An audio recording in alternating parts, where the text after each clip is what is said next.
journey, exploring the various dimensions of psychological well-being.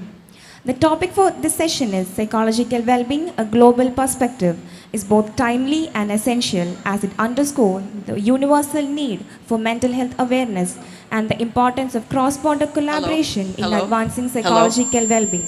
Hello. Hello.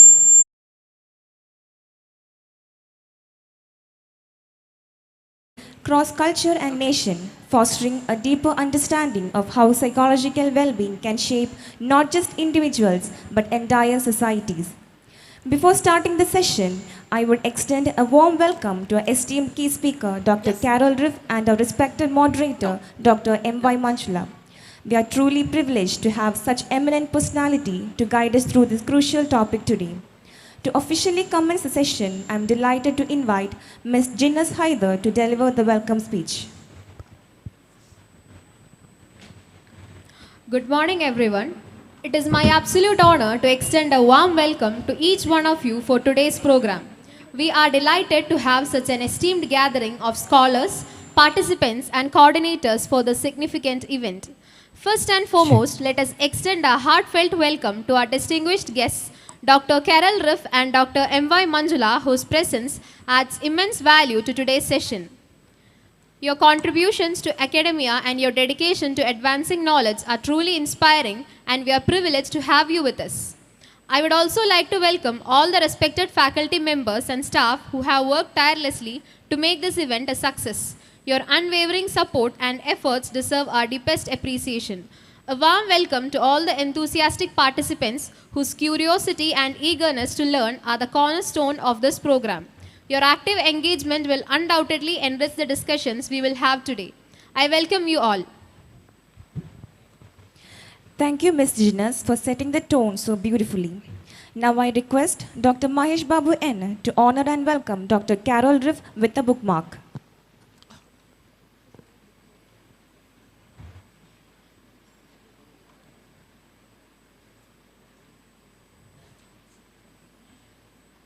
Lovely. Oh, that's beautiful. Thank you. Thank you. I request Ms. Ashwini Shetty to welcome the moderator, M.Y. Manchula ma'am, with the bookmark.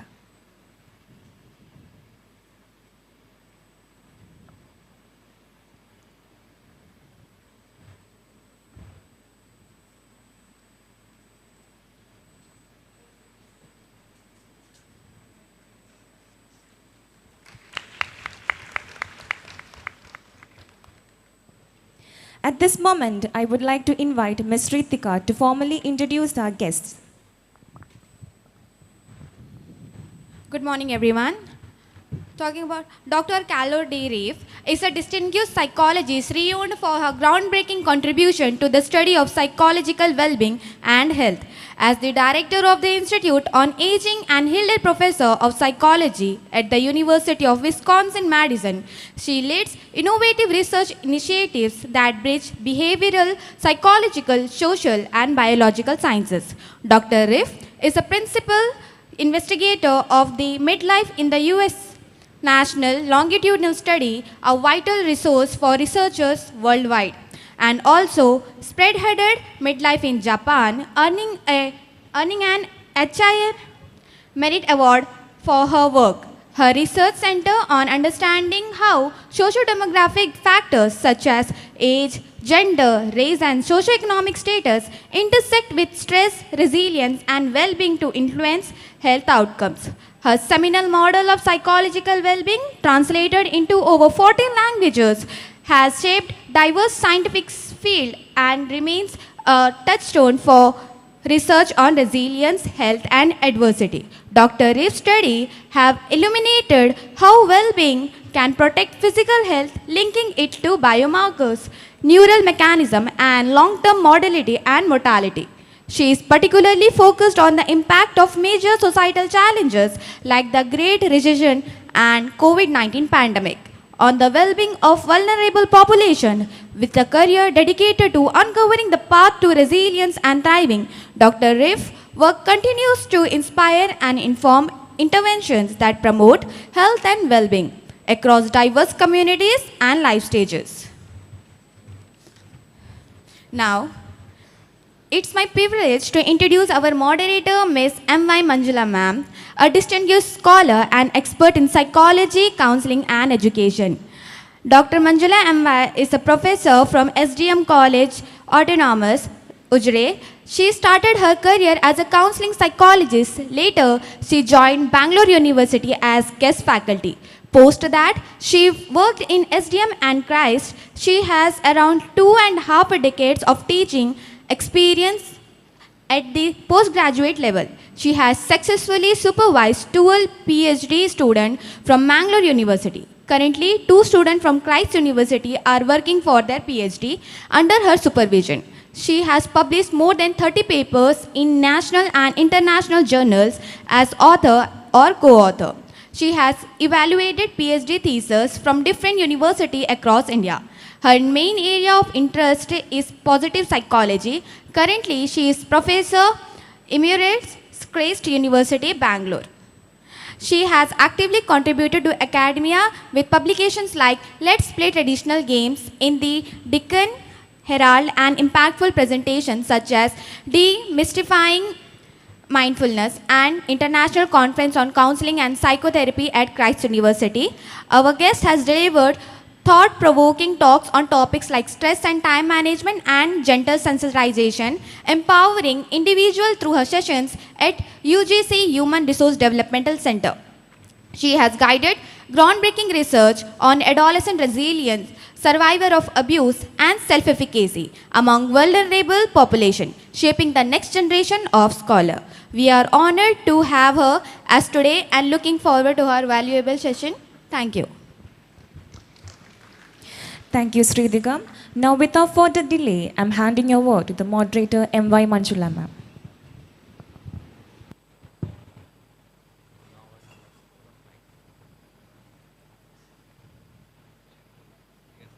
Am I audible?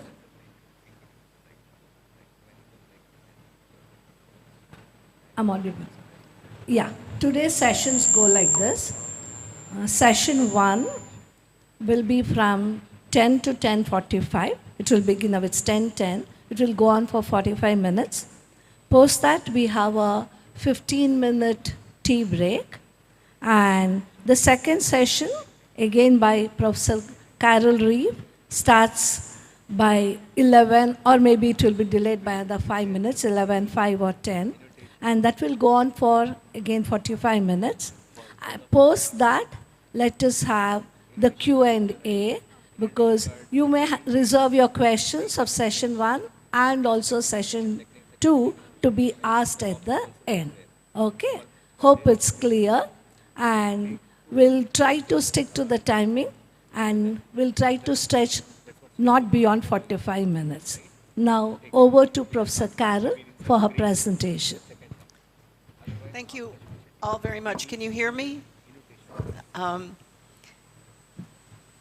I would like to actually orchestrate this session as more of an interaction than a formal presentation. I did that yesterday, and I don't want to just be a person here who's talking at you. I want to be interacting with you, and in hopes that we can have an interesting discussion about topics related to, I very much like the theme that defines this session, thinking about how culture impacts mental health and practice.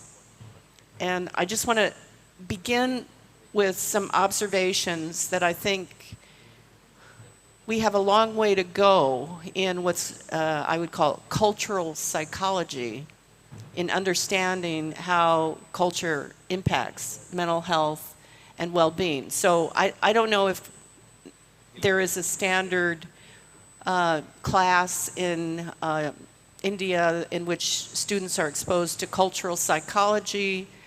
There are textbooks in the United States where cultural psychology is being studied, drawing attention to distinctions between the first, I would say, generation of that work, made very broad, but I think informative distinctions between collectivist and individualist cultures, independence and interdependence in cultures that involved a lot of East-West comparisons. As was mentioned in the introduction of my work, I spent 10 years collaborating with researchers in Japan, where we tried to deepen our understanding of how culture impacts well-being and health in both of our contexts. And I would say after that experience, and related to some of the experiences I've been having in this amazing country, I think we need to do a lot better than what we've done so far. I think we need to dig deeper in understanding the question we're posing here. How does culture impact mental health and well-being? And the way that we approached it, I think, previously, we, and I'm speaking broadly to encompass many researchers and scholars around the world, we kind of started with the psychological constructs, the known psychological constructs, different definitions of well-being, different definitions of social connections, social relationships. And we then said, so how do these things look if we transport these different cultural constructs or these different psychological constructs to different cultural contexts? That was, I think, a reasonable way to get started in trying to do research, psychological research across cultures. But I think it really misses some profoundly important phenomena. And so this is where you'll just have to bear with me. I'm going to try to say to you in a way that I haven't carefully worked through in advance, how I think your own culture is so astonishingly rich and deep and interesting. And I've been here for 5 days. So I'm just beginning to get a feel for it. But yesterday, for example, I spent time at the Artifact Museum here and learned so much about the cultural history of this place. And this morning, I just spent an hour and a half at the temple here, including a visit to the kitchen, where I basically observed the production that happens every day of food, feeding like 1,000 people every day. And I watched the crowds, and the whole thing is just so incredible to me because it's so different than my own life experiences. And then there was the cultural performance last night, which was magnificent, utterly magnificent. The quality of the performance, but those were cultural enactments of different varieties of artistic expression that relate to different regions of India or flamenco, other parts of the world.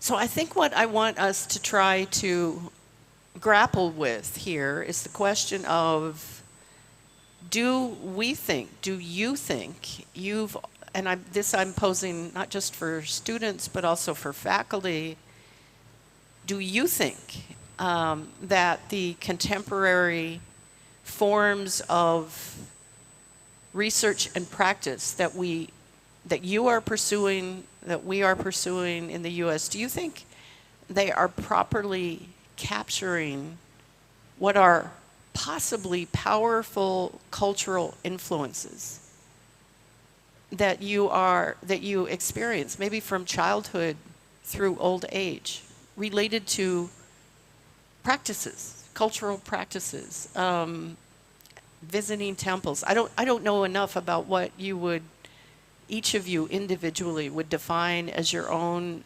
cultural practices, but that's part of what I would like to talk about. So I think I want to start with either questions or observations.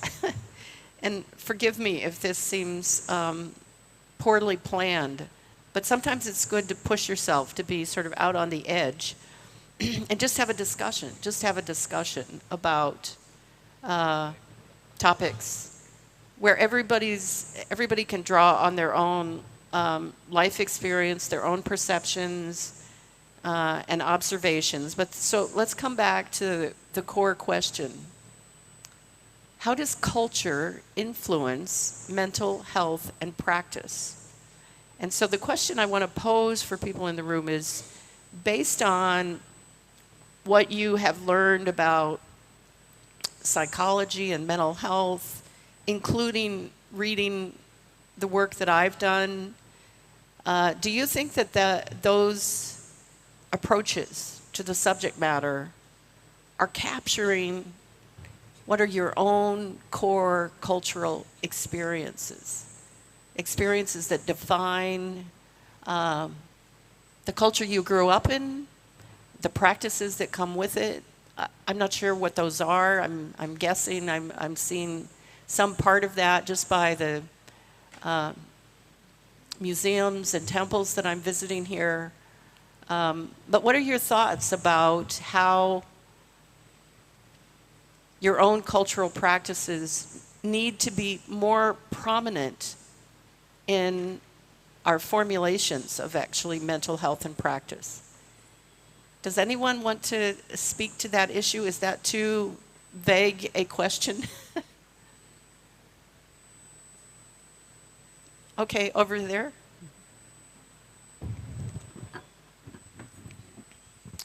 Over on this side of the room.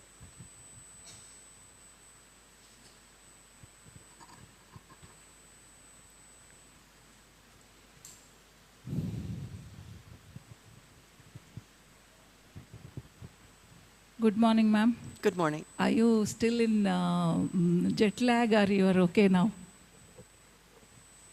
Ma'am, are you still in jet lag or you are okay now? You're doing better now? I can hear you now, yes. Yeah, okay, fine. Ma'am, talking about the cultures, what we have heard is culture always gives some stability to the society. And that which gives stability is sustained over. It remains, it exists for long. Can you hear me, ma'am? Not very well. It's the fan. The fans are the reason why I can't Okay. hear you. Did you say stability? Any culture which does not provide stability, right or wrong, but stableness, something that humans strive for. We always want something that remains same for long time. Like, cultural practices like worshipping, one of the examples. And talking about Indian experience, because you are curious about how we feel about it. Yeah. There is uniqueness that is very special. And also there is universally common flawed cultural practices also are there. To give example, the uniqueness is we consider everyone equal. Vasudhaiva Kutumbakam. I'm sorry, could you repeat Vasudhaiva Kutumbakam is a Sanskrit word saying that all are our family. There is, our culture never says others' God is different, don't worship only our God. This, compartmentalization doesn't exist. This is very unique and very most acceptable quality of Indian culture, religious culture. And at the same time, when we say all are equal, there is an undertone of, the commonness, what I said, universally existing flawed system, like hierarchy exists. And the higher people always exploit the lower rung people of the society. But at the same time, I remember having heard one lecture on what continues to keep the exploited people accept it.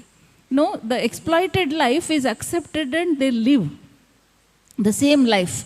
Of course, voices are risen, but that exists because of cultural practices. For example, in my town, whenever there is a religious festival, Unless the Dalit people come and do some ritual, that will not start. So they are culturally important in our special activities. So this is the speciality of Indian culture in what I have understood, since you wanted to know how we understand our cultural practices. That's what one piece of experience I wanted to give to you, madam. Thank you so much. And I'm not sure I heard all of that exactly, but there's richness in what you just said, and this is where we're kind of trying to carve out new territory, which I think is worthy and needed and really needed. So, just starting with your observations about how some cultural practices can lead to adverse consequences, I guess I would say, for mental health and maybe even physical health related to, I don't know, the legacy of the caste system, systems of exclusion. Those, I think, every culture, I think, has to grapple with its own history in ways in which some people suffered greatly. So in the U.S., we didn't have a caste system, but we had slavery. And the legacy of slavery is still there. It's in the form, in the sense that there's still widespread racism and discrimination in people's life opportunities, where they can live. You might not know this, but when the U.S. government decided to build an interstate highway system so that you could, easily travel across the entire country, the question was where to put the highways. They put them through black neighborhoods. So in major cities around America, the interstate highway system was basically something that destroyed existing neighborhoods. And then there's the other legacy that we have in the U.S. is the legacy of what was done to the indigenous people. They were put on reservations, and their children were taken away from them. So we all have these kind of like, I would frame them as like traumas in our past that obviously have contemporary impact in different ways on mental health and strengths and resilience or lack thereof. And so I just think we need to think about those things more. So this is another observation that I'm making. This is another way of saying this trip to India is turning out to be both mind-boggling to me and transformational in the sense that it's got my head going on a whole array of new topics that it's going to take me a while to really figure them out and bring them in focus. But one of the sort of themes in all of that is I'm feeling a fair amount of unease. Criticism is maybe too strong a word, but I think there are ways in which contemporary psychology as a discipline, which, we're educating students all over the world about this field, what constitutes different aspects of mental distress, how should we treat them. Those are all incredibly important topics. But I think there's a way in which much of that knowledge came to be in a way that was completely removed from the cultural context. And that's what I think we need to grope toward. We need to actually bring in more of. You gave examples of sort of the negative aspects, some of the negative aspects that can follow from distant cultural practices, but also you started out with some observations about stability, which in many ways we might think of as a positive feature, so things that people can count on to function well in their lives. And I think religious and spiritual practices, cultural, appreciating the arts in their many manifestations that come from your own cultural context. I think those things are part of what stably can be nurturing people's well-being. So what we watched last night, the dance performances, the last one is about, I guess I'd call them cultural tales in your own history that you know really well. I don't know them. Thankfully, somebody was narrating the story of the last performance for me last night. But those things represent aspects of stability that bring people together in celebrational ways that can be uplifting and inspiring. I spoke yesterday in my presentation about how I just think the arts, broadly defined, when I say the arts, I mean dance, music, literature, poetry, the visual arts, and even film, I would say, in our more modern era. I think those realms have powerful capacities to nourish our well-being, but we haven't really thought about them as part of what we should be studying or taking in or practicing, even in terms of the mental health context. There is a new initiative happening, and I don't know if you hear about it in India, but it's about the arts and health. Daisy Fancourt is a name you might look up and associate with that. She's at University College London. She's trained as an epidemiologist, but she's been doing a lot of research that is looking at things like who belongs to a choir, a singing group. So different kinds of cultural, who does art, and linking those things to people's mental and physical health.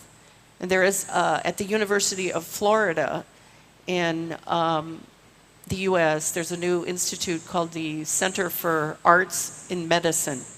And it's the same kind of ideas, the same kinds of ideas of sort of taking cultural practices and bringing them into what we study as influences on well-being and health. And I just think those things are greatly needed. And they, in my view, they can help us bring into our whole formulation of psychology and how do we craft the discipline of psychology so that it is, this is in the mission statement for your own college, how it is responsive to contemporary problems. And I think what I'm trying to suggest here in a not very carefully formulated way, but I think that's okay. I don't always have to give a perfectly planned talk. But what I'm groping with here is how we can do a better job of bringing spiritual practices, like all of those people doing pilgrimages to the temple. I'm pretty sure that some part of that is nurturing their well-being. And why wouldn't that be part of what we study? Who are the people who do that? How does it impact them? And it doesn't have to just be that. I actually think I was so impressed with the artifact museum that exists here in Ujire that I would have spent 4 hours there if I'd had the time, because it's so deep and rich and like all the varieties of sort of human experience through history, beautifully, artistically done, really having a fabulous conversation with the young guy who's the curator of the museum. I think museums have enormous potential for impacting people's well-being. And this guy who's creating these beautiful displays, he's very attuned to trying to make the museum interesting for children, so that children become engaged in learning about their own cultural history and experiences. To me, that represents a broadening of how we should be thinking about culture and how it influences well-being and practices related to well. It's a set of practices that I think we have not sufficiently brought into what we do. So I hope some of you younger people would, get on that frequency and pursue some of those questions. There's another question there.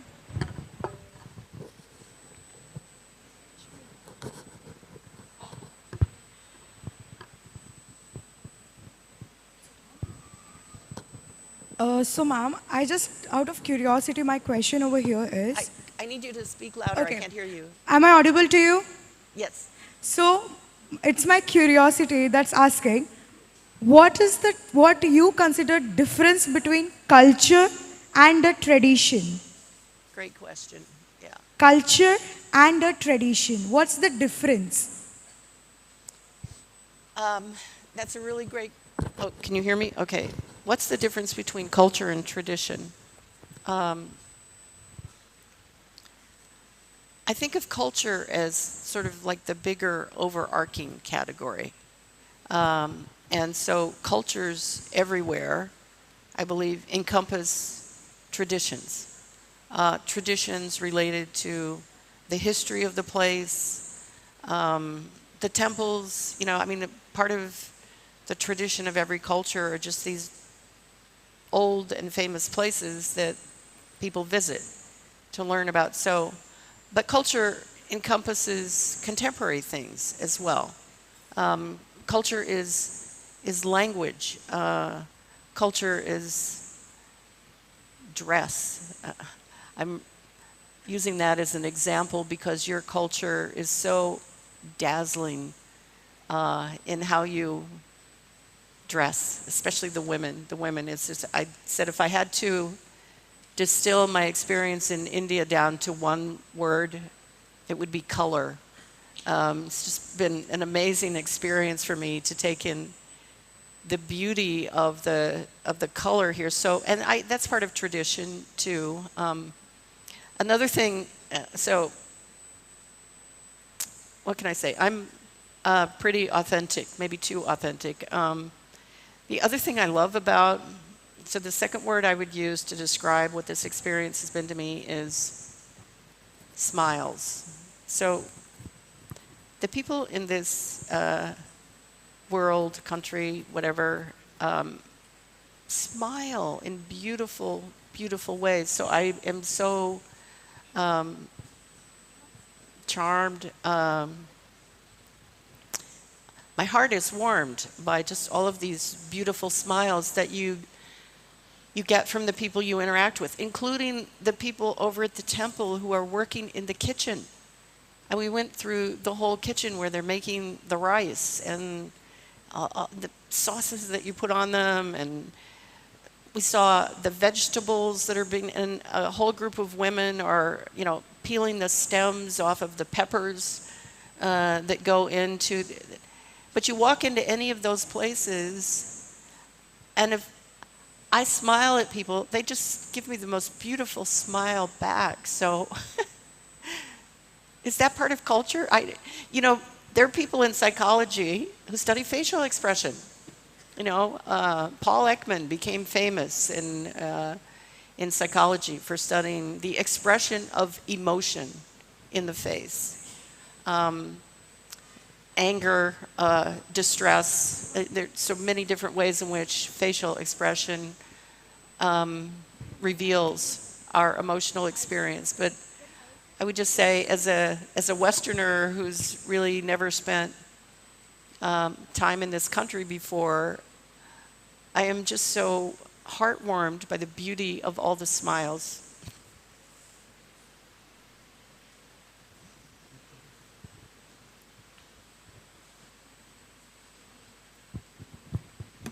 Ma'am, again a doubt. Yeah. So as you told, culture has an influence on our mental health. Yeah.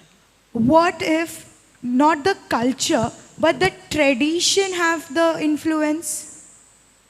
Like everyone have a very different traditional values. Yeah. Yeah. So rather than the culture, how we have portrayed our tradition plays a vital role in our mental health.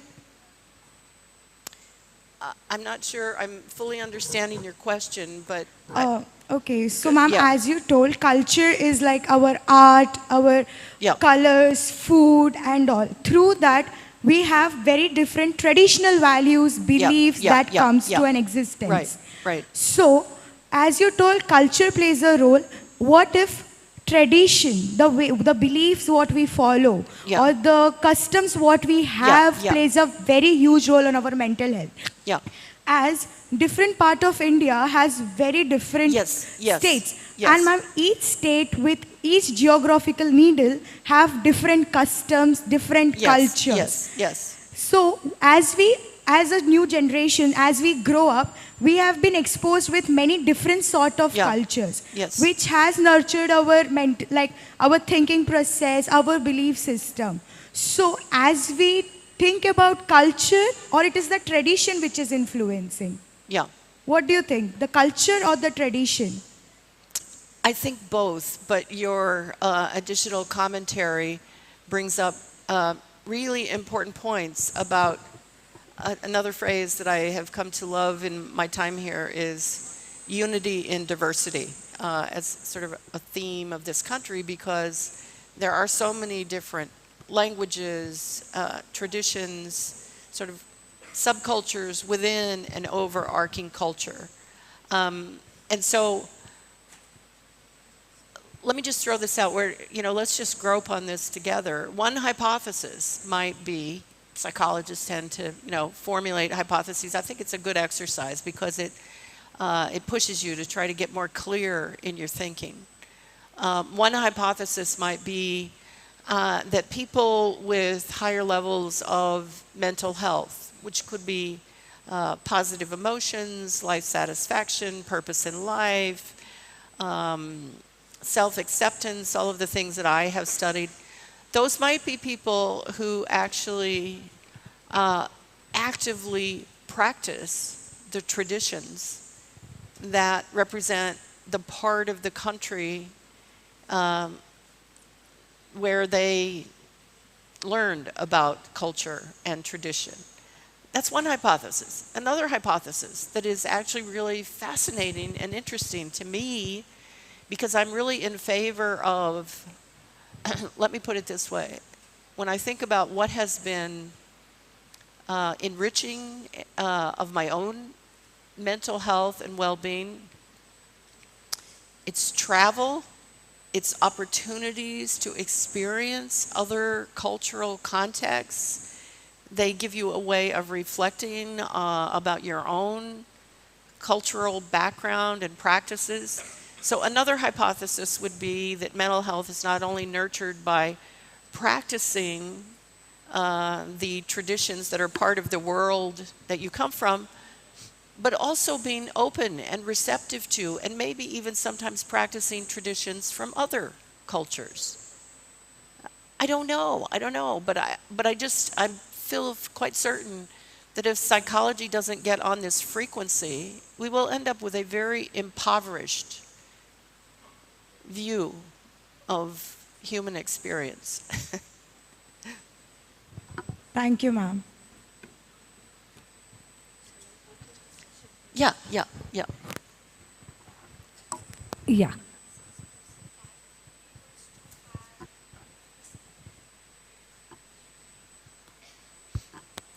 Am I audible now? Yeah. Since Professor Carroll prefers to have interaction, maybe those of you who have questions related to this session could go ahead posing those questions to her. Okay.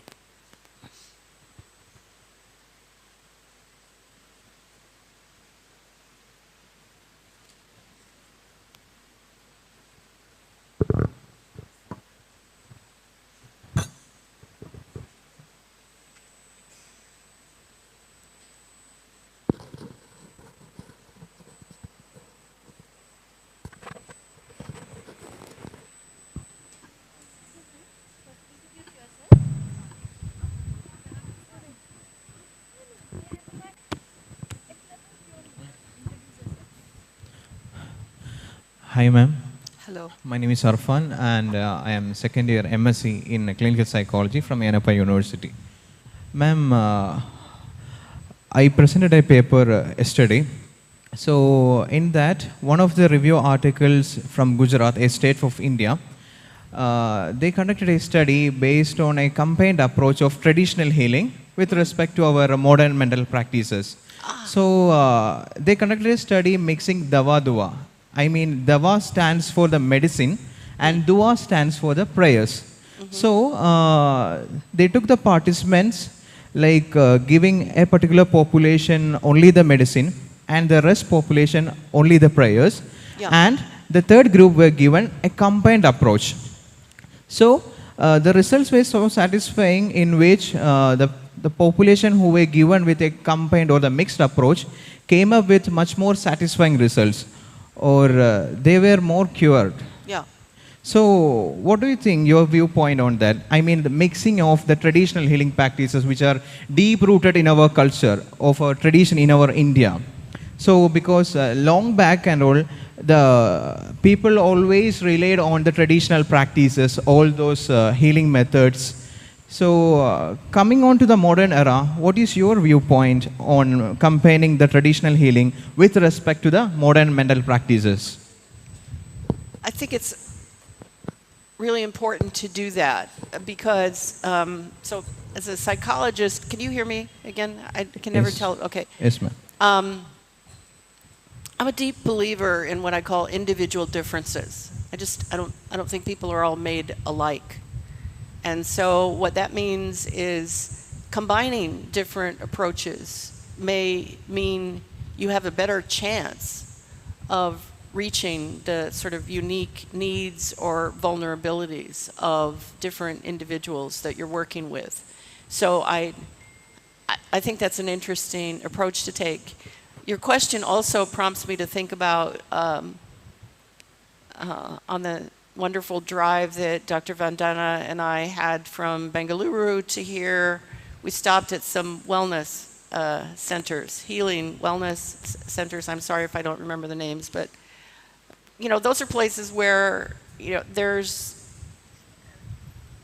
everyday people, I mean, people come there every day to practice these traditions of yoga and meditation that are such a profound part of your own cultural heritage.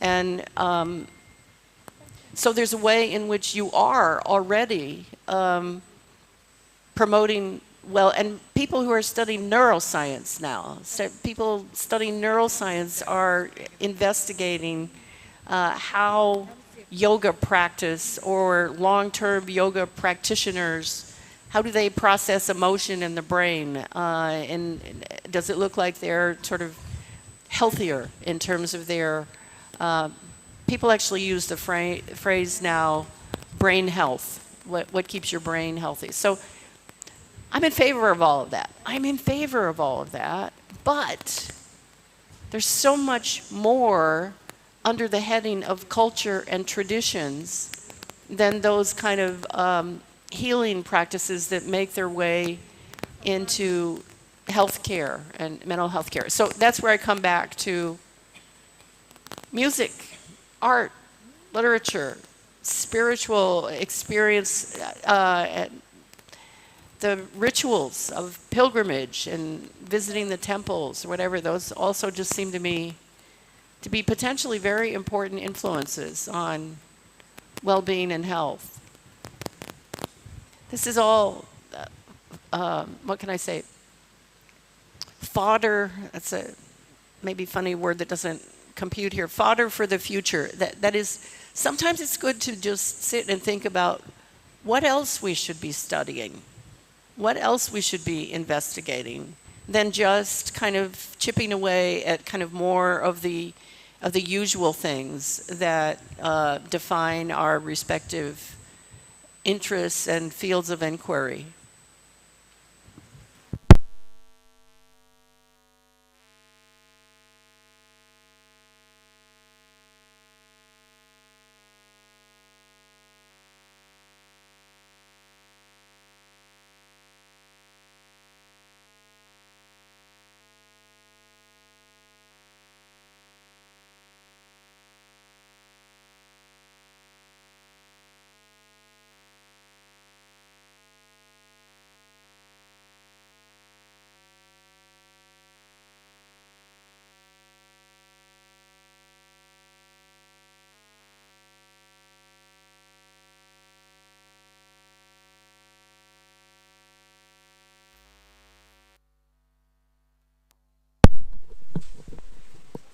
Hello.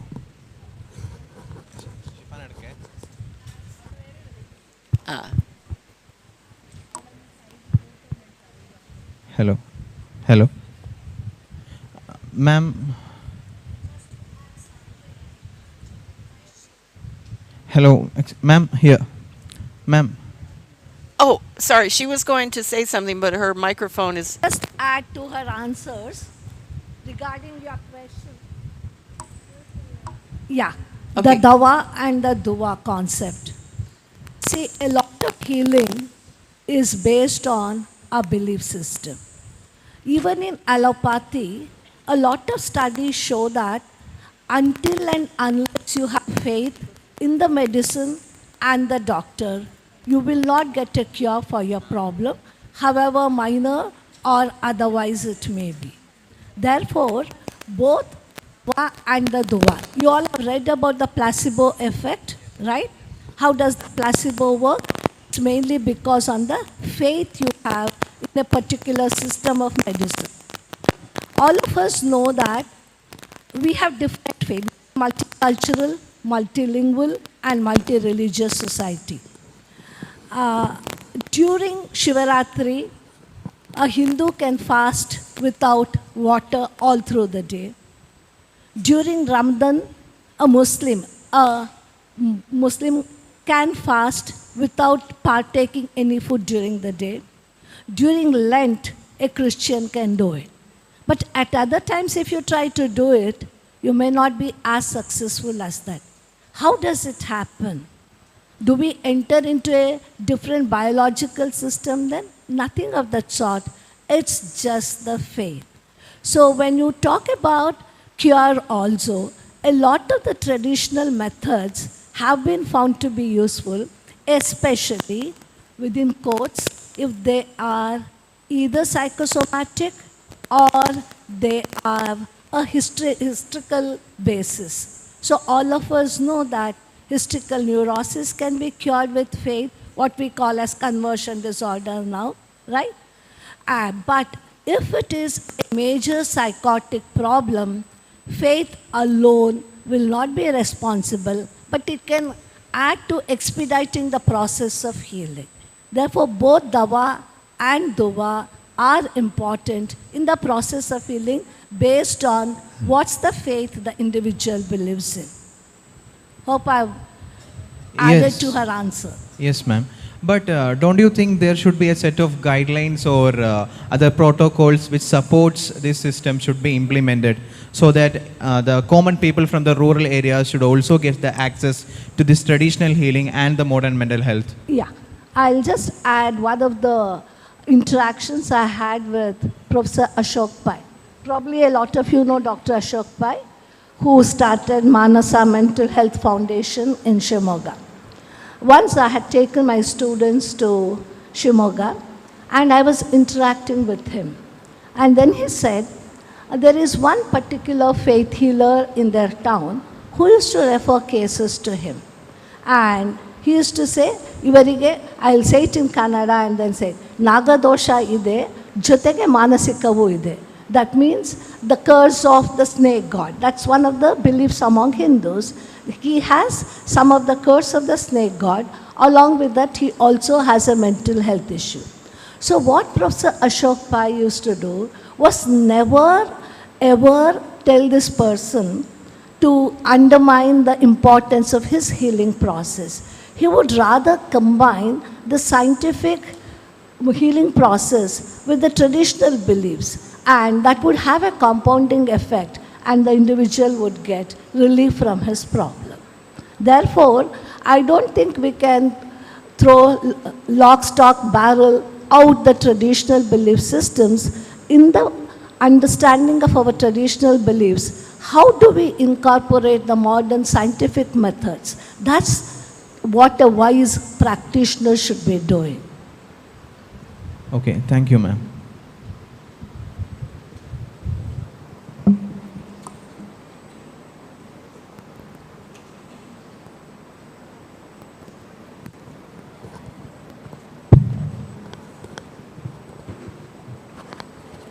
I will just supplement. whatever madam said.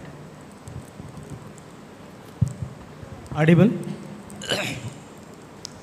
Even many people who come to Dharmasthala visit Lord Manjunath Swami temple and they will go to Virendra Hegdeji. Many people come to the temple with mild psychological problems and some may be having severe psychological problems. But when they go to Hegdeji, he only told me sometime Yeah. that you can overcome the problem, have faith in Manjunath Swami, and you go to a counselor and take the advice. Yeah. That will benefit for your healing process.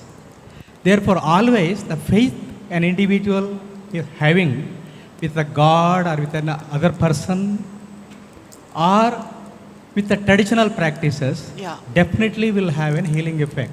Therefore, you usually call it as faith healing. Therefore, what madam said, I am supplementing this aspect. Yeah. All these things are happening within ourselves, here only, Yeah. within our surroundings. Yeah. Maybe you should have an eclectic approach in solving many problems. And mild psychological problems definitely can be cured with faith healing. Many people, we have many mantravadis or priests and all. Maybe if we give some counseling through them, then definitely it will have a healing effect. Therefore, always the traditional practices or the faith, the prayers or the worship or whatever that we have in a particular culture will definitely will help. But when it comes to severe problems, psychological disorders, then it requires both the treatment, medical as well as non-medical. So this is my So view. I would just want to ask a question in response to that is, are there articles in the existing literature that would like describe that and summarize that? This is part of my asking as a Westerner who's, here for the first time. Is there a literature that describes what you just spoke about so that other people in other cultural contexts could actually learn about it? Because I just think it's really interesting. So, what cultural practice each cultural group has, on the same line, there should be counseling approach or the treatment process. Then it will be have more effect. And maybe if you have the cross-cultural treatments, maybe Hindus' practices are different, the Muslim practices are different, Christian practices are different. Yeah. Maybe that cross-wise, if you give the traditional healing, that may not be so effective. Only thing is, whatever the practice that we have in a particular culture, through that we have to give the counseling or treatment. That is going to be more helpful. This is my perspective. Thank you.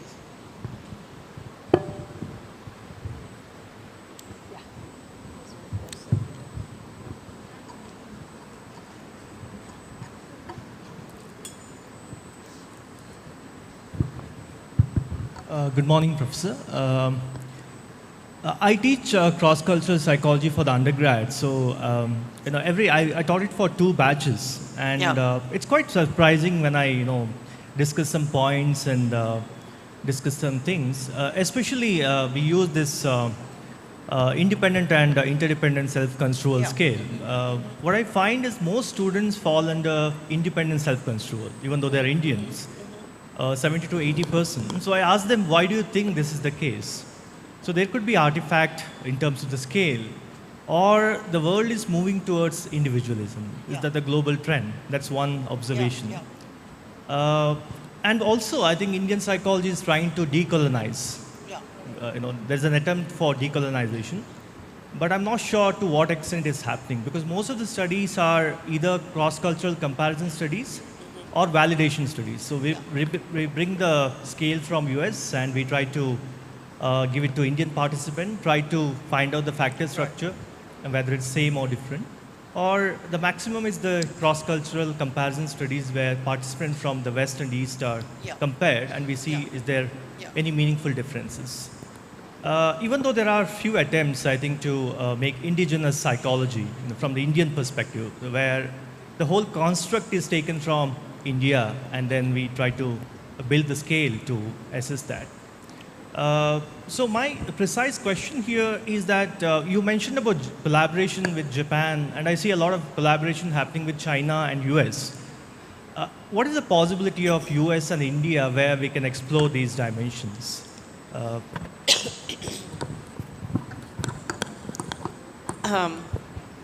think thank you for asking that question, raising these interesting issues. I think the world, not just the US, but the world needs, let's take it from the academic perspective, where, we're teaching undergraduates, we're doing research or whatever. We need ourselves to figure out more ways in which we can cultivate international exchange and international collaboration. We can start with the exchange part by basically encouraging the students that we teach to visit our respective universities and learn about, learn about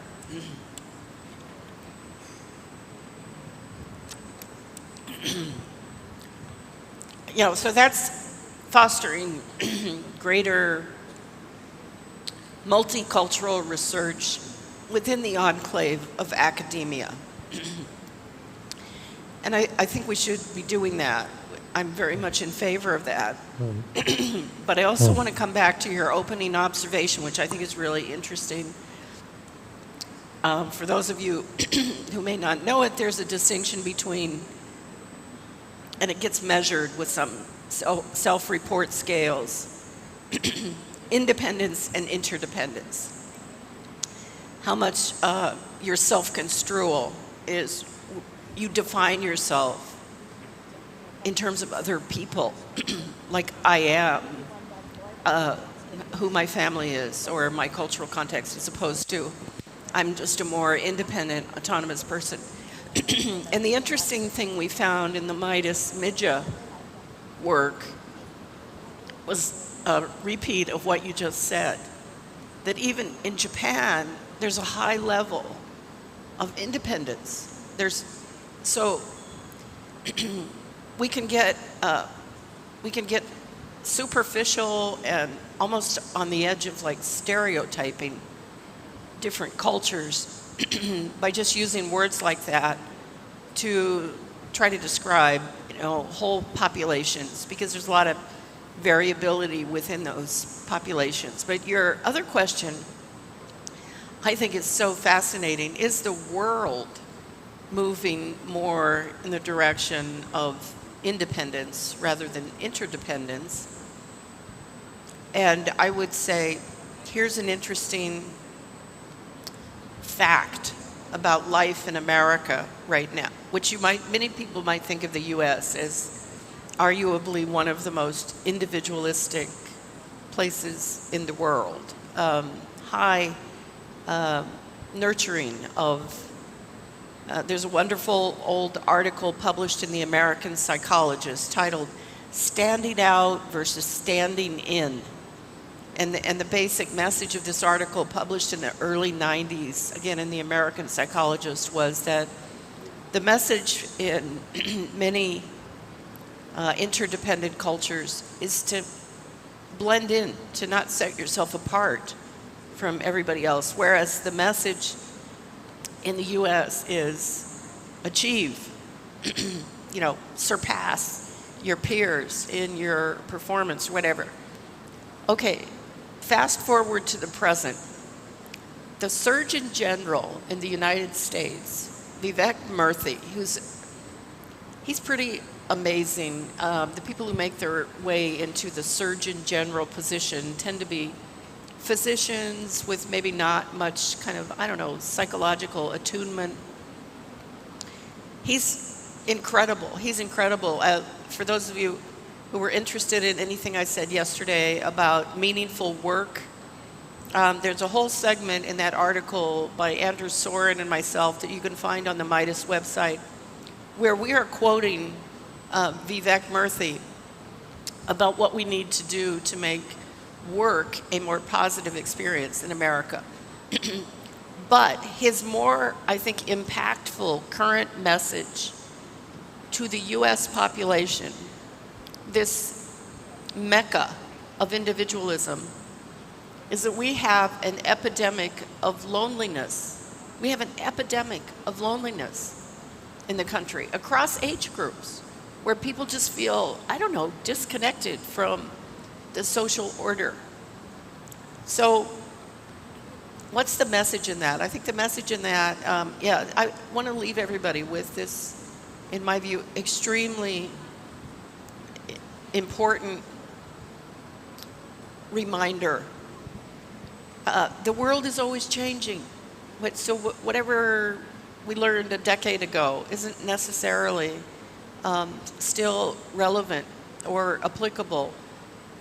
And so I think it's really incumbent on all of us to try to attend to ways in which the challenges that we are investigating that may impact people's mental health, their well-being, and even their physical health, those things are dynamic and they're changing over time.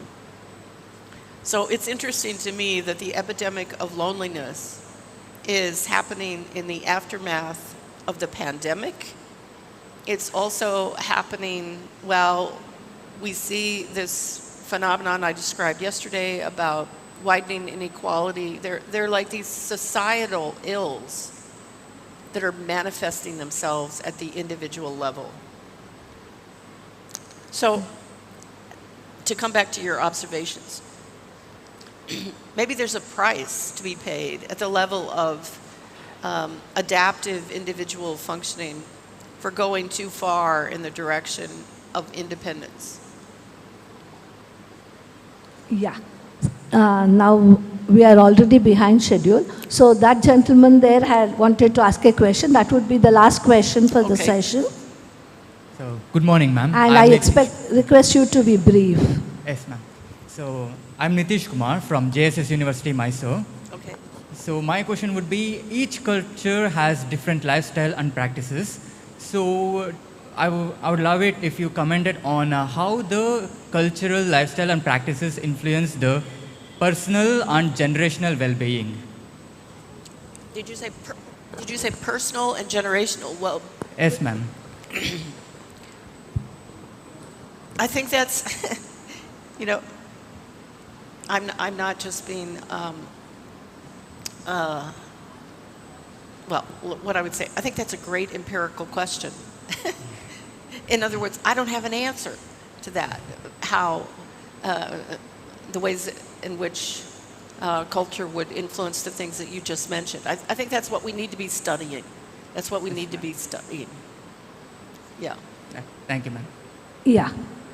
To conclude this session, another interaction that I had with Dr. Ashok Pai, and it largely addresses one of the doubts raised by him.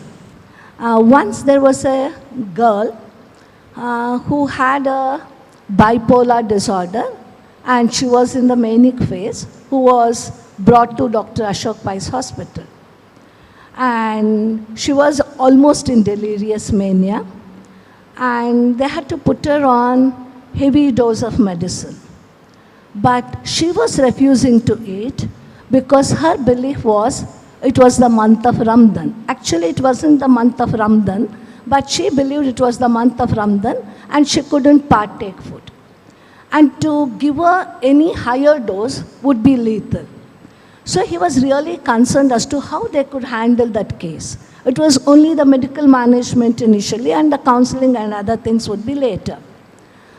To his luck, among the patients who were in the waiting hall, there was one gentleman a Muslim gentleman who was like a Maulvi. He had a long beard and all that, and he had the look of a Maulvi. He used his presence of mind and told that gentleman, the way the Maulvis give out prayers, the azan and the other prayers in the mosque, you just say it aloud that this is not the month of Ramadan and every devout Muslim can partake regular diet. And in his high pitch, he announced that ए रमज़ान का महीना नहीं है, सब मुसलमान लोग खा सकते हैं. When he said that, this girl was ready to accept food, and the moment she accepted food, they could put her on a higher dose of medicine. This is how culture, belief, everything matters. Therefore, we need to have a more holistic approach to the management of any illness, be it physical or mental, more so when it is a mental health issue.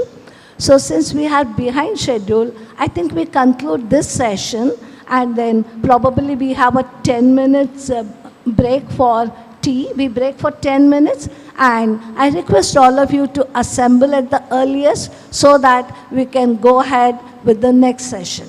Thank you all. Thank you everyone for your attention and participation. Stay tuned for the upcoming sessions as we continue to break barriers and advance psychological well-being across borders. There will be a 15-minute tea break before beginning the next session. I request all the audience to come back and settle down soon.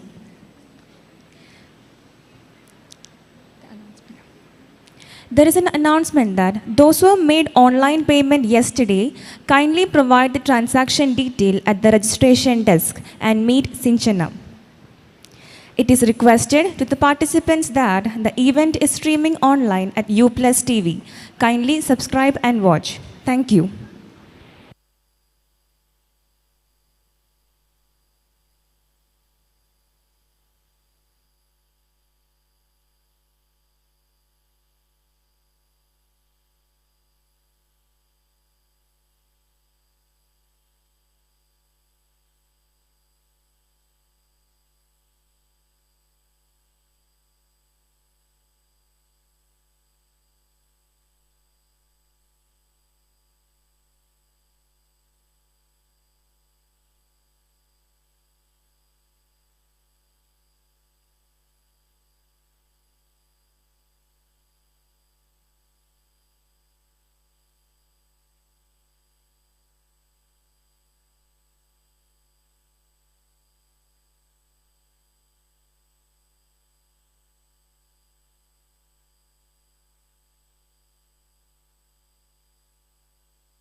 Hey yo, ladies and gentlemen, it's your boy MC Sai, Chris G, Sahi Siva. We representing. Okay, buckle up. You're ready for this check. Hit one.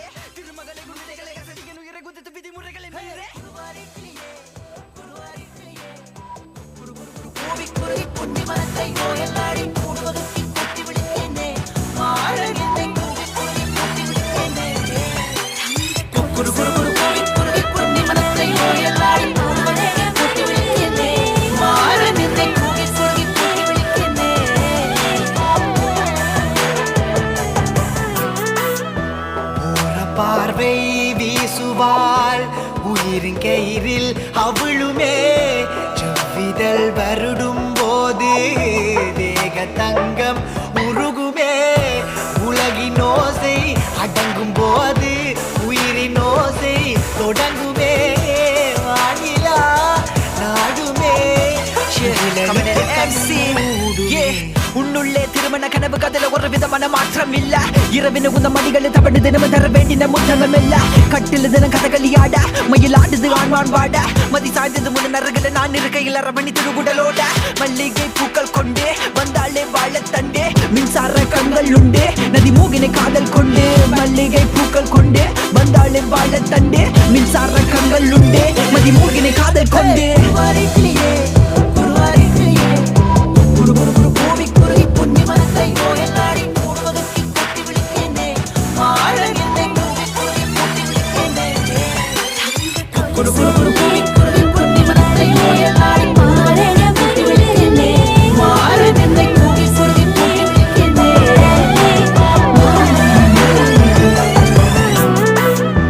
குங்குமம் ஏன் சூடினாய் கோலமுத்தத்தில் களையத்தான் கூரைப்பட்டி ஏன் உடுத்தினாய் கூடல் பொழுதில் கசங்கத்தான் மங்கை கூந்தல் மலர்கள் எதற்கு கட்டில் மேலே நசுங்கத்தான் தீபங்கள் அடிப்பதே புதிய பொருள் நாம் தேடத்தான் நெஞ்சினிலே ஊஞ்சலே ஆனந்தம் என் கண்ணனே சிவந்தது என் மஞ்சளே கையாள கனவு என்னுள்ளே நெஞ்சினிலே ஊஞ்சலே ஆனந்தம் என் கண்ணனே நெஞ்சினிலே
was born at SDM College, a vision to understand the complexities of human mind, empower individuals to navigate life's challenges, and contribute meaningfully.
"25 years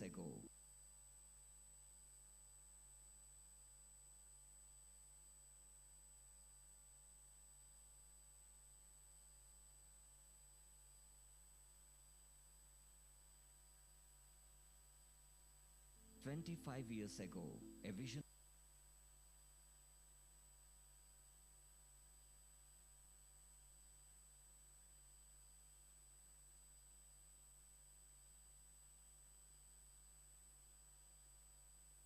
25 years ago, a vision was born at SDM College, a vision to understand the complexities of human mind, empower individuals to navigate life's challenges, and contribute meaningfully to society. Today, as we celebrate 25 years of excellence, let us embark on a journey through the milestones that have shaped this institution into a beacon of learning and mental well-being.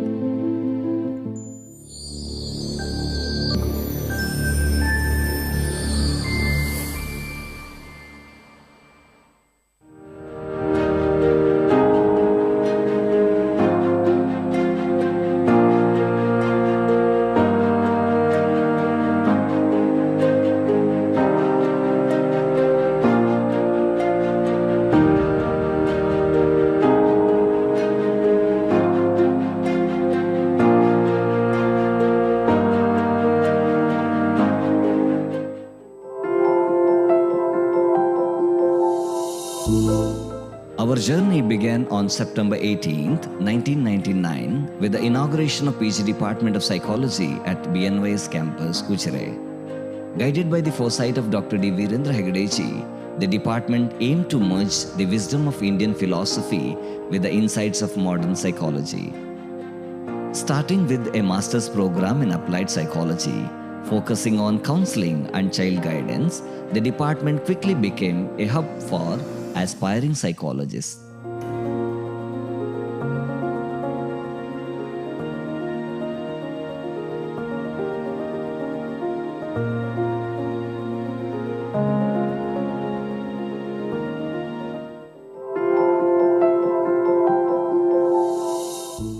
Workshops and guest lectures by renowned experts like Dr. C.R. Chandrasekhar and Dr. Audrey S. Pinto enriched students' knowledge, bridging the gap between theory and practice. Study tours to the institutions like Nimhans and Asha provided hands-on exposure to cutting-edge practices in mental health.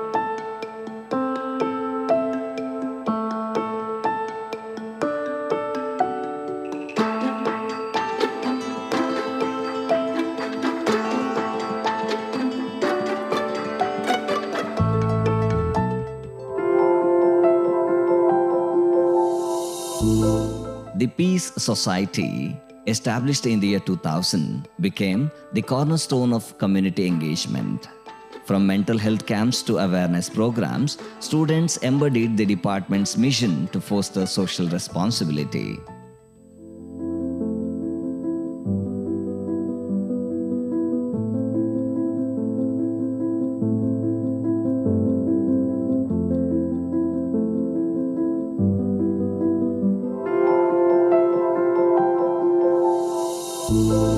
Over the years, the department has been a hub for groundbreaking research, from the effects of yoga on cognition to challenges in adolescent psychology. Academic rigor was further enhanced through seminars, case presentations, and national level quiz competitions.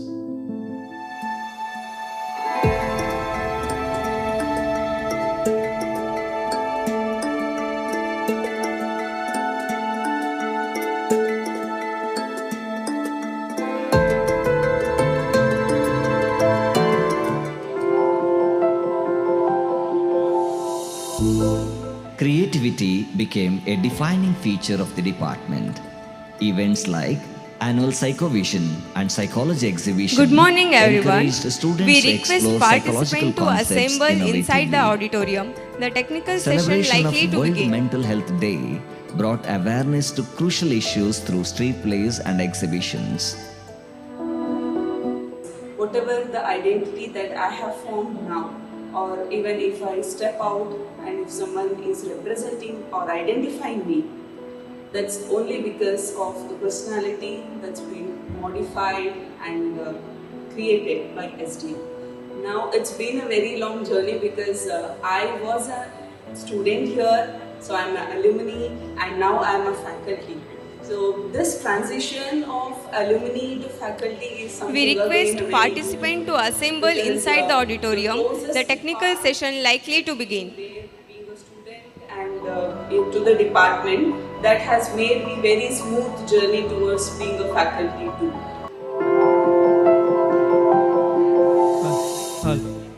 Our alumni are a testament to our department's success. Thriving as counselors, educators, and researchers, initiatives like Employability Skill Enhancement Program prepared students for professional challenges, ensuring their readiness to make a meaningful impact.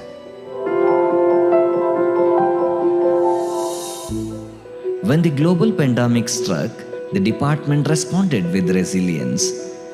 Online programs and remote psychotherapy camps ensured uninterrupted learning and professional growth.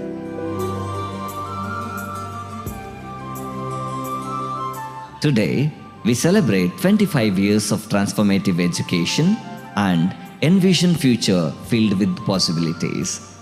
The dedication of our faculty, the passion of our students, and the trust of our community continue to drive us forward.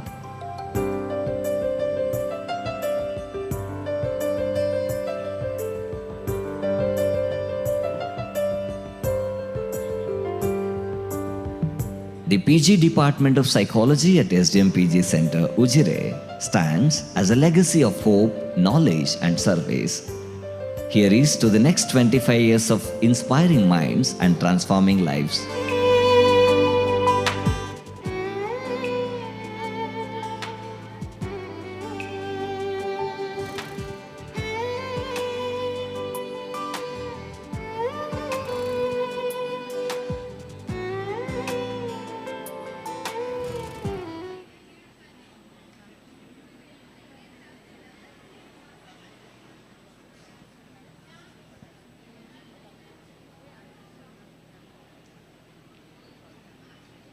Yeah.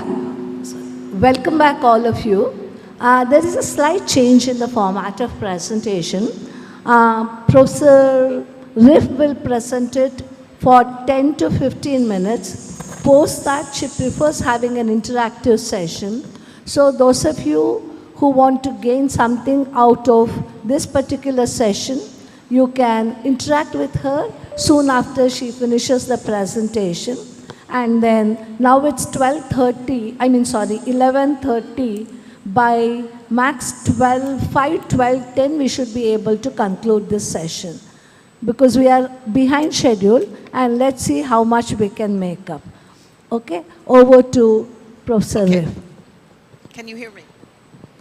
My mic is on. Yes, okay. So this is a session about self-compassion as a pathway to inner strength and well-being. And I don't consider myself an expert on self-compassion, but it's a very interesting subject, and I certainly have some ideas and thoughts that I want to. Okay. Is that better? Okay. So we're going to have a discussion now about self-compassion as a pathway to well-being. And here are some opening observations I want to provide. I've never actually studied self-compassion, but it's possibly implicitly there in the interest that I have on one aspect of well-being that I have studied in depth called self-acceptance. So self-acceptance in my model is about recognizing your inner strengths and your weaknesses.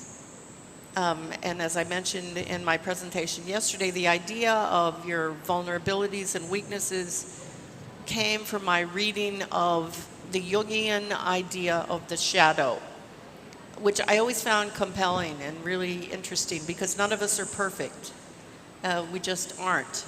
We have vulnerabilities, and so this idea was that we need to be more complex and have greater depth in thinking about attitudes towards the self. So I was never that fond of the basic idea of self-esteem. Some people have actually criticized child development in America as a kind of experience that is nurturing maybe more self-esteem than is even a good idea, which is to say you don't want to raise your children to think they're perfect. You don't want to raise your children to be overly critical of themselves, but you can go too far in the direction of promoting positive self-regard. And that would take us in the direction of, I noticed one of the abstracts in the group of presentations for this conference is about narcissism.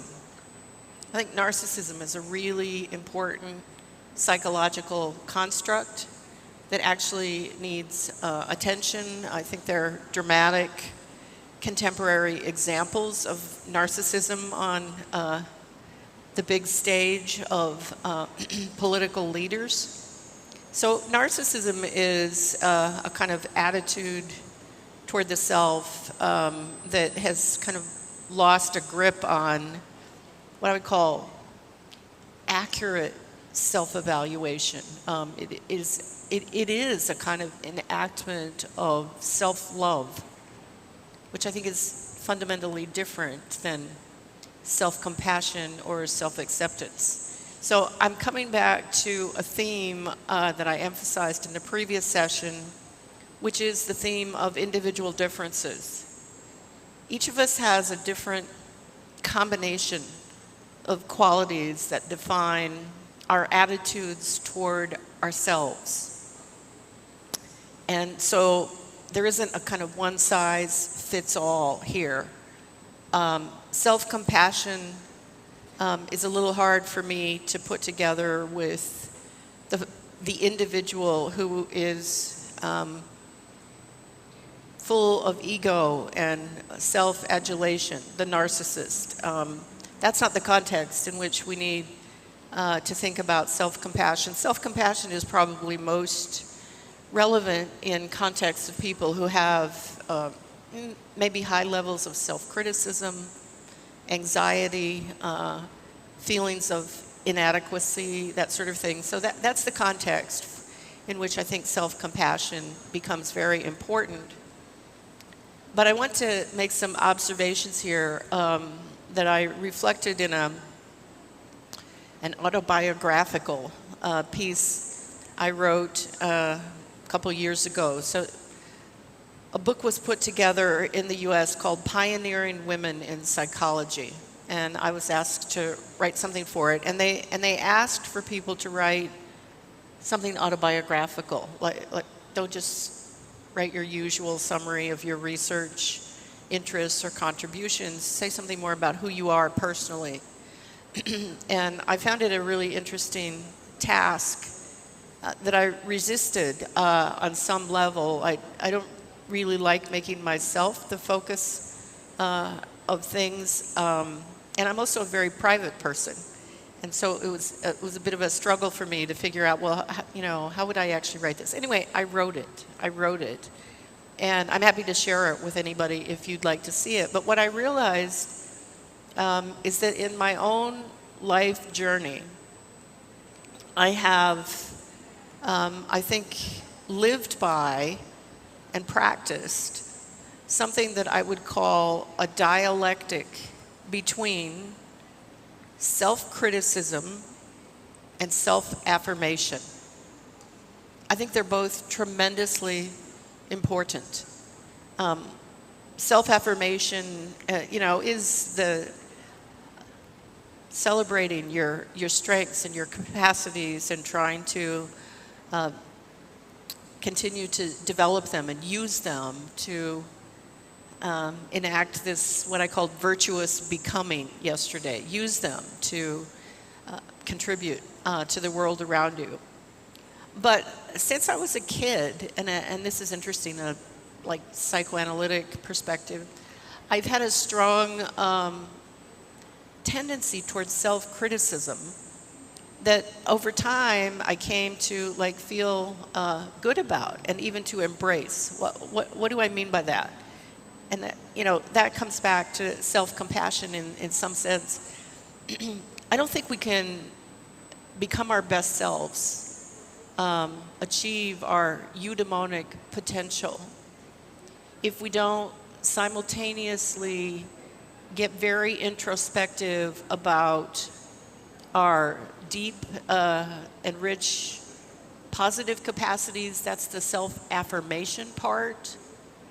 But you also, I think, actually have to be confident enough, or balanced enough, that sometimes you need to take a serious look at things that you're not doing well or things that are not going positively in your life, because otherwise you can't make progress. You can't make progress if you, without having these kind of capacities for both self-affirmation, which is, I think, related to self-compassion, but self-compassion evokes more of a sense of the self in pain and wanting to take care of the self in pain. Self-affirmation, on the other hand, can be about sort of celebrating your unique talents and capacities and aspirations, but always cycling back around to self-criticism. And I would say in my own academic journey, I have applied that to my work. So I don't just sit around saying, oh, wow, this is really a great model. People are using it all over the world. What I ask myself is, what else needs to be done? What's missing here? How can, that's the self-criticism part, not just about me as a person, but about the work that I do. And I want to throw out here, I think in my messages I try to encourage people to do more reading. In our era of handheld devices, I think there's been a reduction in the amount of time that people, maybe especially young people, spend reading. And I'm a deep believer that knowledge requires deep engagement with the thoughtful work of others. So a person I would recommend outside the discipline of psychology is Edward Said. Edward Said grew up as a Palestinian, a Christian in Palestine. I think he lived in Egypt for some period of his youth related to the family business, but he eventually makes his way to the United States where he acquires his educational credentials, and he spends much of his career as a professor at Columbia University in the humanities part of the university. One of his famous books is titled Orientalism. Really interesting book about, you might find this interesting in terms of your own, like the location of India on the globe. And so what's the gist of Orientalism? And Orientalism is basically about an era of human history kind of aligned with colonialism, but it was when that period in human history in which Westerners, maybe from the UK, France, a variety of countries, would visit places in the Middle East or other parts of kind of Eurasia, and they would make observations about these cultures from a very Western point of view, pretty stereotyped observations. So hence the word Orientalism. I think it was his way of saying, hey, we need to kind of broaden the perspective here on how some of these cultures are being characterized and interpreted. But to come back to my points about self-affirmation and self-criticism as kind of joint activities in self-evaluation that I embrace, Edward Said has another book called Humanism and Democratic Criticism. Spectacular book. He's just such a phenomenal scholar. And he also embraces this idea of we need to simultaneously look honestly at ourselves and celebrate who we are, continue to build on our strengths and capacities.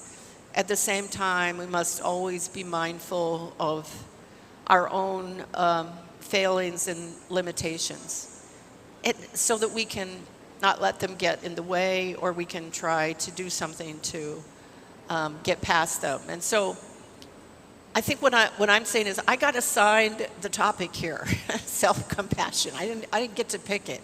But I think it's a great topic, so I'm not complaining about that. I'm not complaining about that. I'm just saying I think there are multiple lenses that we can bring to the question about self-evaluation. And I'm advocating for kind of a rich and multifaceted perspective on how we introspectively make sense of ourselves. So I would actually welcome any observations any of the rest of you might have about these kind of activities of self-perception, things that either you have perhaps learned from your own studies or your own interests or research, or questions, observations you have about how we might bring these ideas into the world of research and practice in a way that reflects greater depth in how we formulate what does it mean to make sense of myself. Yeah, now you may interact with Professor Carol. You may pose your questions and she will be replying to the questions posed by you.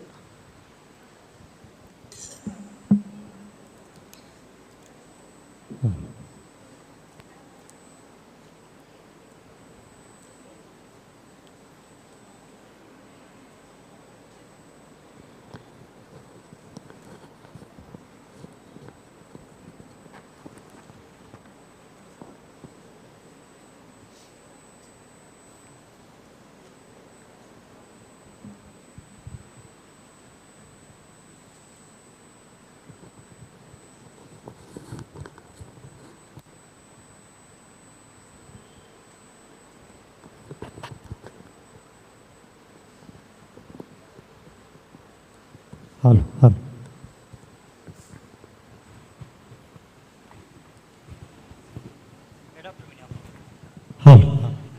Hello, ma'am. I'm Rajini. I'm an undergrad psychology student. So I'm not really, I can't really grasp the depth of all the discussion that's happening here, but I'll just phrase my question in a simple way. So India has a deep-rooted patriarchal system, and we can, when observing the older generations like our mothers and our grandmothers, I could observe that, they believe that serving the males in the family or pleasing them is their duty, and it's like it actually contributes to their psychological well-being. They actually feel happy about themselves and they feel content about themselves doing so. But in our generation, we are trying to break the, we are trying to rebel against the patriarchy. And when we try to be self-compassionate or when we try to put ourselves first over others or males in the family, the act is considered selfish or it's considered to be evil. And we feel very guilty about it, that putting oneself first or being compassionate to ourselves is not the right thing to do. So I wanted to know what's your perspective on the influence of patriarchy on the well-being of women and how different patriarchy is in the US and in India. Thank you. Thank you. A lot of that I didn't hear, but I did get the last part about the influence of patriarchy and the status of women. Is there more that I should I just start with that and then, great topic, great topic. I think in human history, it is the case that, I mean, there was Cleopatra, there are these, dramatic examples of women of enormous influence and at different points in time, Catherine the Great. But I think in the main, across cultures, some, the tale is more dramatic than others, but women have had like a secondary position. And that's why we have women's studies departments in many universities around the world. They're needed because of the secondary status of women. So I think patriarchy is definitely a part of the human story, and I think it has, in various ways, limited the eudaimonic well-being, the becoming of my best self for women in many different contexts. And that's why I think we are giving greater attention to women's studies, and in the Midas study we give a lot of attention to gender differences. I would just say you might be interested to know that when we look at differences between males and females on self-ratings, on my dimensions of psychological well-being, on most of those dimensions, so the prior context is, we also know, I don't know if it's true in India, but it is certainly true in the US, women suffer from depression at greater rates than men do, major depression. On the other hand, men suffer more from alcoholism. So those are just sort of epidemiological facts about distress as assessed in my own cultural context. But on my dimensions of well-being, women actually tend, this is on average, doesn't fit every single woman, every single man, but on my measures, women tend to do better than men. Certainly positive relations with others. That tends to comparatively be one of the low-rated aspects of well-being, comparatively speaking, in men compared to women. And women, in my research, again, these are averages, women tend to score higher on personal growth. And I've been very interested in that. What does that actually mean? Maybe it comes back to some of these issues about self-evaluation. I think personal growth requires being introspective and reflective. In other words, you cannot actually even conclude that you are realizing your talent and potential, becoming your best self, if you don't look at yourself through time. So it requires, I think, a high level of introspection, maybe women perhaps tied to experiences of, cultures and societies that have put men in dominant roles, maybe that cultivated greater introspection in women, I don't know. But I just think it's interesting that for my measures of well-being, women on average tend to look really pretty good. I also want to say, though, I mentioned this in my talk yesterday, you can't talk about a single demographic factor without thinking about its intersection with other demographic factors. So I'm always interested in the intersection of gender and educational status, for example, or gender, educational status, and race, for example. So when you begin to situate women in the social hierarchy, that's when you start to see lower levels of self-evaluation. I apologize if I didn't answer other things in your question. I just couldn't hear them. So if somebody else could maybe repeat what. Yeah, just to add to what Professor Rib said, it's a very relevant question. We all know that patriarchy is the bane of all societies across the world. It's not just in India. All the so-called westernized, modernized societies also suffer from this bane. I had a colleague when I was working in Christ, and one day she said, I'm fasting. I asked her what the reason was. She said, ma'am, today is Karwa Chauth, and I'm fasting for my husband's welfare. So the next, being a feminist, I asked her, does your husband do anything for your well-being? She said, no, nothing at all. Wow. So in our belief systems, culture, traditions also, because most of the rules are man-made. Say, for example, take the attire that you mentioned. Even now, in many colleges, women teaching staff are expected to come in traditional Indian wear. But do they expect the same thing from the Indian male? A patloon Anglistani, a patloon hamari nahi hai. We all know the trouser is from the English. But our men got westernized over a century ago. So now we think that it's fine. But if the daughter or a lady is wearing, we are still not okay with it. And why did Kamala Harris lose the election? Apart from the ideological differences, the Americans, sorry if I'm hurting your feelings, still cannot accept a woman to lead them. Therefore, this gender disparity, patriarchy, it's always there. I was recently reading William Dalrymple's book, The Kohinoor.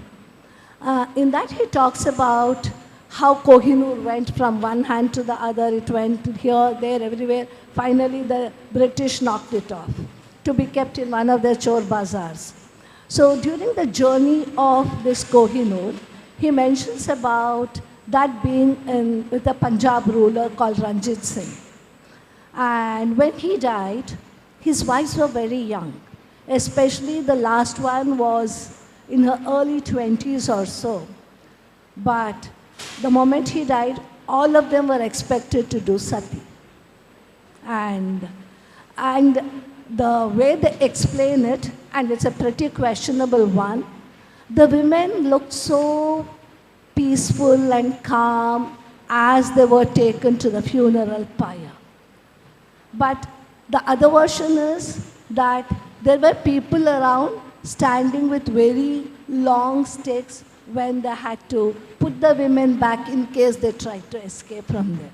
That's how patriarchy has impacted societies across the world.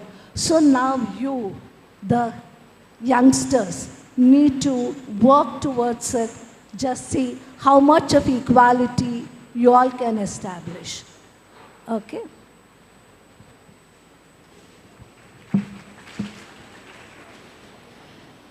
Dear Dr. Rafe, there is an online participant question. I'm going to play that. Okay.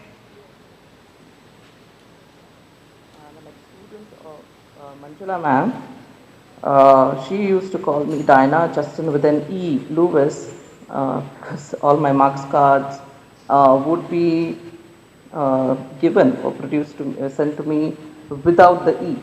So I would always run to ma'am, my marks card has come, but it doesn't have the E. And so inevitably she would always call me as Dinah Justin with an E, Lewis. So yeah, I'm sure, I hope ma'am remembers me still. I'm from the 2002-2004 batch.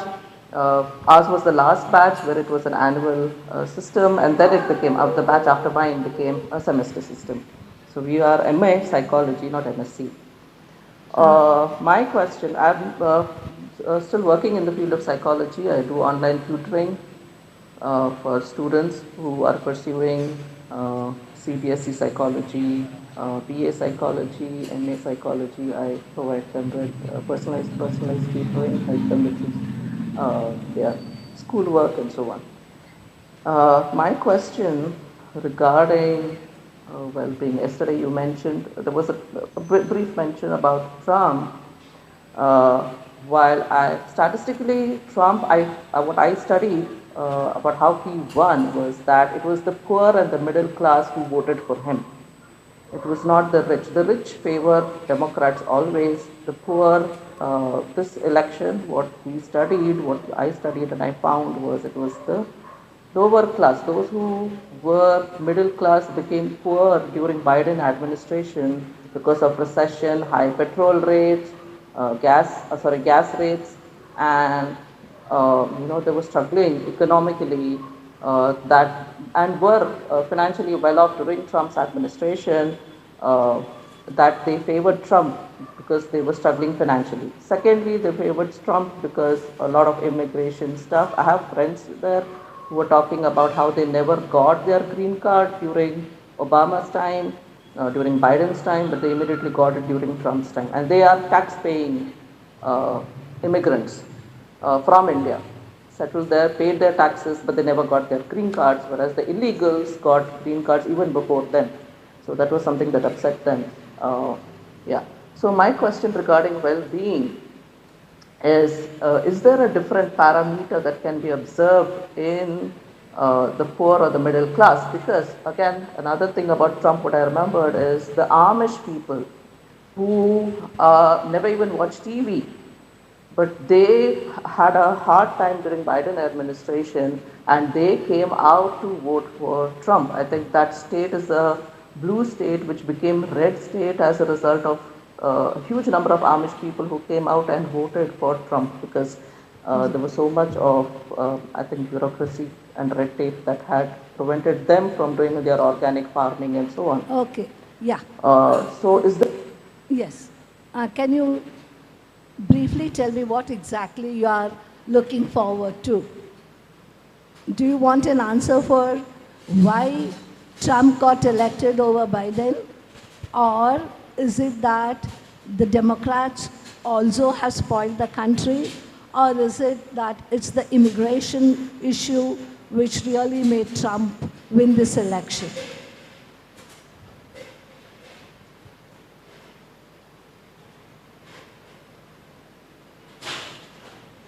Okay, you are not audible. So from whatever I have understood of the question posed by you, not that Democrats are way better than Republicans. They have their loopholes, the way the Republicans have. Another thing is, how does the social media, like we all know that there's a lot of disinformation across the globe. And most of the people who have been elected as heads of state across the world have a right leaning. And I think that's very, very evident in the recent elections that we have had across the globe. So the right leaning, the promises made, the disinformation, the misogynistic attitude, the gender disparity, all these have contributed. Neither the Republicans nor the Democrats have really been able to address the issue of illegal immigrants as much as it should be addressed. That's how I understand this particular situation. I hope I've answered your question. I could just add some things to that. I would just underscore one of your key points is I think a big part of the explanation of the outcome of the recent election in the US is essentially misinformation. And it has to do with where people get their information in our current world. So when I was a kid growing up, everybody turned on the nightly news on television and they listened to CBS or NBC. I grew up listening to Walter Cronkite. So there was like one source of information about what happened today and what sense do we make of it. What we now have, thanks to modern technology and people creating their own information systems, we have people who basically are being informed in dramatically different ways. And there's actually a lot of misinformation, lies, flat out lies that are circulating, and that becomes part of the basis for, so we have a lot of anti-immigrant sentiment in the United States. Trump and his information systems and the others, he's partly responsible for that. You know, basically saying, you know, immigrants in, I forget what city it was, someplace in Ohio, I think, they're eating cats. They're eating cats. I mean, just these, like, absurd ways of disparaging these individuals. So we have a huge problem with immigrants in America, and the person asking the question said something really important, which is to say, there's many immigrants, hardworking immigrants in the United States who are not citizens. They are paying taxes. They are paying taxes off of their wages. So it's a huge problem that needs to be fixed, and it's a very polarizing issue in the United States. And you tend to get, this is a kind of caricature, but it's a caricature that sort of captures the situation. You get a lot more like compassion and respect for an appreciation of the history of immigrants in the United States. It's a country built on immigrants, and so there's an embracing of immigrants, but that tends to come from liberal Democrats who favor social programs to help people or whatever.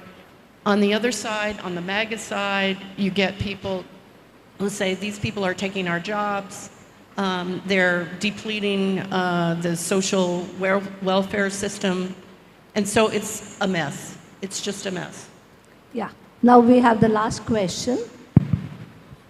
Ma'am, my question is in connection with the student who asked a question on how patriarchy and how women don't, put their well-being, at the back when it is serving the community. I just have a different perspective on this. Like, let's say there are also men who would want to be homemakers in the Indian context, which generally women is a homemaker and men is the breadwinner of the family. But there are also men who would intentionally want to be a homemaker. But the society, the critical, when the society is being critical, the men may not be able to do that. Yeah. So in that context, ma'am, I would just want to know, how is it in the West? How do you see, like, do we have this rigid compartmentalization of who does what role? And are there studies pertaining to that if the well-being is deferred in terms of the roles that they do? I don't know that I can speak too much from what I know about sort of scientific findings about the issues that you posed, but it is absolutely the case that in the US, the work of women, what would be put under the heading of work of women? Caring for small children, caring for aging parents, you know, that would be the category of women that you were talking about who choose to be prioritizing their families, and that's how they want to spend their time and their energy. It's profoundly devalued. It's profoundly devalued in the culture. But that's not the only area where we see the work of women being profoundly devalued. The other, I think, really dramatic example is school teachers. Teachers of elementary children in the US tend to be primarily women. There's some men, but guess what? How do we know it's devalued? Their salaries are terrible, So I guess I would say, you know, these issues of devaluing the work of women, kind of pervasive, I think, in even in first world countries. Yeah. Okay, we have come to the end of the session. So just to conclude, talking about Professor Riff's scale, we have also translated it into Kannada and it has been standardized. And a lot of our students, the research students, have used Professor Riff's scale. And some of the very important findings are, when this scale was used with underprivileged children, we measured their well-being and it was noted to be low. And when we planned an intervention, understanding their needs, the well-being increased significantly, which is a very important finding. And we can see what type of intervention can be planned with them. And we also worked with some special groups of children, like in one of the studies on survivors of child sex abuse. It was noticed that they enjoy much lesser psychological well-being compared to the ones who have not had such an experience. And in one of the studies on mid-adults, it was noticed that people from higher socioeconomic status groups have higher psychological well-being. So can we identify the factors which contributes to low well-being among the lower socioeconomic status groups, and can we work on them is again one of the things that we have found out from the research. And we have also found out that among emerging adults, the women, emerging adults who are women, we noticed that there's a very high correlation between psychological well-being and self-esteem. And another factor was body shame was significantly negatively correlated with psychological well-being, and perceiving menstruation in a negative sense also had a significant negative correlation with well-being. So someone could take these findings forward and see how well-being of these groups can be improved. And another very important finding that we had with one of the groups of transsexuals that we were working with, one of the very important factors that contributed to their well-being was allowing them to undergo castration. These were the male to female transsexuals we worked with, and they said, what increases our well-being is this. Therefore, different groups have different contributing factors to enjoying a good well-being or a lower level of well-being. That has been our finding. Maybe if some of the students are interested in a collaborative research, they can take it forward. So thank you, Dr. Ray. Excuse me, ma'am. Sorry for interrupting you. I just had... Can I comment on her comment? Yeah, I had another question, if you don't mind. be as brief as possible because we are Okay. already behind schedule. Okay, I'm sorry for interrupting any time. I wanted to ask about well-being therapy and how does it accommodate different type of people? Because well-being means different things to different people. So, and like, do people specifically use your model of well-being to conduct well-being therapy? So, can you hear me? Yes, ma'am. Is this my... Oh. I don't do well-being therapy, but one of the innovative features of the original well-being therapy developed by Giovanni Fava was that the focus of the therapy came out of daily diaries that people kept. That's how you learned what people's strengths or vulnerabilities were, which is another way of saying, yeah, everybody doesn't need exactly the same kind of well-being therapy. They need a well-being therapy that is tailored to their own individual strengths and vulnerabilities, and part of that becomes evident to the clinician by having the client, the patient, keep a daily diary of what's happening in their lives. So I think that's one way of individualizing, I guess, well-being therapy. We don't have much time left, but I want to just say one thing that sort of puts together the question about the work of women and disadvantage and childhood adversity. Some really interesting, so MIDAS is a study where we ask detailed questions about childhood experience. Were you physically or sexually abused as a child? Was your family living in severe financial stress? But not just the negative stuff. We also ask questions about, did you have a nurturing and caring mother and father? Asked separately for each parent. And so one really interesting study showed that individuals who grew up with childhood adversity, defined in terms of either economic disadvantage or malevolent behavior inflicted on children, those things in and of themselves predict mental and physical health problems in adult life. But this is a story of resilience and protective resources. So what protects individuals against those adverse outcomes in the face of childhood adversity? Maternal nurturance. Having a nurturing and caring mother. So it comes back to the work of women. Having a nurturing and caring mother helped protect individuals subjected to early life adversity from experiencing midlife physical health problems because they had like a protective resource. Yeah.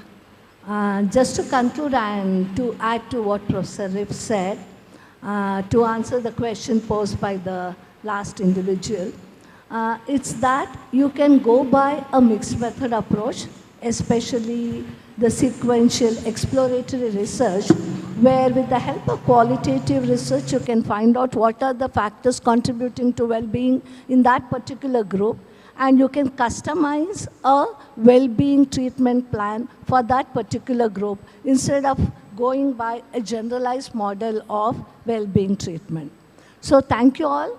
So thank Professor Riff for the wonderful presentations that we had.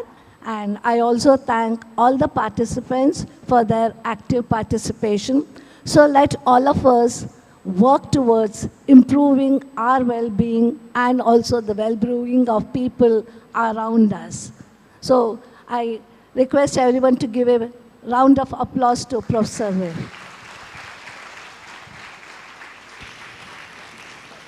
Okay, thank you all. On this auspicious occasion, we acknowledge the presence of Dr. Hemavati V. Hegade, Ms. Sonia Yashovarma, and Ms. Shraddha Amit to the program. I request Dr. B.A. Kumar Hegade, Principal SDMC Ujire, to welcome Dr. Hemavati Hegade with the bookmarks.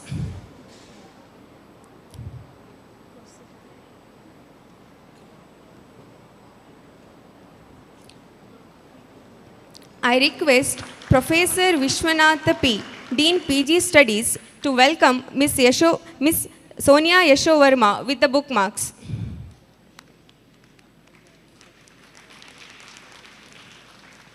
I request Dr. Vandana Jain to welcome Ms. Shraddha Amit with the bookmark.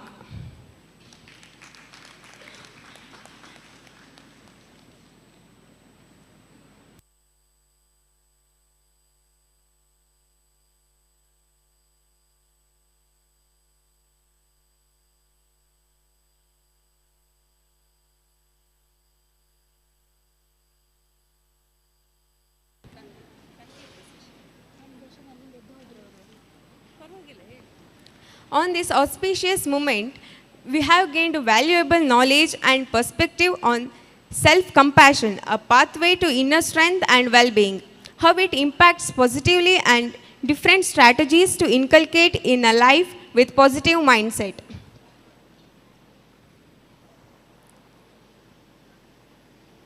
I would like to call Ms. Ramya K. to present a token of appreciation to the key speaker, Professor Carol D. Reef.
Now, I would like to call Ms. Diksha to deliver the vote of thanks. Dear respected Professor Carol D. Reef and Dr. M.Y. Manjula and all the audience, on this inspired moment, I am here with a heart full of gratitude for filling our minds with the knowledge. Thank you so much, ma'am, for sharing your profound insights and for shedding light on such a significant topic. Your perspective has undoubtedly sparked meaningful reflections among us. As we conclude this session, I would like to express my deepest gratitude to our speaker, Professor Carol D. Reef, for her thought-provoking keynote, and to our moderator, Dr. M.Y. Manjula, for facilitating this session so wonderfully. A big thank you to all the participants for your attention and engagement. Your enthusiasm fuels the success of the session. With that, I officially conclude Technical Session 2. Thank you. Thank you once again for your valuable contribution to this session. We are truly grateful for your support. Now, we are moving on to the next session.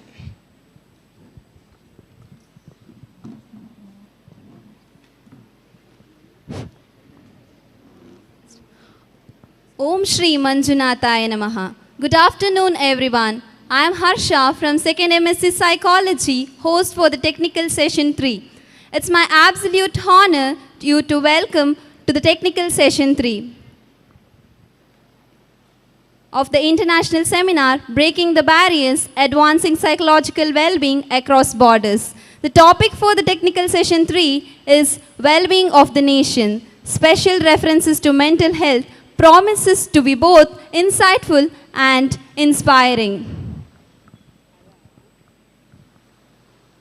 Before we begin the session, I would request Dr. Vandana Jain to escort the moderator and the key speaker to the dais.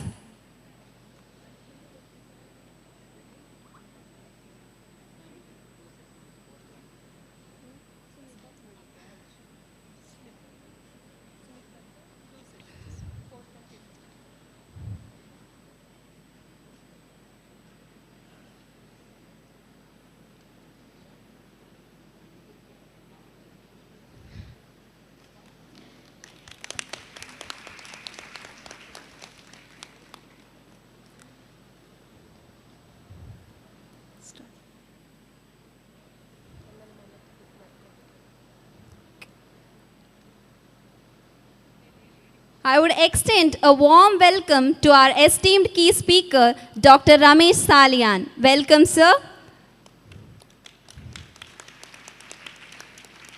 I would also extend a warm welcome to our respected moderator, Dr. Balakrishna Acharya. Welcome you, sir. We are truly privileged to have such eminent personalities to guide us through this crucial topic today. At this moment, I would like to invite Ms. Zai to formally introduce our distinguished key speaker and moderator. Ms. Zai, over to you.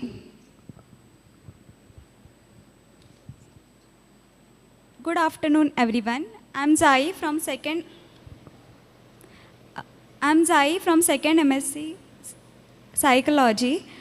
It's my honor to introduce our esteemed guest, Professor Ramesh Salian, a renowned expert in economics. Let us warmly welcome Professor Ramesh Salian, a highly accomplished economist and professor at the Center for Economic Studies and Planning at Jawaharlal Nehru University, New Delhi. Professor Dr. Ramesh Salian is a distinguished academic and economist specializing in areas such as information and communication technology, ICT in economics, macroeconomics policies, agricultural economics, health economics, and developmental economics. Dr. Ramesh Salian holds the distinction of being the first Kannadiga and only the second South Indian to join this prestigious center in its 50 years history. Professor Salian has an exceptional academic background with an MA, MPhil and PhD in economics from Mangalore University, where he graduated with distinction. Professor Salian has made significant contributions to research and education, having published 52 research articles in reputed journals and edited 3 books, delivered 79 invited lectures and keynote addresses, presented papers at 43 national and international conferences, successfully guided 3 PhD holders with 4 more currently under his mentorship. He has led multiple funded research projects, including studies on ICT's role in mitigating COVID-19's impact on agriculture. He has served as faculty member in economics at SDM College and Tumkur University. He has held various leadership roles at Tumkur University, including Director of Research and Deputy Registrar, and contributed to policy discussions as a member of Karnataka State Administrative Committee on Higher Education. In addition to his academic achievements, Professor Salian is committed to social service, having organized blood donation camps and founded the Brahma Shri Narayana Guru Charitable Trust. His insights have been shared internationally, including lectures delivered to Sri Lankan government ministries.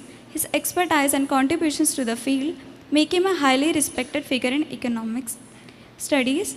We are highly honored to have such an eminent personality with us today.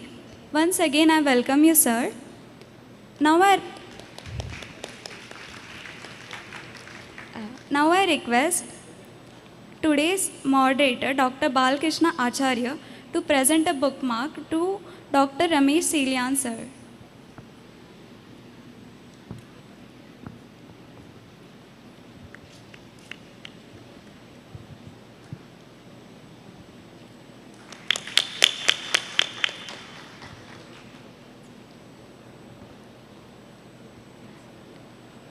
It's also my honor to introduce our moderator for today, Dr. Y.T. Balakrishna Acharya, a highly accomplished individual with vast expertise in field of psychology. Known for their insightful approach and ability to guide engaging discussions, they are a perfect choice to lead today's session. Dr. Y.T. Balakrishna Acharya is a renowned academic psychologist and former professor and head of the MSc Psychology program. With a career dedicated to advancement of psychology, he has published over 40 research papers in national and international journals and authored several books, including Manasika Rogagala Parichaya and Challenges in Rehabilitation of Disabilities, and contributed more than 20 popular articles in Kannada magazines and newspapers to promote public understanding of psychology. His contributions span mental health, disabilities, and child psychology and educational guidance. Dr. Acharya has mentored doctoral candidates as a recognized PhD guide at Mangalore and Bangalore universities, with a strong role in academic boards and examination committees across Karnataka's leading institutions, where he has helped shape curriculum and maintain academic standard. He has also served on expert panels for the Karnataka Examination Authority and is sought after resource person for seminars, workshops, and counseling services.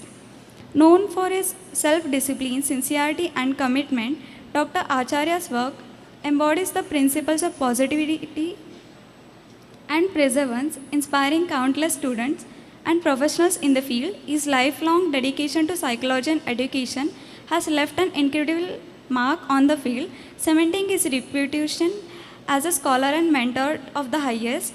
We are very privileged to have you with us as a moderator. Once again, I welcome you, sir. Now I request Ms. Ashwini H. to present a bookmark to Dr. Balkrishna Acharya.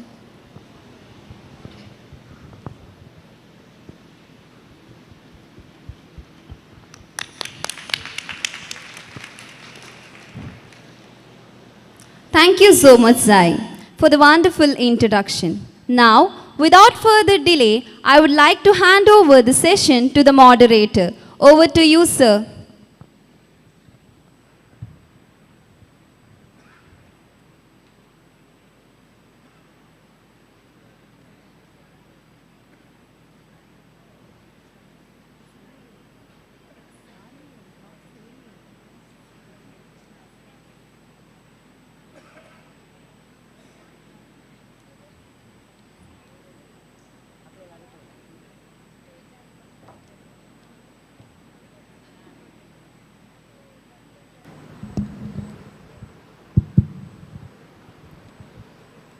We have with us Dr. Ramesh Salian, Professor of Economics, Jawaharlal Nehru University.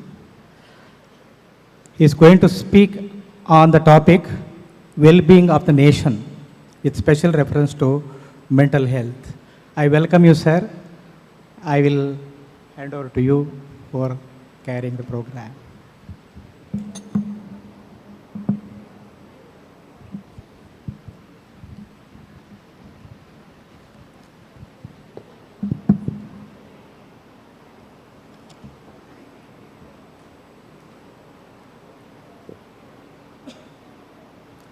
Namaste to all. Most respected Dr. Hemawati Hegde ji Madam, my sir and my mentor, Dr. B. Yashovarma, Mrs. Srimati Soni Yashovarma Madam, Mrs. Amita Madam ji, and most prominently Dr. Reef. I was studying your models of well-being, but it is, a little bit difficult to me to understand the concept because, I'm the layman in that subject because my subject is economics. And 2 years back, I started to teach health economics. My field is economics. I was working on information and communication technology for economics. I was working on digital economics. But last 2 years, after joining to Jawaharlal Nehru University made me to teach health economics. Jawaharlal Nehru University, JNU, majority of the students are from Uttar Pradesh, Bihar, Haryana, Chhattisgarh, and Orissa. And majority of the students are from very vulnerable section, very poor students. Even they struggle for, day-to-day food. They travel from 2,000 kilometers for education.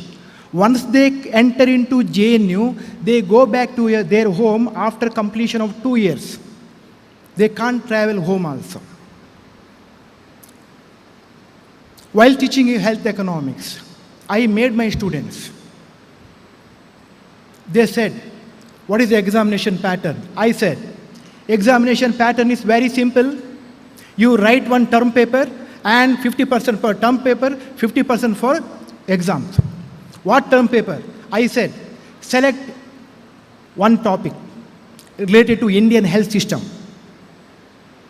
Anything, maternal mortality, child mortality, period poverty, new concept, period poverty, any topic, sexual harassment, stunning, obesity, anything.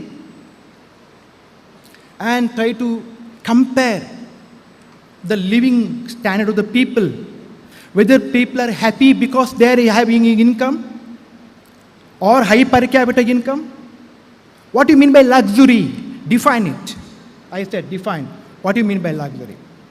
You believe it or not, from last 2 years, I got 104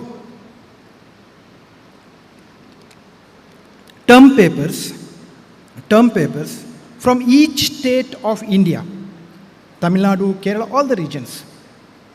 I gave every student to 1 hour to deliver his experience. Then I realized we have to decolonize the concept of well-being. We have to decolonize the concept of well-being. 1963. See, after visiting many universities in India, many places in India, I give the example of happiness lies in what? I simply say them. In my district, we are having one project, NGO, Shikshetra Dharmasthala Rural Development Project. What we teach?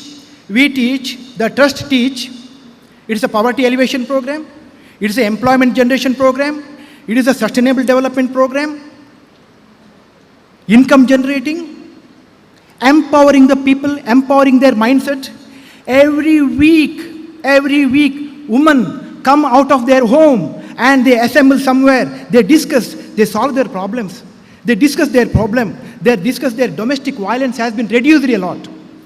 Domestic violence has been reduced because of the SKDRP program, because women empowered. They discuss their problems among the women in the group. They have become financially stable. They can buy whatever they want. Today, many households are run by women. This is the beauty of the concept. Then I visited many places, Janajagriti Vedika, where there are de-addiction centers. The de-addiction centers, alcoholism, drug addiction, changing mindset, well-being, happiness, where we can contribute to the happiness and well-being.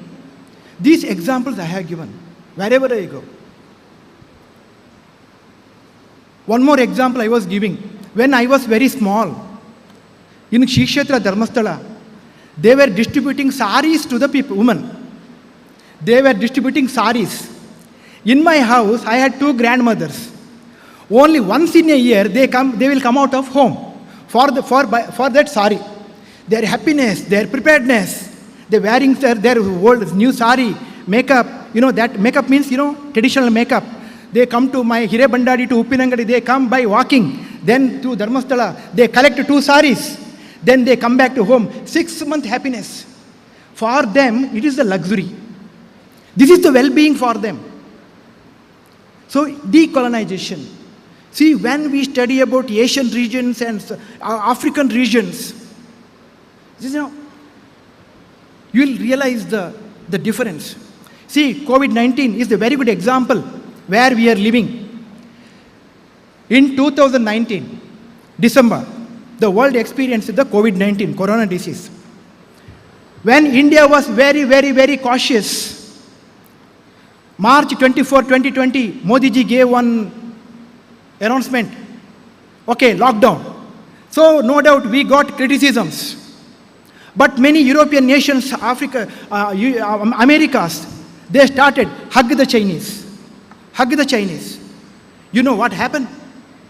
What happened in the developed nations? What happened in Italy, Germany, England, and USA? United States of America having 34 crores of people, they lost 5.5 lakh people due to COVID-19. India, 140 crore people, even we lost only 5 lakh people. The death rate is same.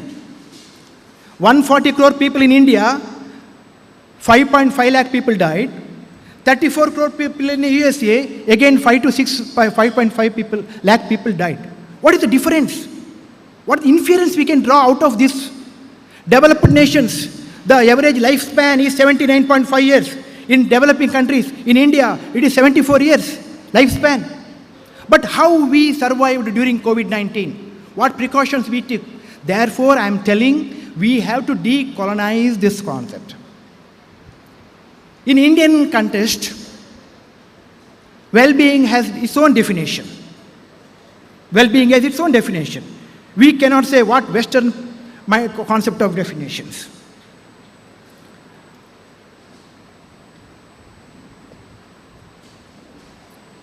PPT?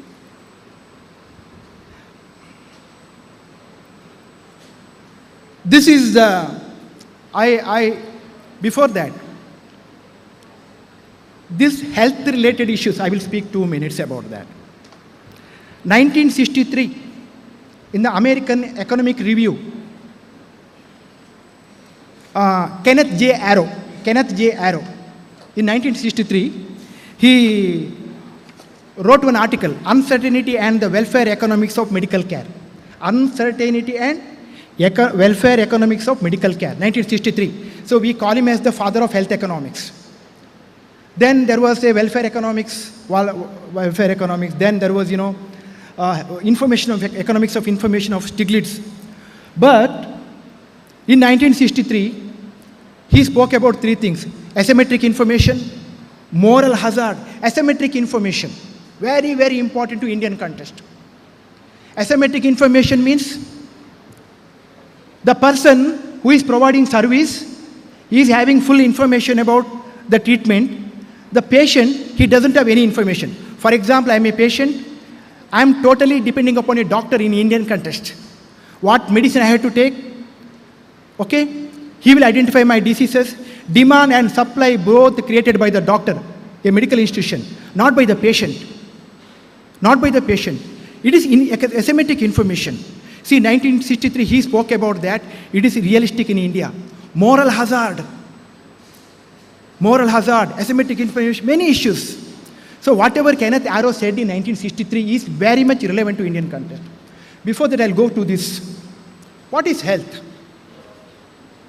This is the World Health Organization definition, 1948. In 1948, that Andraja Stamper, he is also one of the founding member of World Health Organization. He gave this definition: health is a state of complete physical, mental, and social well-being, and not merely the absence of disease or infirmity. No, I have no issues. I am fit. Physically, I am fit. I have no issues. Absence of disease is not good health. Absence of disease is not good health. Mentally, physically. Therefore, we say physically fit, mentally sound, we say. Okay? So when it comes in Indian context, where we commit the mistakes. One example I will tell you. For example, I am having a daughter. My daughter is now 17 years old. What I think? Okay, then again 5 to 6 years, I had to save money for her marriage. And I had to find a good boy for her. And that in Indian context, I am telling in Indian context, no, I am not thinking whether my daughter is healthy, whether she is mentally and physically ready to face a new challenge, whether her body is ready to bear a kid. As a father, I am not thinking at all. I am thinking only one thing. Okay, my daughter should get married. She should get a good husband. Only that much. Whether am I thinking in Indian context, maternal mortality, infant mortality, obesity, stunning, wasting, all types of diseases comes because of this mismanagement of life. Mismanagement of life. A woman's psychologically, it may impact her newborn baby. How many of you are discussing about that? A psychology figure, for example, I will marry my daughter to someone. I cannot expect that our in-laws treat her the way her mother is treating. I cannot expect if they're treating better off. But as a father, I am compulsion to, in Indian context, I am talking about customs, traditions, likewise. This kind of mental trauma, mental support, in Indian women are not getting. Indian women are not getting. We always blame women. You are committing mistake. We are not, as a male member, we are not ready to bear any responsibilities. For everything we blame them. You are wrong, you are wrong, you are wrong. One-sided decisions. My mother waking up at 5 o'clock, going to the bed at 11 o'clock. I was waking up at 6 o'clock, going bed to the 10 o'clock. Husband get up at 6 o'clock and going to the bed 10 o'clock. Wife get up at 4 o'clock and going to the bed at 12 o'clock. He is not going to understand his problems. See, this kind of mismanagement, see, before talking about well-being, happiness, richness, we have to address these important issues I am talking in Indian context, because our people are not empowered. If I say, my daughter, go and marry that person, okay, Papa, I will marry, she say. No, Daddy, I won't marry. Daddy, give me some time. I want to settle down in my life. Then I will think of marriage. She won't take. Because she is not ready to oppose my words. Even today she asked me, Daddy, should I prepare for NEET or should I prepare for board exams? So we have to empower our kids, empower our women in Indian context. Almost 50% women we are having. How many suicides? How many harassments? How many mental tortures? How many variety? They cannot disclose. If they come and disclose their problems with the parents, how many times you complain? Adjust with that family. This is a common word. In South Kendra, Udupi district, I don't think you are better off. But I served in Tumkur district for 13 years. I served in Tumkur district for 13 years. 13 years. With a newborn baby of 9 days, a woman appeared for exams. Then I said, Madam, you please go. Otherwise, I'll give complaint to the Women and Child Development Department. Go back. I will complain on your husband and I'll complain on your in-laws. In South Kendra district, Udupi district, we are well off. We have education, we are good. Literacy rate is good. Economically, we are well off. But in Tumkur district, 13 years my service as the Deputy Registrar of Exams, entire district I visited. See, this kind of mismanagement. You go to Rajasthan, go to Haryana, go to Bihar, now Delhi has become dustbin. Delhi has become dustbin due to migration. And some reverse migration. Who is taking care about these people, migrating people? So this, if I keep on talking all these things, it will, I will again, now in my speech, I will brief the health of the nations for 10 minutes, because I know that you don't read all these things. I have collected this information from World Health Statistics 2024, just to say the gravity of the problem, the severity of the problem. So this is what 140 nations have adopted this, their constitution that providing good health, this one. Then we are worrying about, healthcare services. See, every concept apply to Indian context. Every concept apply to Indian context, not to the developed nations. Okay? Healthcare services, education and information, safe drinking water, clean air, good nutrition, quality housing, decent working and environmental conditions, and freedom of all types of discrimination. Freedom of all types of discrimination. All types of discrimination. Only few types of discrimination. All types of discrimination. Discrimination will take place in every household. Okay? Generally, we can give many statements. I have seen a professor's brother was working at his home. He is cleaning the home. He is a servant. Elder brother was professor. His younger brother was a servant at home. I have seen discrimination. If I made my wife at home do all types of, work, it is also one kind of discrimination. I'm not going to understand the feeling of my wife.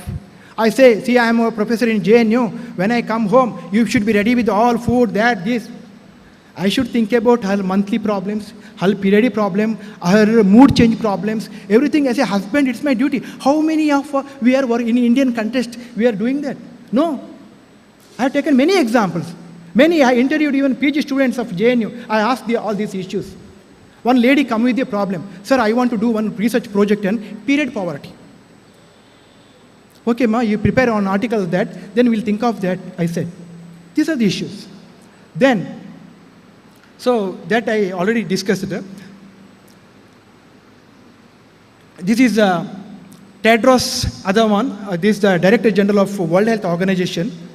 Health is a human right. No one should get sick or die just because they are poor or because they cannot access the service they need. Health access, health equity, health affordability. Health access, health equity, health affordability. This thing, you think about this. I just put the word to you. You just think about affordability of health, equity of health, just you think about this. Then, this is the COVID outbreak. Then along with, I have mentioned many, climate crisis issues, okay? And major causes of death, morbidity. Mortality and morbidity, two issues. Mortality means, okay, death. Morbidity means what? I mean, majority of the morbidity people, they don't die, they live with medicines, okay? They will, therefore now, World Health Organization made two definitions. Life expectancy and healthy life expectancy. One life, ಜೀವಿತ ಅವಧಿಯ ನಿರೀಕ್ಷೆ. ಇನ್ನೊಂದು healthy life expectancy. ಆರೋಗ್ಯಕರ ಜೀವಿತ ಅವಧಿಯ ನಿರೀಕ್ಷೆ. Okay? We are now, today I am survived because of medicines. If I stop taking medicine, I will die. This is not healthy. I am life expectancy. It's not healthy life expectancy. Like this example. Okay? Then, yeah. This some statistics I have given. How disabilities and refugees and migrants in 2021, an estimated 1.3 billion people, I mean 16% of the population, had a disability and forced health inequalities due to avoidable, note the point, avoidable, unfair and unjust factors. Okay? Then again, I have given some statistics. This is the life expectancy. See, because of COVID-19, life expectancy from 72 years to, it has reduced to 69 years. Because of COVID-19. So now again we are in the stage of 2012. Same life expectancy was there in 2012. Then, this is the how COVID-19 has impacted on the entire world. Nearly 88 lakh people died, entire world, due to COVID-19, In 2021, 88 people, and 2020, 40 lakh people died due to COVID-19. This is another shocking statement. This is overweight and aged 5 years and over were living with obesity. 500 million were underweight. 148 billion children under 5 were affected by stunning. That statistics I will discuss later. Then again, this is the major cause of death. Major causes of death one is the heart disease is the number one. Heart disease is the number one. And even today, this TB is also prevailing very much in Indian context. Some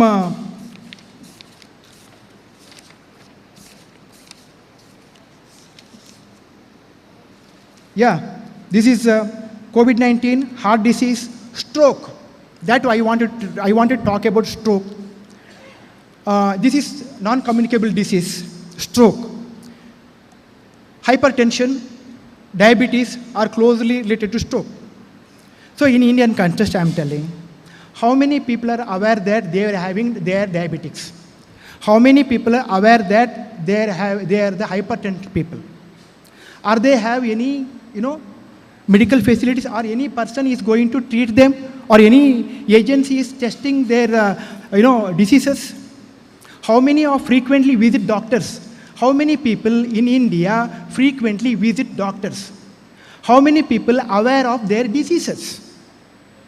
Okay, this one. Then mortality related, this one. Here, maternal mortality and infant mortality, two issues. The main reason for maternal mortality is in African region and Indian, this sub-Asian region is, as I said, informally, parents think of marriages, not the health condition of their daughter. Because of the low weight. See, I said, this is a compulsory before marriage. The policy framework is what? Before marriage, health test is compulsory. Whether my daughter physically or mentally fit to be a mother, that is made. I blame the institutions. It is a duty of the institutions. You are not getting marriage certificate, health certificate. It should be compulsory in Indian context. Is the one thing I want to tell. Then I have given statistics. Even maternal mortality we measure in lakhs. Infant mortality we measure in thousands. In maternal mortality, again, this number is nearly 287 women globally died from a maternal causes. ಒಂದು ವರ್ಷಕ್ಕೆ 2,87,000 ಮಹಿಳೆಯರು ಮಾತೃತ್ವ ಸಮಯ ಅಂತೇಳಿದ್ರೆ pregnant carry ಮಾಡೋ ದಿನದಿಂದ ಮಗು ಹುಟ್ಟಿ 1 ವರ್ಷದ ಒಳಗೆ ಡೆತ್ ಆಗುವಂಥದ್ದು. ಒಂದು ವರ್ಷಕ್ಕೆ 2,87,000 ಮಹಿಳೆಯರು ಸಾಯ್ತಾರೆ ಅಂತೇಳಿದ್ರೆ just imagine the health system. Just you should blame the system, institutions. In a democracy, we have, there are authority to address all these issues. Okay? Then, this is the total number of deaths among children under 5 years of age worldwide decline. Okay? See, 4.9 million. 49 laksha, 49 lakh children below the age of 5 died in the year 2022. Before discussing about well-being, you should know all these statistics.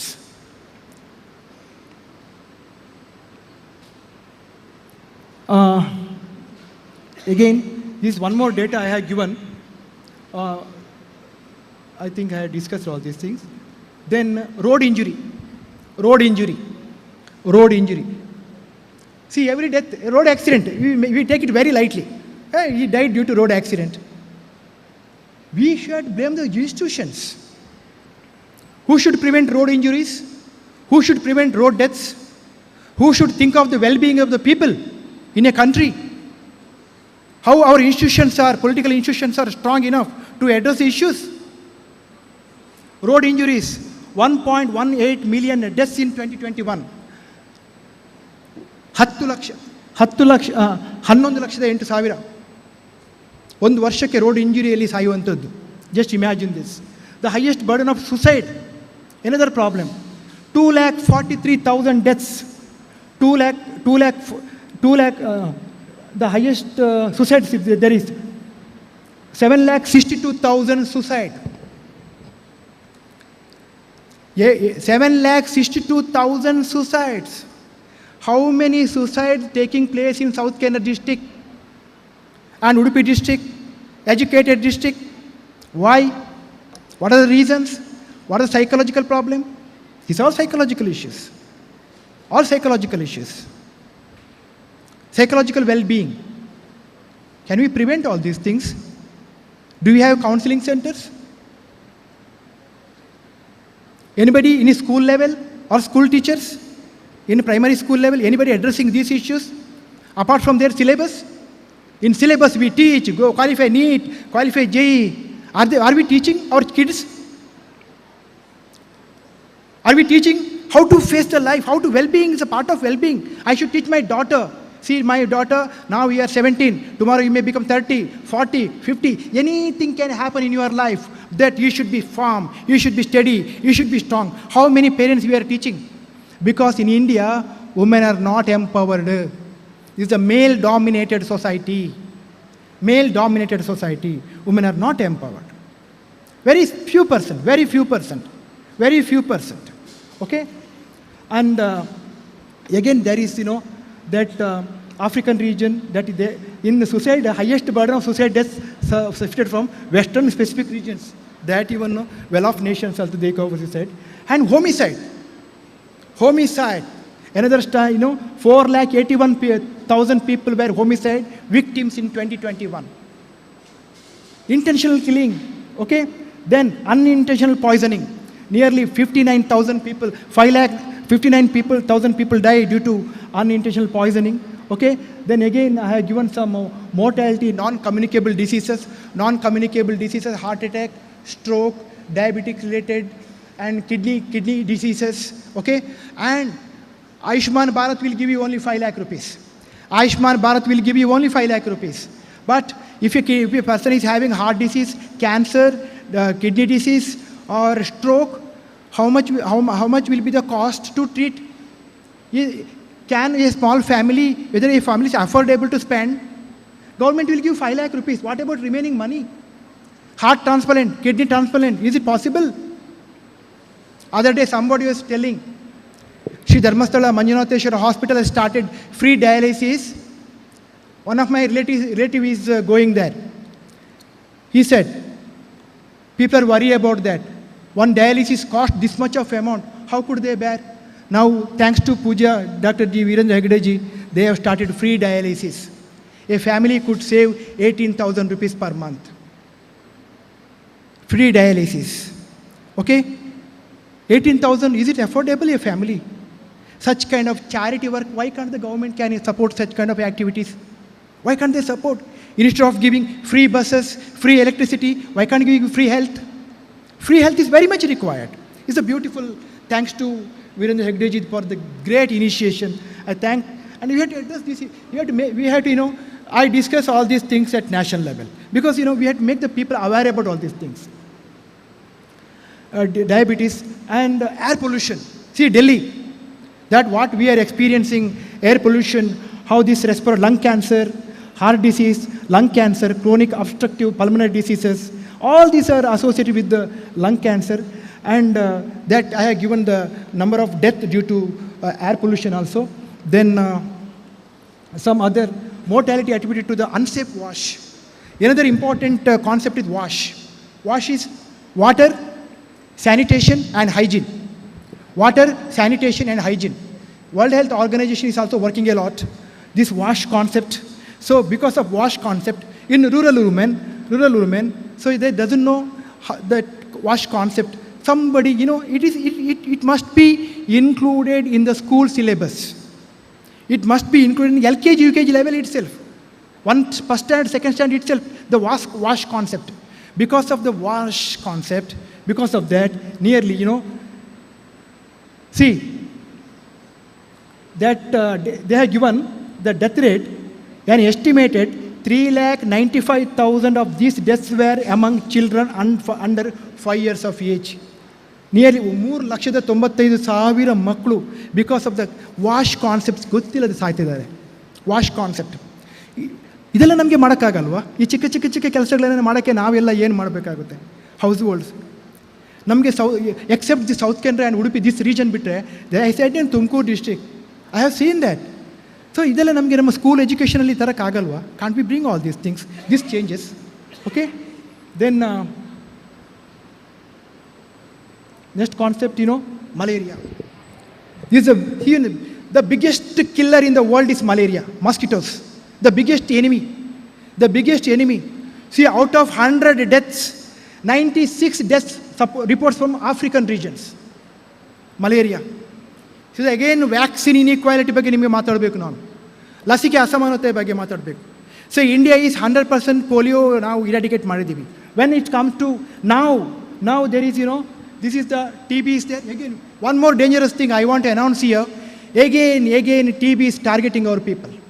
Number of TB cases increasing in North India. Nowadays. Again, that's this one. And again here, HIV cases, please see that. There were 39 million people living with HIV globally. 37.5 million were aged 15 years of older and 1.5 million. 15 lakh were children under the age of 15 years. In 2022, there were 1.3 million, 13 lakh million new HIV infections globally. Again, it is cautious. Okay? Then, TB. An estimated 10.6 million people developed TB globally in 2022. 1,60,60,000 ಜನ TB ಇಂದ ಬಳಲ್ತಿದ್ದಾರೆ. this concept. Among that, 55% of men and women. Then malaria cases, I want to discuss this one, with this mismatch. That I said 94% global malaria cases and 39% of global malaria cases, that I have given the data. And one good thing I had to announce here that there are vaccine for malaria. Vaccine for malaria. Okay, that vaccine for malaria research recently is one thing. The first malaria vaccine, RTS-SA01, that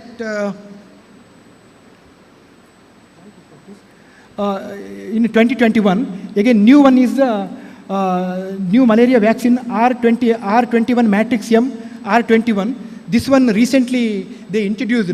These are in experiment stage, but in this contest, only African region they require this attention. Then again, infectious diseases, I said, hepatitis B is there. Again, it is prevailing. We cannot neglect anything. Hepatitis B is there. African region saw estimated more than that hepatitis B, hepatitis C, hepatitis A. There are many varieties. Type 1, type 2, type 3 polios are there. Only except Afghanistan and Pakistan. Afghanistan and Pakistan, because of religious regions, they are not, they prevent, administering polio vaccines. The Pakistan government using their military to administer the polio vaccines. Only 2 countries are now facing these issues, thanks to Indian government, thanks to World Health Organization for totally eradicating this vaccine, polio. But only 2 nations are now facing. It's not a big issue now. Sir, I have been instructed to give 5 minutes for 5 completion. minutes. Then this is, women's and girls' health that I have to speak about this again. That is one is violence against women.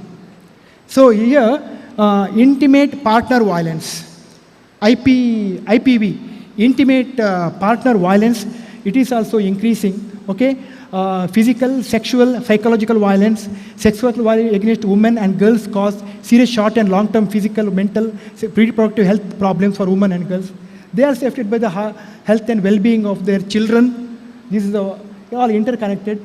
Then again, there are many data is available about how the estimator suggests that violence starts early in the lives of women. When violence starts in the life of women, that we have given the data also. Please go through that. From the age of 15 to 19, again, they have reported, okay? Then adolescence pregnancy, this is one of the major issue. I think in last USA general election, when Donald Trump and Kamala Harris were discussing about debate, the third biggest issue they discussed about abortion. Adolescents, see that I'll give given, in 2023, there were an estimated 12.7 million births among teenage girls and aged 15 to 19 years, almost half of a million births among very young girls aged 10 to 14 years, together representing 10% of all births worldwide. Okay, that again, it's all debatable issues. You have to discuss these issues, it requires us together. And risk factors for health, some nutritional risk factors I have discussed, and anemia among women also I have discussed. Then behavioral risk factors, that modified behavioral risk factors, tobacco use, alcohol use, that I have discussed. Then environmental risk factors, especially wash, clean air, then this one, okay? Then there are healthier population billions targets is my view, suggestions, okay? Healthier population billions, okay, that concept. The healthier population, improve the population health and well-being, that talking. There are many issues, okay? And stunning, wasting and overweight among children. That is, this is one. Stunning means too short for age, okay? There's the, and wasting means too thin for height, okay? That you can collect the PPT from the this one, okay? So like this, I have given all these many well-being health, I have given many issues I have discussed here, okay? Some data I have discussed. Due to, time constraint, I have to conclude now. Sir, I need 5 minutes again, please, okay? I had to conclude. Yeah. See, I introduced the global scenario of deaths, mortality, morbidity. Now we have to talk about well-being. What is well-being? Madam Raif is a good orator. She has developed many models about well-being. Many models well-being. But for Indian context, we need some new models to understand that Indian context. So in India, India is a laboratory. Angus Dutton, who got Nobel Prize in 2016, he studied poverty in India. The recent Nobel Prize winners also, they studied about colonialism concept in India and inequality. Why some countries are rich, why some countries are poor. They discussed that. Again, they took the example of India. So well-being here, addressing the core issues. Economic inequality is a major issue we have to discuss. Understanding the problems. Well-being or universal health care, improving the health system, mental well-being or psychological well-being is not possible. It is very difficult unless and until the institutions take responsibilities in Indian context.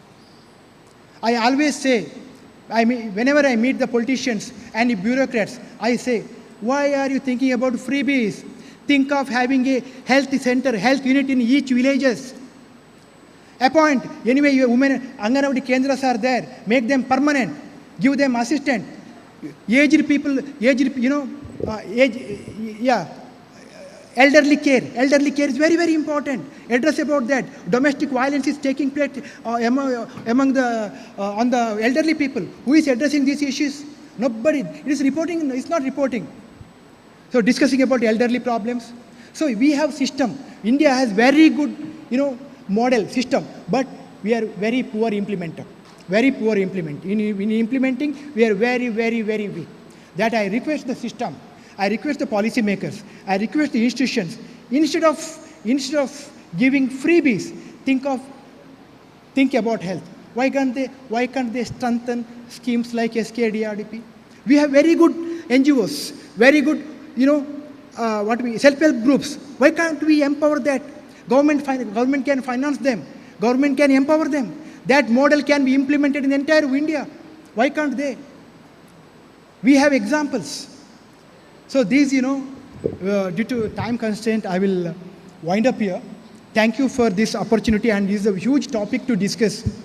And I'm not that much of expert to be brief about well-being, psychological well-being. That Datta is there, and Madam Raif, they're the well-versed in psychological well-being. As an economic student, as a person, economics, I measure happiness on the basis of the income of the people. I measure the happiness on the basis of, their mental and physical. That happiness, my definition is different, my thinking is different, the concept I am defining is totally different from the traditional one. Thank you so much this opportunity, and I thank everybody, the organizers, Dr. Vandana, especially for your due to your that request you made me to come this visit. Is my home. I served this institution for 6 years, and I have beautiful memories in these institutions. I can't forget this institution for anywhere. I can't forget Yasho Verma sir. He is like my elder brother. The way he was giving the suggestions, even 4 months before his last days, he spoke with me 20 minutes. 20 minutes he spoke with me. That kind of affection he had with me. And the model, the rural development model, I think we carry this model to the nation level. I always speak with the people. Eradication of poverty, creation of employment, and empowering the people. We have very good model. Adopt it. Adopt it. SKDIP is a very good model. Adopt it. Thank you so much. Thank you, the audience. So thank you, sir. Dr. Ramesh Salia had highlighted very well on various health issues and the socio-economic and other factors which are contributing for health. When you speak about health, physical, psychological, and even social health are being included. And his concern is regarding the socio-economic aspects, especially economic factors which are influencing on health. which is creating more stress among the people. In this aspect,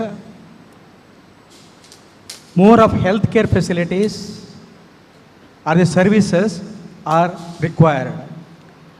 Maybe you can have 2 or 3 questions from the audience to Dr. Salian, because we are running short of time.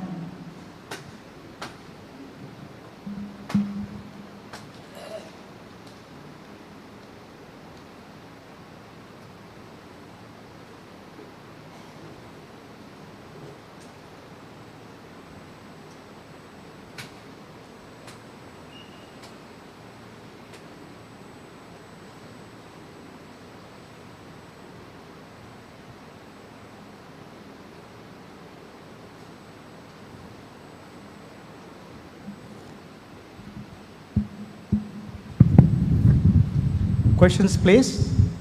If you have any questions, you can pose. Yeah, good afternoon.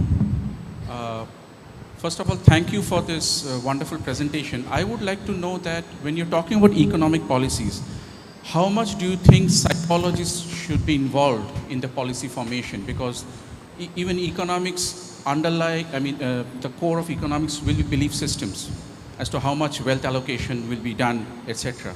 So don't you think psychologists should be involved in a greater capacity in economic policy formation?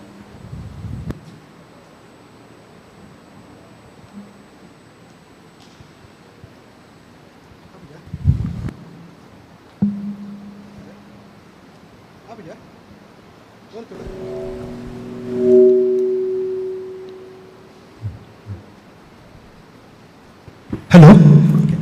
So this is the good question. Even I am worrying about this. In Indian context, how many health economists are working? Involvement of health economics is totally negligible in Indian context. Policymakers, forget about that, sir. World Health Organization has parliamentarian. Every year they organize conference for parliamentarians. How many, in Indian context, how many members of parliament are raising these issues in the parliament? No parliament member, no assembly, no parliament, they're discussing, they're going for a debate for 1 hour, 2 hour, 3 hour debate about health issues. Instead some other non-issues, they 1 day, 2 day, 3 day debate. How many? Sir, I given the example, in American presidential election, the third most important discussion was on abortion. In Indian parliament or state assembly, we discuss about caste, we discuss about reservations, we discuss about unwanted things, but health related issues, maternal mortality, infant mortality, suicides, mental well-being, policy framework, we are not discussing. See, in a democracy like India, it is a responsibility of the policy makers. I mean, that elected representatives do discuss these issues. In this, what you said there, the representation is very poor. Hardly we are contributing 3% of GDP, our health sector now. Maybe 3% that we are contributing to our health, health sector GDP. It should be, they must increase nowadays. You must increase, but involvement of the elected representatives is very, very important. And apart from that, they won't identify the experts. They can include experts like you. They can take the advice of Madam Rife. She's having many models. No, they are not doing that. Nobody is suggesting that also. So we are, okay, we need highways, we need roads, we need that railway stations, that. But about health, anybody is discussing about seriously? Any consultancies are there? Even in India, majority of the charity work is done by the foundations run by USA-based foundations. That's all, sir. Any more questions? One question? Yes, sir, I am here. I want to ask. Sir told he measures, wellness through income of the people, being economist. As a healthcare person, I argue, even the poorest can have good health in a good country, equality maintaining country. So I put health above your income. So I have a question for you. Going by the WHO recommendation of health allocation by GDP percentage, India is very, very, very backward. World Health Organization says 6 GDP should be spent on health. That much is spent by our pockets. We spend it. And government spends only 1.5 to 1.9. It didn't even cross 2. How come you economists never even criticize them? What have you done to influence the government to increase the health expenditure? Is it not important in well-being of India more than the income? No, madam, this is, very genuine issue. See, increasing health expenditure is very, very important. What you said, out-of-pocket spending is more. 100% out-of-pocket spending is more. I do agree with you that the whatever GDP allocation for health is very, very meager. It is not acceptable. But in Indian context, madam, where we failed, lack of awareness about this issue by our elected members. No elected member, that's what I am saying, no elected member, madam, over the years I am observing, no elected members discussing this. No elected members. Other day, Ayushman Bharat said, okay, above the 70 years old, we give free this one. Immediately, there is one article from Indian Institute of Population, Mumbai, that they said, okay, what I mentioned about NCDs. See, for example, a poor person is having heart disease. So if he admitted to one private hospital, they charge 40 lakhs, 50 lakhs, 60 lakhs. It's not affordable. So in that respect, I do agree with the failure of economists. What we do, we also after politicians, after some positions. We are not strong enough to say the government that just you read the newspapers, articles. Even economists, they write an article about political issues. Even doctors, no doctors writing article in Indian Express or any papers, no doctors, they are not writing any article about this in Indian context. Whereas if you see some other, I read PS, I read many, economists all, they write articles. They tell the government, it should be like this, it should be like that. But in Indian context, nobody discussing. So I admit the failure of the economist, that we have to think again. Yes, let me conclude by saying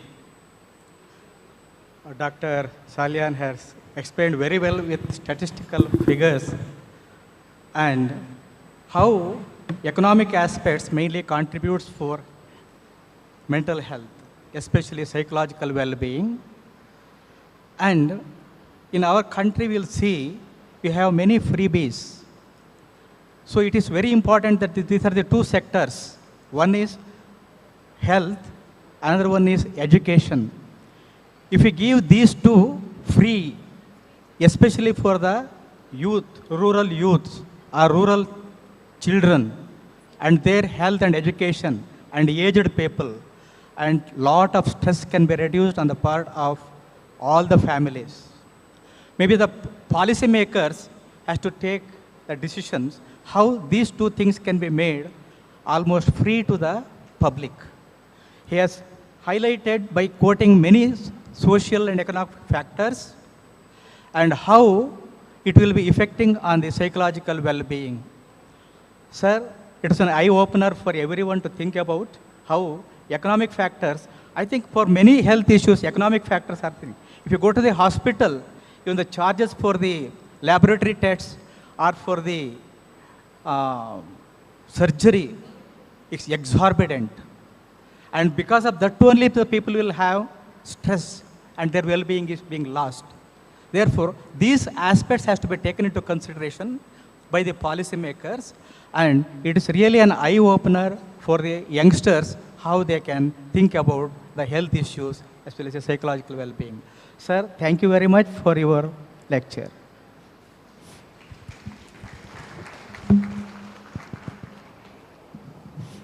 Thank you so much for sharing your profound insights and for shedding light on such a significant topic.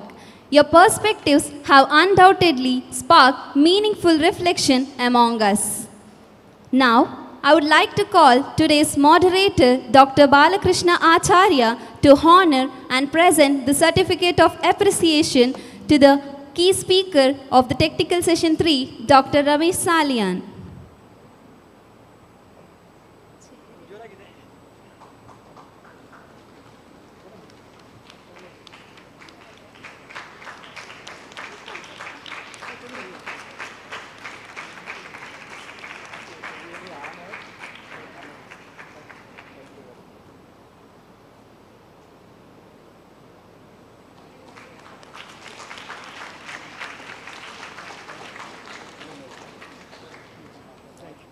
Thank you, sir. Now, I would like to request Ms. Ashwini H. to present a token of gratitude to our moderator, Dr. Balakrishna Acharya, for facilitating this session so wonderfully. Thank you, sir.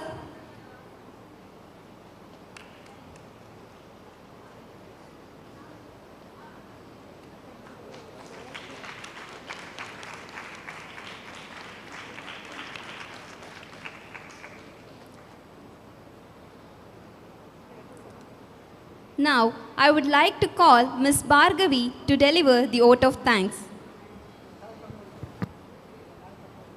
Om Shri Manjunathaya Namaha. Good afternoon, everyone. I am Bhargavi from 2nd MSc Psychology, here before you to deliver vote of thanks. Firstly, I would like to express my heartfelt gratitude to the key speaker, Dr. Ramesh Salian. Thank you, sir. Next, I would also like to express my thanks to our respected moderator, Dr. Balakrishna Acharya, for facilitating this session. Thank you, sir. I would also like to thank to participants for your active participation. Thank you all. With this, I officially conclude Technical Session 3. Let us continue to work together to advance psychological well-being across borders. Thank you.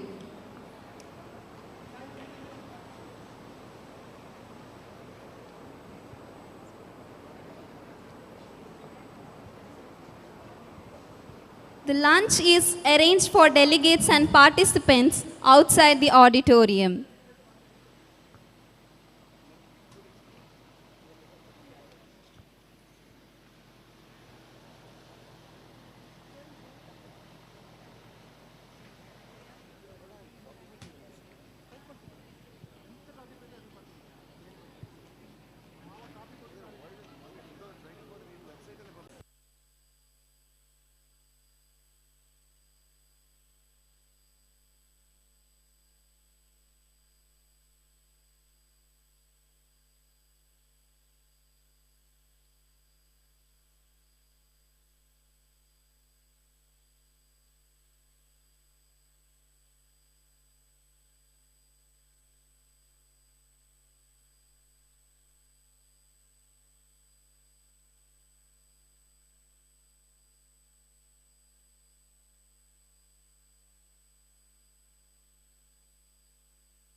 I request Ms. Sindhuvi to escort the dignitaries to the dais.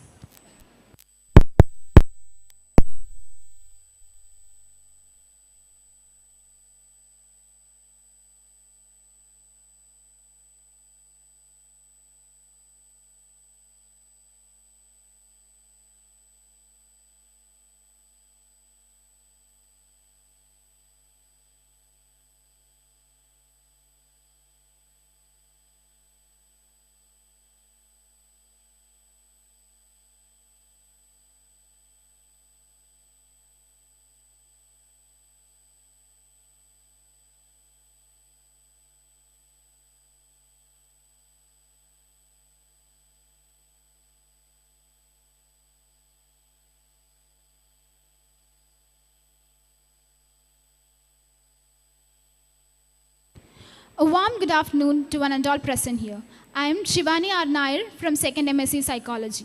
It's my absolute honor to welcome you all to the technical session 4 of the international seminar, Breaking the Barrier, Advancing Psychological Wellbeing Across Borders. The topic for today's session is health, well-being and stress management. This session is dedicated to explore innovative strategies and evidence-based approaches to manage stress and enhance overall well-being. Today, we'll explore valuable insights on how we can prioritize self-care and foster resilience in the face of life's challenges.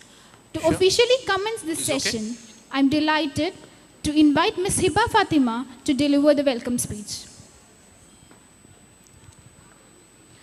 A warm good afternoon to one and all present here.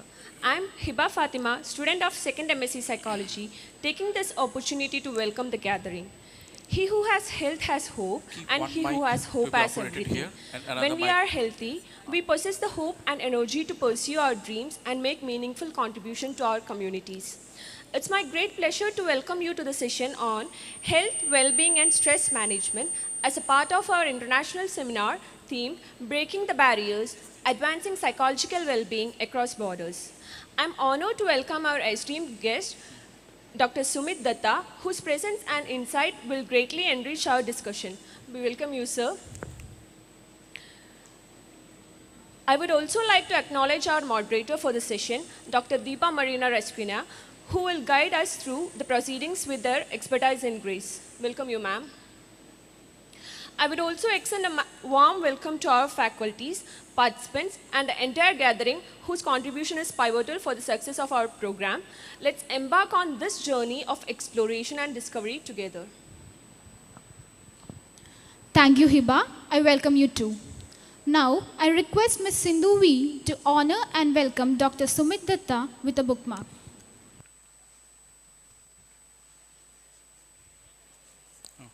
Thank you.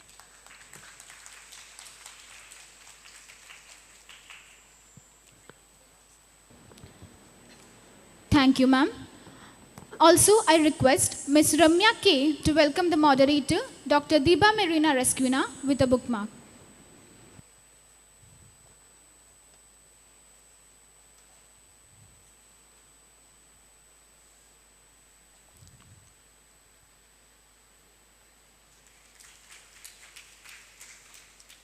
Thank you, ma'am.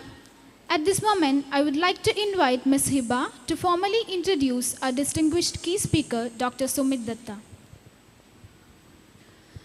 I'm honored to introduce our distinguished guest for today's session, Dr. Sumit Datta, a highly esteemed professional with an extensive background in mental health, peace building, and conflict transformation.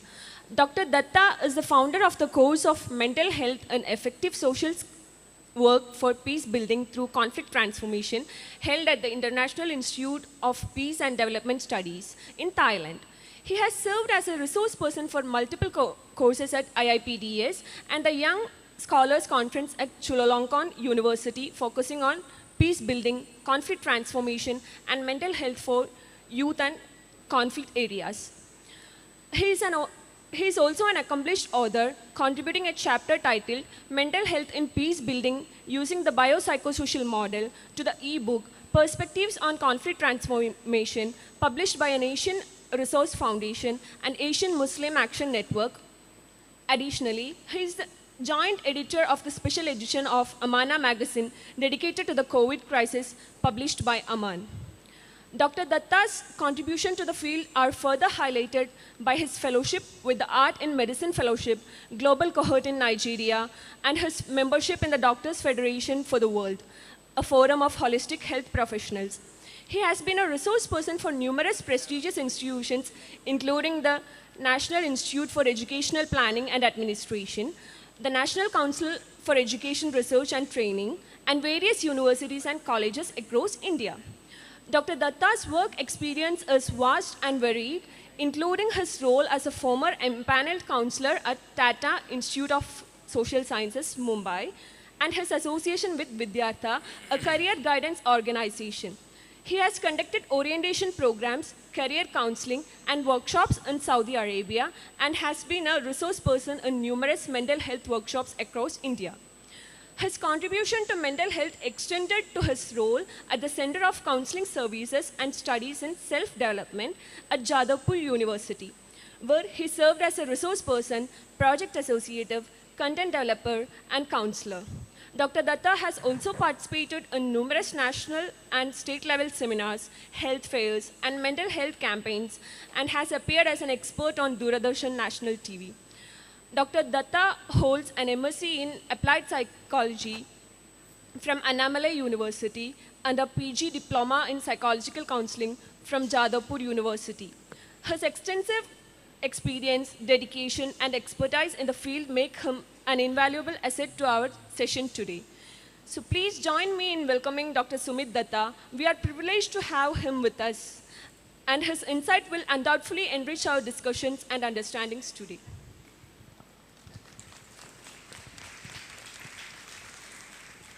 Thank you, Hiba. I would like to invite Ms. Arya to formally introduce our moderator, Dr. Diba Marina Resquina. With great honor, I introduce Dr. Diba Marina Resquina as our distinguished chairperson for today's technical session. Dr. Diba Marina is an associate professor and head of the Department of Clinical Psychology, Yenapoya School of Allied Science. Her illustrious career spans several prestigious institutions. She began her journey as a lecturer in psychology at Manipal University of Nursing. She has served as a lecturer at the Department of Postgraduate Studies and Research in Psychology at SDM College, Ujire. Following this, she held the position of associate professor and head of the Department of St. Agnes College, Mangalore. She continued her academic contribution as an assistant professor at the Department of Clinical Psychology, Manipal Academy of Higher Secondary Education. Since January 2024, she has been serving as an associate professor and head of the Department of Clinical Psychology, Yenapoya School of Allied Science. With rich background of gerontology, Dr. Deepa has made a significant contribution to research, including the guidance of 64 postgraduate theses and overseeing numerous student projects. She has published 13 research papers of 4 are indexed, showcasing her dedication to advancing the field of psychology. Please join me in welcoming Dr. Diba Marina Resquina. We are privileged to have her to guide her through the session. Thank you, Arya. Now, without further delay, I hand over the session to the moderator, Dr. Diba Marina Resquina. Good afternoon and welcome to the technical session 4. I would like to orient what does the session include about. The session mainly includes about understanding health and illness. What are the different types of models that are used in understanding these two concepts? Illness and wellness continuum. What are the different types of stress and how we can manage stress? I request Dr. Sumit Datta to begin the session. So, good afternoon. Am I audible? Everyone? Okay. Because this won't be a typical lecture. Okay. I know it's post-lunch session. You have just had your lunch and it's easy to fall asleep. Okay. So I'll try to make it interactive because that's how I work. I work on not on a lecture model, but on a workshop model. So it'll be interactive. As you can see, let's talk our minds out, okay? I mean, there's a term called let's talk our hearts out. It's let's talk our minds out. So it's an interactive, experiential, and participatory. You will be participating in the discussion because I'm a very lazy resource person, okay? I will work less and try to make you interact more and get your inputs, your insights, so that we can together build a body of knowledge over here, okay? So let's take it as a journey. Let's enjoy and hope you don't fall asleep in my session. All right. So I'll be starting off with a small role play. There are 2 students. They'll be doing the role play. I'll just give you the, if you can just introduce yourself. This mic is working. Shaswini. Can I have the mic, please?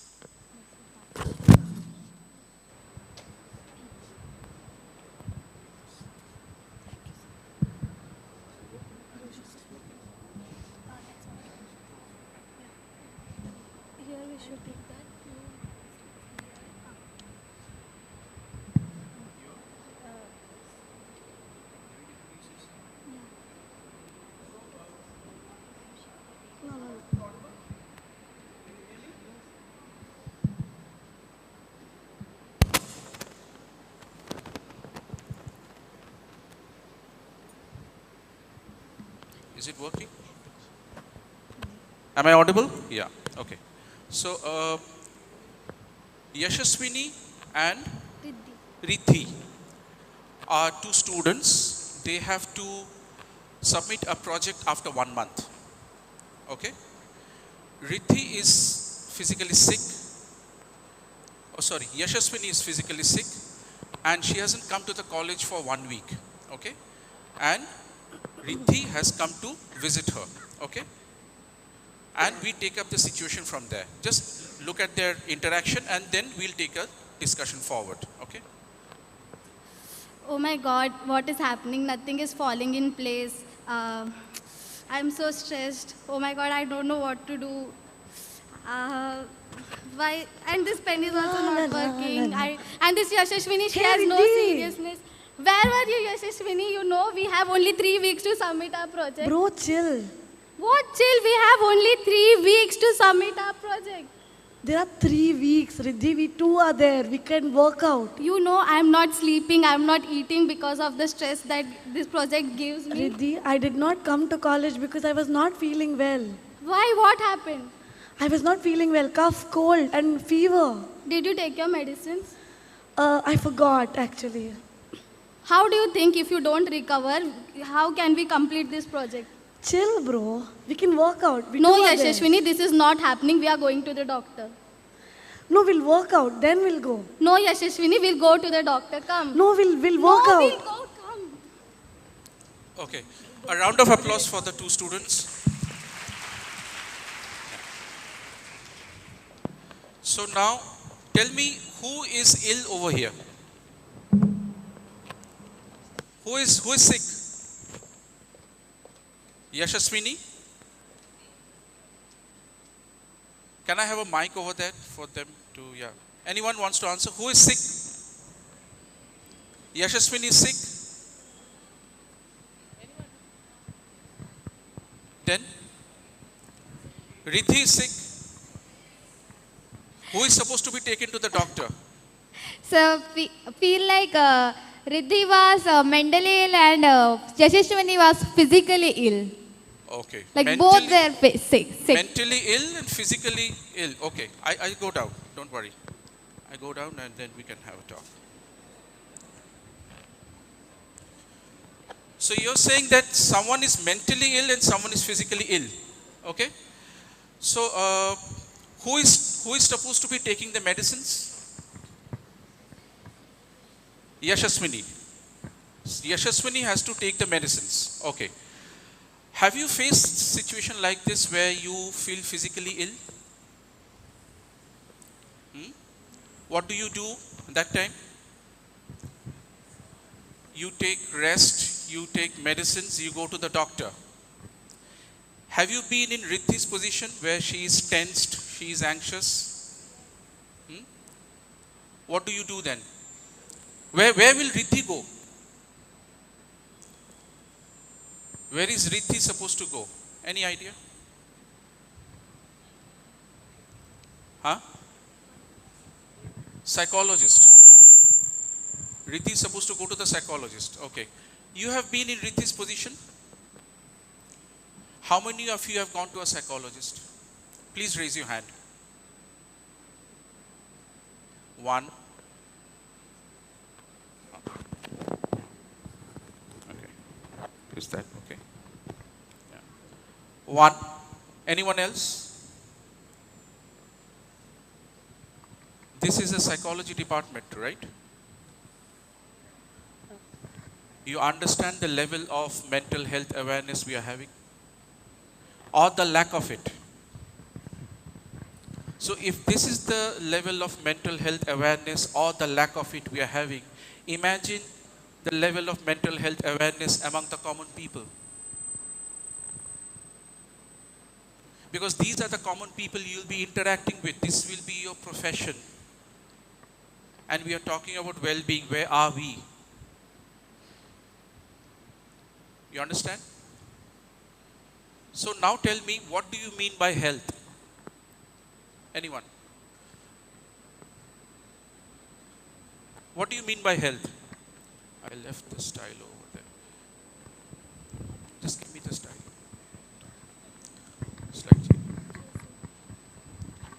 Anyone? What do you mean by health? What comes to your mind when I utter the word health?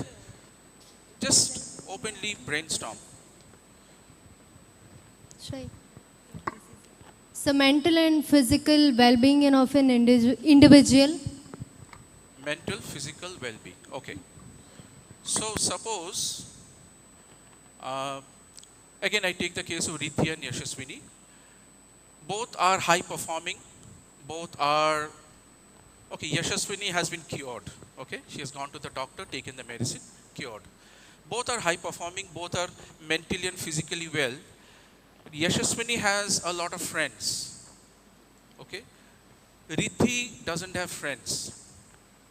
No one likes Rithi because of her attitude, of her way of talking, whatever. This is just a case, okay? I'm not taking the names per se, okay? Just for the role play. Do you think Rithi is well? Do you think Rithi is well? Why? She's mentally and physically fit, mentally and physically well. Then why is she not well? Social, emotional, okay? So, I mean, once Shah Rukh Khan said that I am at the top, Michael Jackson said it, I am at the top, but I don't have friends. Because no one understands them, no one, I mean, they are at the peak of their success, but they are friendless. Would you like to be like that? So we all follow them, right? But it's difficult to be them because of this reason, okay? So,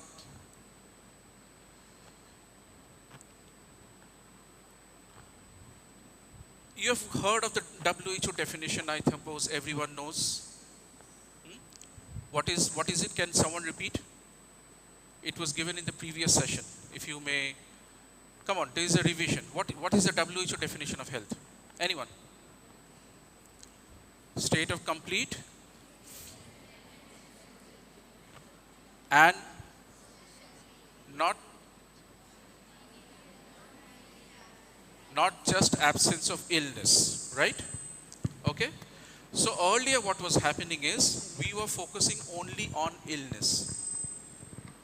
You see, this was called the biomedical model. Okay. This is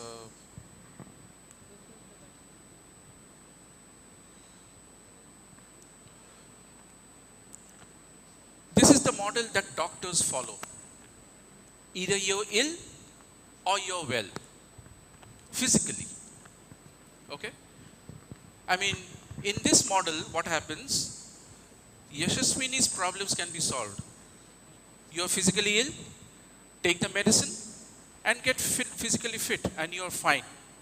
Okay? But then what is happening? It states that one's illnesses are all physical and can only be treated by doctors. No role for psychologists, no role for sociologists, no role for psychiatric social workers, no role for mental health professionals. Any kind of mental health professionals. Absence of illness marks good health. It does not accommodate psychosocial distresses, as if presence of such distresses is not related to one's health. Okay?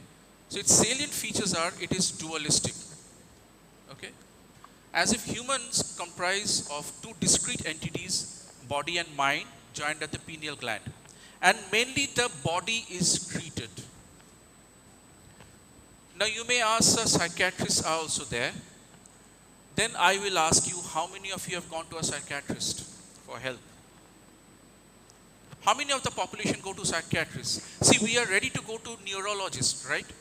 Does anyone know what is the difference between neurologist and psychiatrist? Anyone? What is the difference between neurologist and psychiatrist? Answers can be there from the back also. Come on, you're the psychology department, you should be knowing. What is the difference between a neurologist and a psychiatrist?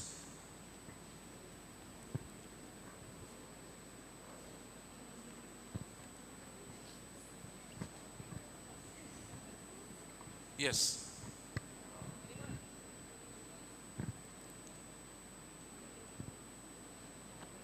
You've heard these two terms, right? So neurologist treats mainly the problems of the brain, and psychiatrist treats the problems of the mind, the workings of the brain. Okay?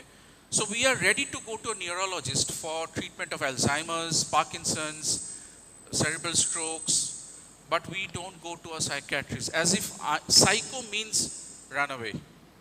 Okay? Moment you say psycho, you are branded as mad, you are branded as crazy. Okay? So still this model primarily treats the body.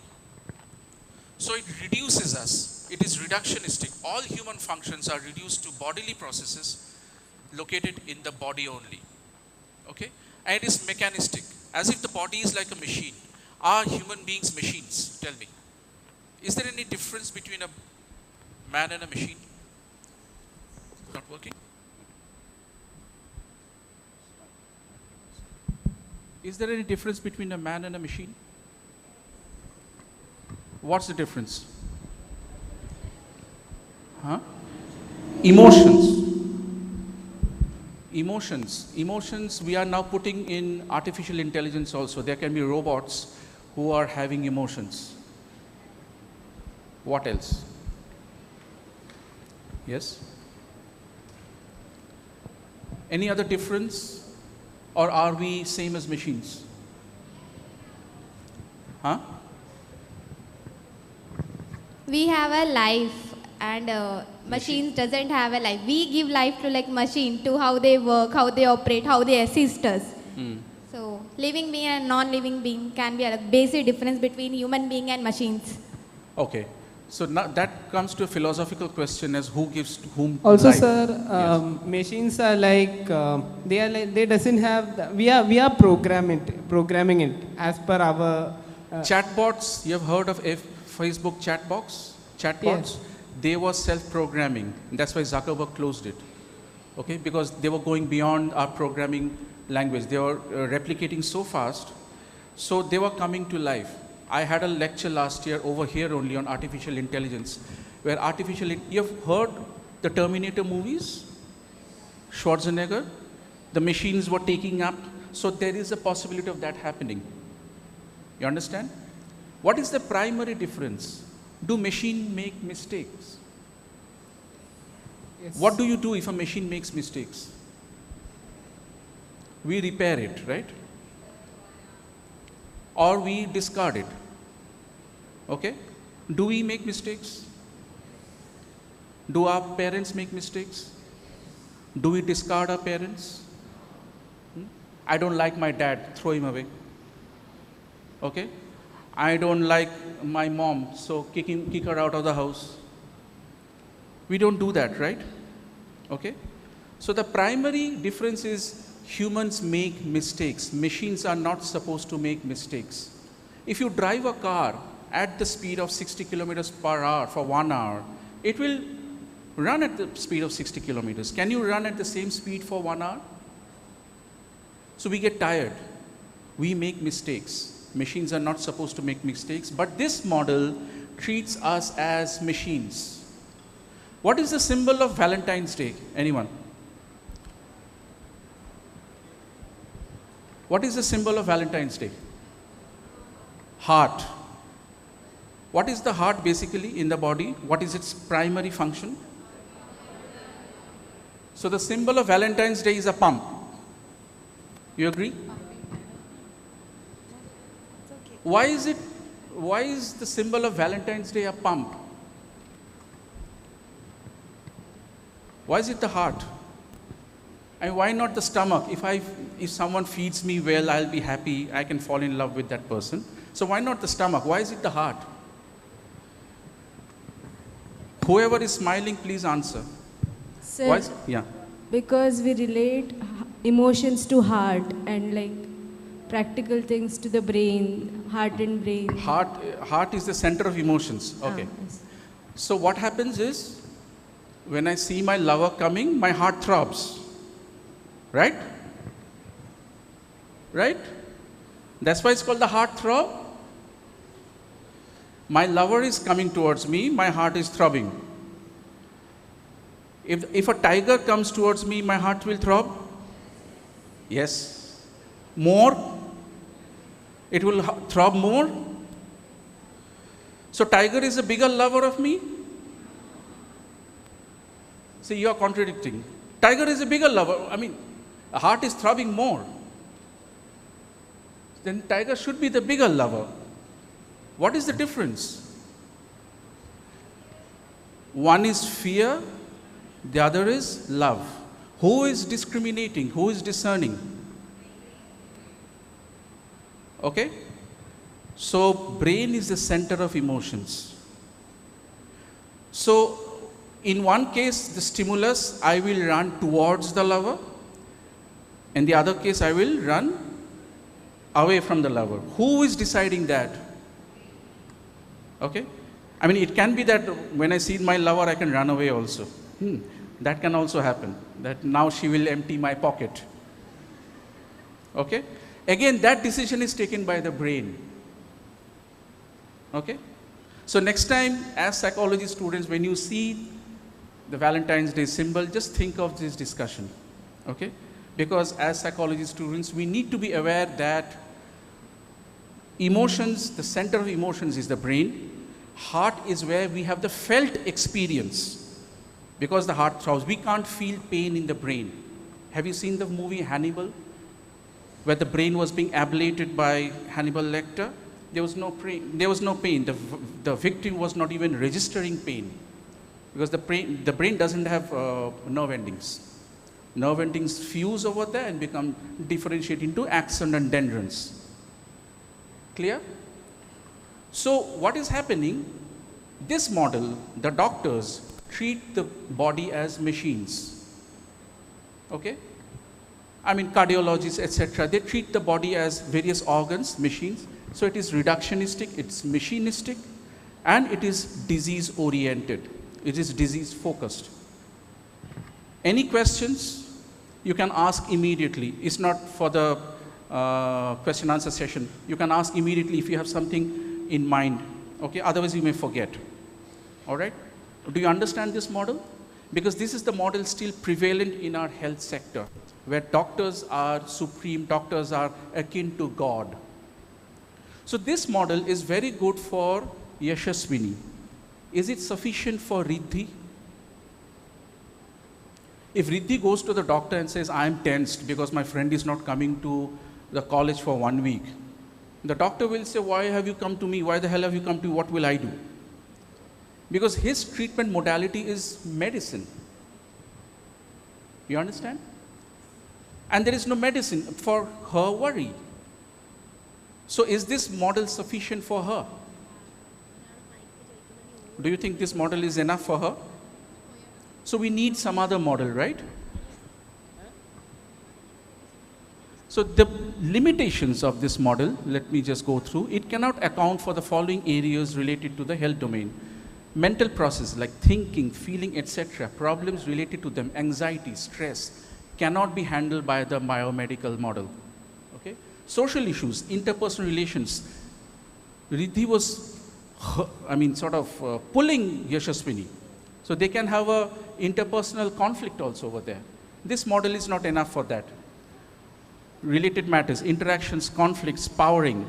Psychosocial matters, interplay between the social and the psychological related issues, and wellness aspects, how well I am. We have been talking, this is a seminar on well-being. It's not about whether I'm ill or not. It's about how well I am. This model doesn't address these issues. So we need another model.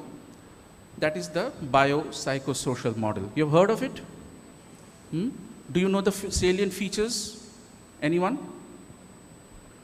Let's just fast go through it. So the BPSM is an interdisciplinary model viewing interconnections among biology, psychology, and social environmental factors and their roles. This was designed by George L. Engel, and its efficacy is clear in the light of the lacunae of the biomedical model. Okay? Now, have you heard of the concept called existentialism? Anyone? You know what is existential therapy? Where people are viewed in 4 dimensions. Okay? as is the physical, social, psychological, and there is a spiritual dimension which we will not talk over here. Okay? Thus, this model has a theoretical validation also. Okay? And so instead of being dualistic, this model is holistic. It doesn't differentiate mind and body, rather sees the person as an integrated whole. Okay? Mind, body can both affect each other. That's why we have the psychosomatic problems, psychosomatic disorders. All right? Phenomenological, unlike reductionism, it views human functions as mind-body phenomena, trying to harmonize with one's social setup in well-being. It's about my lived experiences, how I experience certain events. Okay, that's why it's phenomenological. Humanistic, humans are not machines, rather are error-prone, have a mind of her or his own with needs and feelings, yet usually striving for self-actualization. In which therapy do we hear of these terms, phenomenological, self-actualization? Anyone? Huh? Humanistic concept, right? Given by Carl Rogers. And so this is, instead of being disease-oriented, it is wellness-oriented. Health is not just absence of illness, that is the definition of health. Okay? So this model goes well with the definition of health and also the existential concept. Clear? Now, why did this feature come? Why did this model come? So this was the definition. There is a mistake, it should be 1948. Okay, now tell me, 100 years ago or 150 years ago, what were the diseases affecting human beings? Anyone? Huh? Infectious diseases like plague and cholera and what else? TB, chickenpox, smallpox, right? So these were infectious diseases, as you mentioned. Who caused these diseases? What were the causative factors? Virus, bacteria, protozoa. And how was these diseases being spread? Water, air, and vectors. Mosquitoes, rats, plague used to spread like this disease, right? So now tell me, generally speaking, I'm not talking about lack of medical facility. Do we die of these diseases? Generally speaking, not anymore, right? Generally speaking, we don't die of these diseases nowadays, okay? So these were infectious diseases. These are the modern ones, corona, SARS, though they are a little controversial. So still people are dying of diseases, right? What sort of diseases are affecting human beings now? Huh? Cancer? Huh? Tumor. Okay, tumor is a condition. And what sort of diseases? Anyone can handle the mic, please? Yes. What sort of diseases? Please. Cancer and India is #1 in this disease. What is that? Diabetes. Diabetes. Lifestyle diseases, right? Very good. Whose life? Whose life? Mine. So like if I have TB, if I go near ma'am, if I cough, ma'am can get TB. If I have diabetes, I go near her and I cough, will she get diabetes? So it's not an infectious, not a communicable disease. It's a lifestyle disease. Whose life? My life. My style. So it's not that for my lifestyle, ma'am will get diabetes, right? Are there any vaccines or medicines for these? Why have we conquered the infectious diseases? What is the difference between a vaccine and a medicine? Preventive and curative.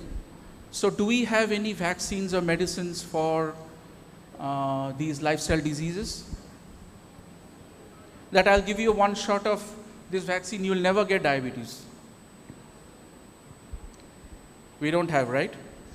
Any virus or bacteria?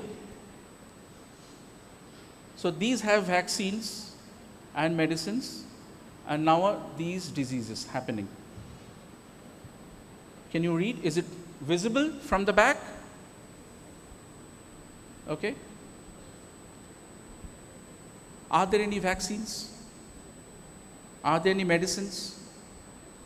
Can we blame anyone like mosquitoes, rats? So who is causing it? Huh? Who is the virus over here?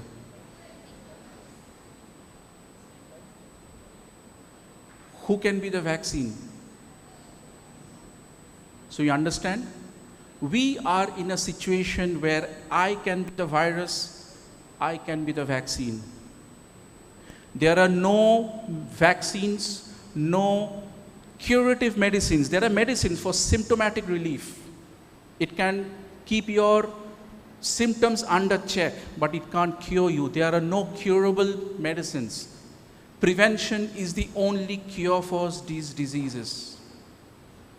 Okay? And I can cause it, and I can heal myself. Okay? So in my sessions, I don't teach, I don't preach. I give the power to you to choose whether you want to be the vaccine or you want to be the virus of your own life. Clear? What is the root cause? One of the root causes of all these diseases, other than genetic factors, other than prevalent medical condition, what is the root cause? Stress. So now you understand the importance of this session. Okay? So we are in a condition, we are in a point of life where you are still young. Please be aware of your own stresses in life, so that if you don't control yourself right now, you can get these diseases where there are no vaccines, no curative medicines. And you will become a prisoner of these diseases and prisoner of these medicines for the rest of your life. Technically, these are terminal illnesses. Diabetes is a terminal illness. Okay? Because there is no cure. Clear? There are other, so these are lifestyle diseases.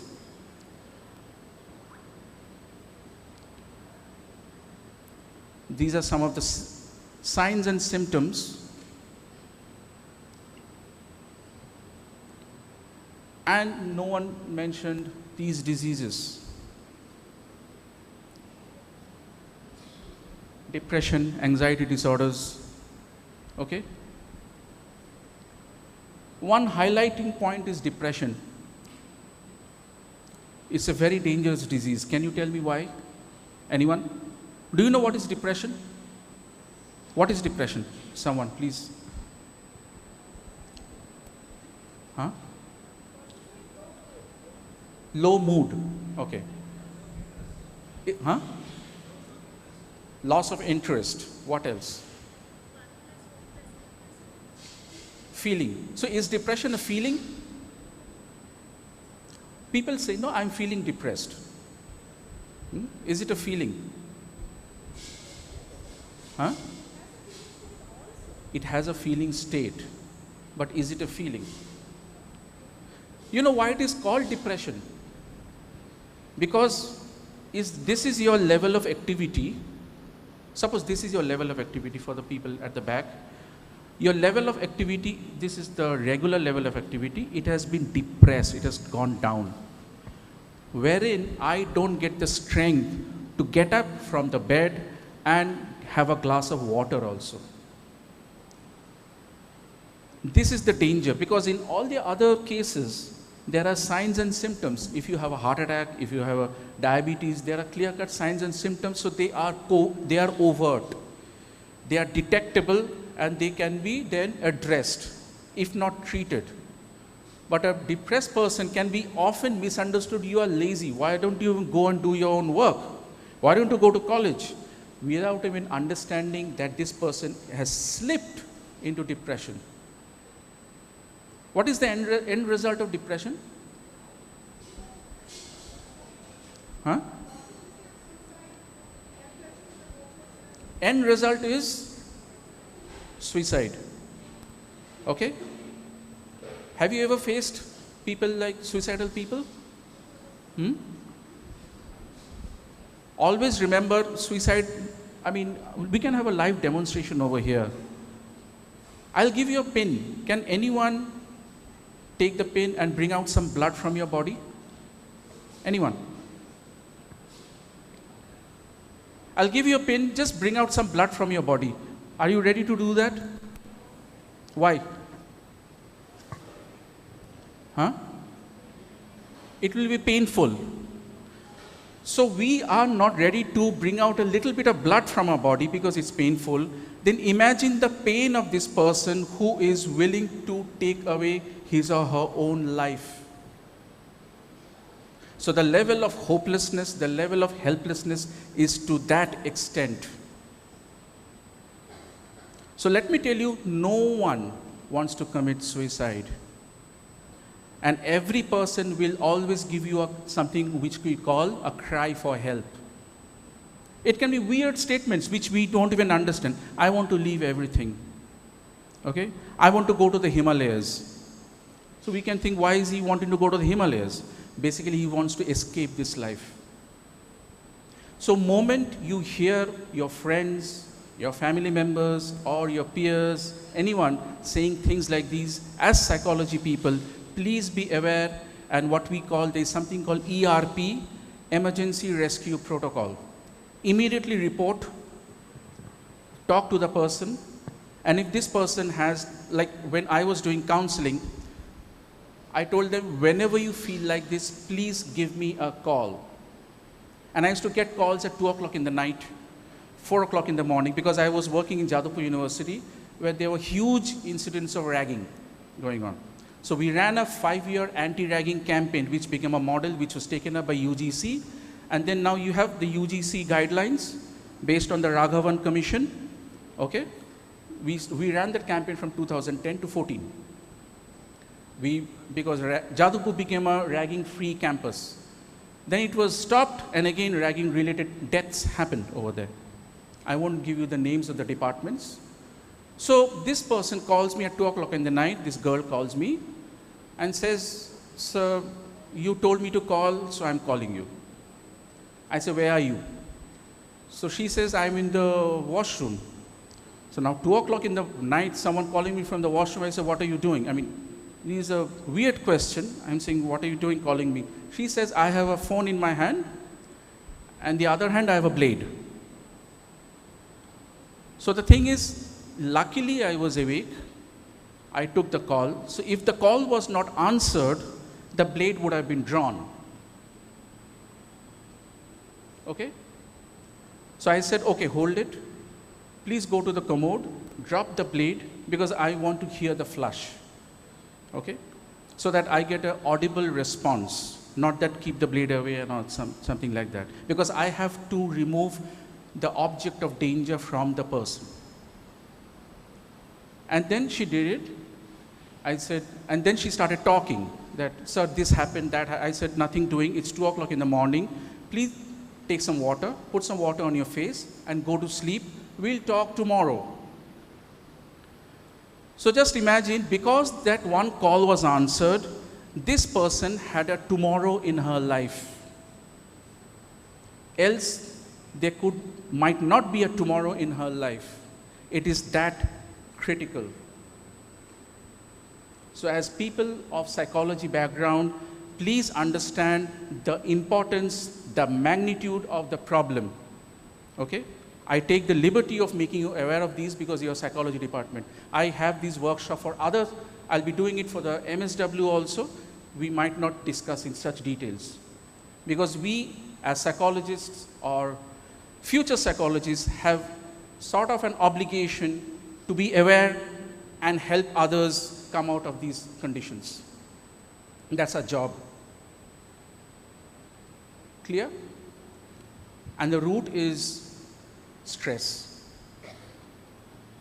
And that is why in Jadavpur we had a 3-year course only on stress management.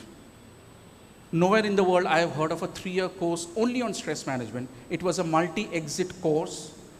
I mean, a person can enter the course after class 12. So while this person is studying graduation, he or she can pursue it in the evening. We had an evening course. So you complete the first year, you get a certificate in stress management. You can leave, you get a certificate, finished. If you continue in the second year, you get a diploma. And if you continue in the third year, you get an advanced diploma. We were not being able to give a degree because it was an evening course. So the first year was stress in adolescence. Second year was stress in family. Third year was stress in the workplace. Oh, first session, okay, yeah. I'll finish. So after 3 years, what happens? The person becomes a graduate and then goes on to become an advanced diploma in stress management. Okay? I have got a chit that I have to end this session because I have another session, so I was wanting it to be a continuous session because that's how I work. I do 6 hours, 8 hours workshop model. Okay?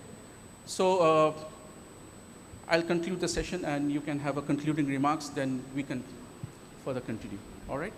So just be aware that we have come to the word called stress in this discussion. Okay? Any questions, any feedback, critical, please come up with critical feedback. You're feeling boring, drowsy, dozing off, or too heavy. Anyone? How do you like the session? Because your feedback is important for me. Yes. It is experiential level class I had because that example, specific example, you asked me to give any blood, some blood. From that onwards, I just went to my emotional part. Actually, when I think about suicide, why these guys are suiciding, that's it. I'm just neglecting suicide people. But now onwards, I got a deeper understanding what the mind of a suicide person, him or her. Thank you. I am expressing deep gratitude, sir. Thank you.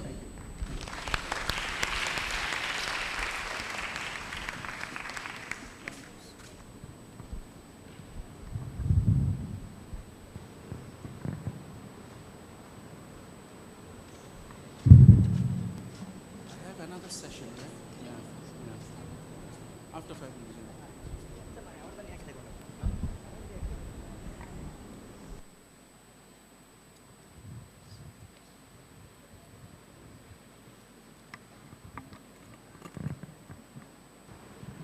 Thank you, sir, for engaging the participants in this afternoon time.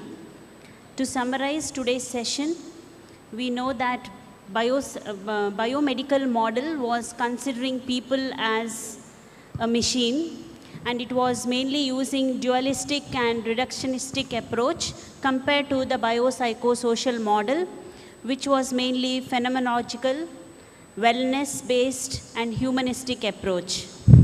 We also saw how it leads to stress, what are the different methods to reduce stress. So as mental health professionals, we continue to build empathy, we continue to improve the communication skills of our community, all that. But I also would like to focus that we should strengthen using hagiology.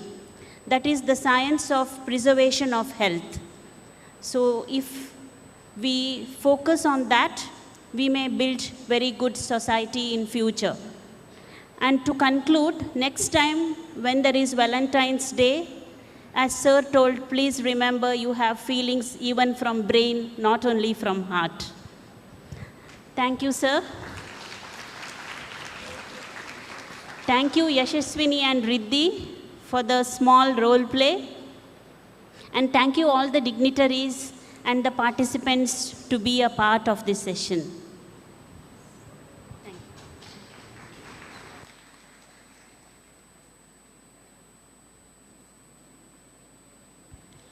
Thank you, sir, for sharing your valuable insights and illuminating such an important topic. Your perspectives have certainly inspired meaningful reflections in all of us. Now, I request Ms. Sindhu V to hand over token of gratitude to Dr. Deepa Marina Rescuina.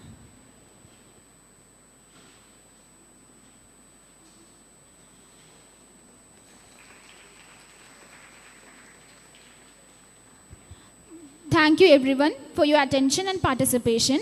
Stay tuned for the next session. I request all the audience to stay tuned for the next session.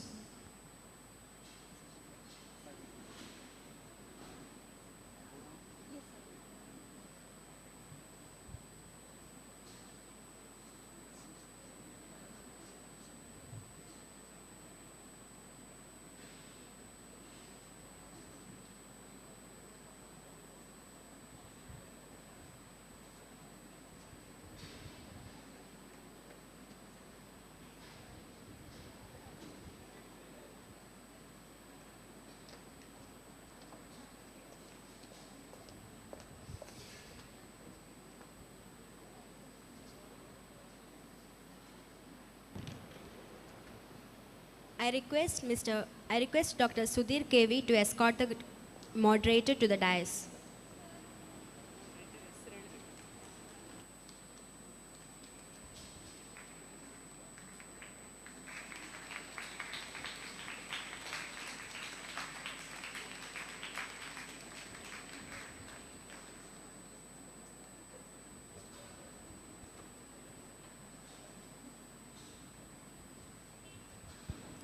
The moderator of this session is Dr. Elizabeth Jasmine, who is a professor of psychology and principal of Indian Institute of Psychology and Research, Bangalore. She has done her Bachelor of Arts in Psychology from St. Agnes College, Mangalore, securing first class with distinction. Postgraduate Diploma in Human Resource Management from Indira Gandhi National Open University, New Delhi, with first class. Master of Arts in Psychology from SDM College, Ujire, securing first rank with gold medal. PhD in Psychology from Manasa Gangotri, University of Mysore, Karnataka. She has 23 years of experience in teaching psychology, training, research and counseling services. She is the principal of psychology at Indian Institute of Psychology and Research, a college affiliated to Bangalore City University, Bangalore, Karnataka, from 2014 till date. She is also a member board of studies in psychology for curriculum designing and revision for multiple universities and autonomous colleges across Karnataka. Member of PhD examination panel of Jain University, Bangalore, Periyar University, Salem, and Don Bosco University, Assam. Member of the Academic Council of Bangalore City University, University nominee to the Governing Council of 4 affiliated colleges of Bangalore City University, Academic Council member of 3 autonomous colleges. She is also selected to be part of the 10-member Indian delegation to visit University of Wolverhampton, United Kingdom, from Karnataka State to study best practices and to sign academic and research MOUs from Karnataka State representing the affiliated colleges of Bangalore City University. She has been a guide for more than 200 students for their dissertations at master's level, private guide and co-guide for around 3 to 4 MPhil and PhD candidates. She has done multiple independent and collaborated paper publications. She has secured first rank in MA Psychology from Mangalore University, received Dr. Virendra Hegde Patabhisheka Anniversary Award of Excellence for securing highest mark in Mangalore University examinations, recipient of National Merit Scholarship by the Ministry of HRD, Government of India for pursuing higher studies during the academic years 1999-2001, recipient of Principal's Roll of Honor for securing distinction during the 3 years of undergraduate course from St. Agnes College, Mangalore, invited speaker at various workshops, training sessions, television channels, FM radio channels, and for significant programs for other colleges. Also a lifetime member of Indian Academy of Applied Psychology. Ma'am has organized a total of 10 national and international conferences, seminars, 7 workshops, and has been an invited resource person for 15 conferences, workshops, and training programs. I request Dr. Sudhir KV to welcome Dr. Elizabeth Jasmine with a bookmark.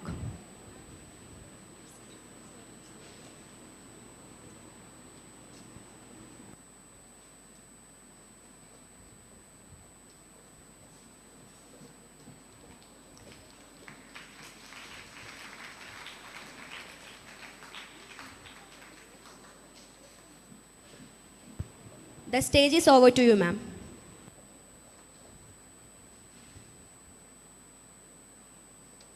Check.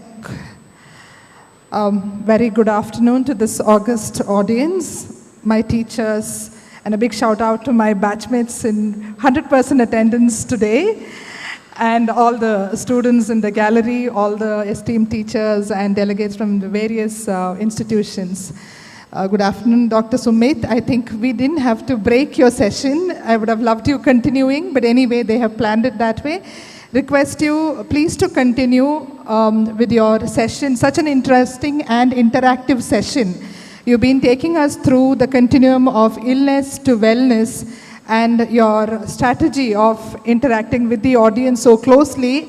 I'm sure the message is reaching directly to their heart and their mind. So over to you, sir, and request the audience, as Professor Sumit mentioned, keep asking your doubts then and there, and we don't keep the questions to the end, and that's what Professor likes, I believe, right? So over to Dr. Sumit without much delay and break. Thank you.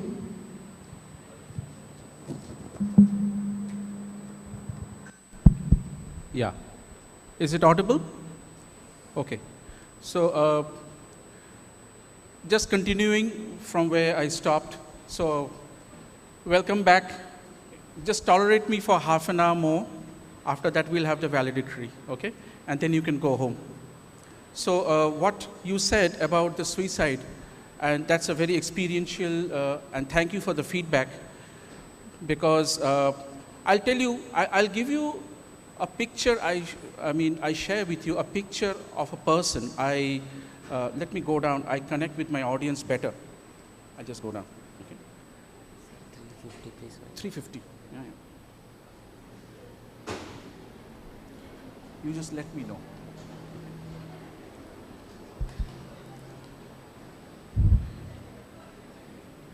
So when you said about the suicidal component, there was this picture of a man who has taken the jump. Okay? This man is falling to his death.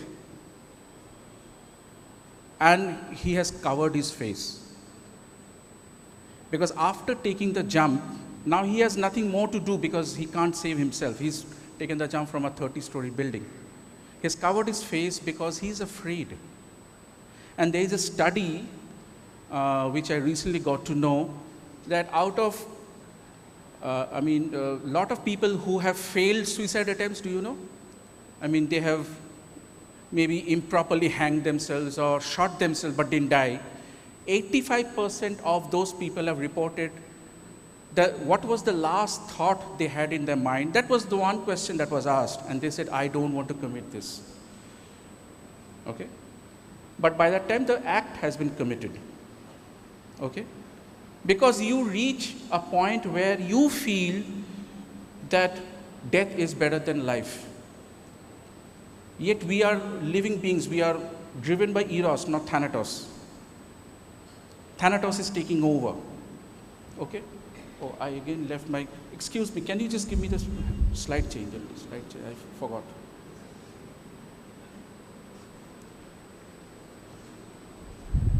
So when you have such thoughts, please refer to your friends or take professional help. There's no harm in taking professional help. There's no harm, there's no shame in taking professional help. Clear? Now tell me, we are talking about life and death.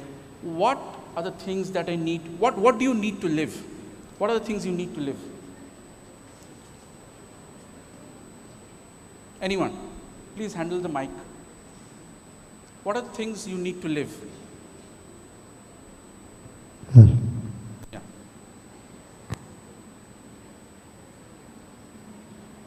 We are all living, so yes, tell me. Huh? Purpose in life. Purpose in life. Yeah, a purpose in life is needed for a person to live. Purpose in life. Anyone else? Peace. You need peace. Books. Family. We need friends, family, emotional support, sometimes financial support, and reason to live, like that. Reason to live, purpose of life. Viktor Frankl coming. Remember yesterday Viktor Frankl came to the seminar? Emotional support, family. What else? Physiological needs, basic physiological needs. Physiological needs, like food, water, and clothes. Clothes. Okay. Shelter. Others are saying shelter. Okay. Anyone else? Huh? Oxygen. Basically Maslow's hierarchy principle. So So Maslow's hierarchy talks about clothes, peace. Imagine a wandering lunatic. Have you seen a wandering lunatic on the road? How many of you have seen a wandering lunatic on the road? Does that person have family? Does that person have a purpose in life? Does that person have clothes on his body? Is that person alive or dead? Now tell me, what do you need to live? We've got the answers already. Food, oxygen, water. How long can you live without food? 7 days. How long can you live without water? 1 or 2 days. How long can you live without oxygen? 1 or 2 minutes. Once I clocked 3 minutes, 180 seconds. After that, everything became blue because I was deprived of oxygen. There are divers who remain underwater for 24 minutes because they are trained. Their lung capacity is. You're also getting trained in something else called psychology. Understand? So that's their job.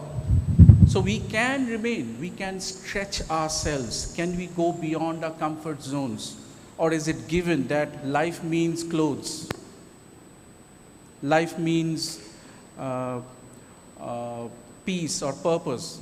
People are there without any purpose but still living. Okay? For example, I take the case of Sir. I've been coming with Sir for the last 2 days in a wonderful car. Okay? So what is your car name? It's a Maruti Ciaz. Ciaz. Okay. Sir has a Maruti Ciaz. I have a Mercedes. Just for example, I don't have a Mercedes, okay? Just for the case, I have a Mercedes. Sir is happy with his Maruti Ciaz. I am thinking day and night, when will I get my next BMW? When will I get my next Rolls Royce? Who is having greater well-being?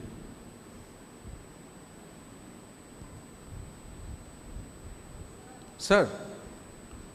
Sir is having only a Ciaz. I have a Mercedes. Then? It's about the perceived well-being. That is the phenomenological concept. Okay? Sir is happy with his Ciaz. I am not happy with my Mercedes. You see how happiness comes in? You understand the relevance of these dimensions of happiness, gratitude, etc. Just take it from the experiential point of view. Because I am stressed. I'm not enjoying my ride in a Mercedes because I'm constantly thinking of the BMW. Sir is enjoying. He's put on a good music. He's enjoying the nature. It's a wonderful drive from Dharmasthal to Ujire, the college over here. It's a wonderful ride. But I'm busy in my, maybe I'm reading Business Times because I want my next business so that I can get my next BMW. I am not having well-being. I am under stress. Clear? So, we have gone a lot. These are the things we covered in the first session.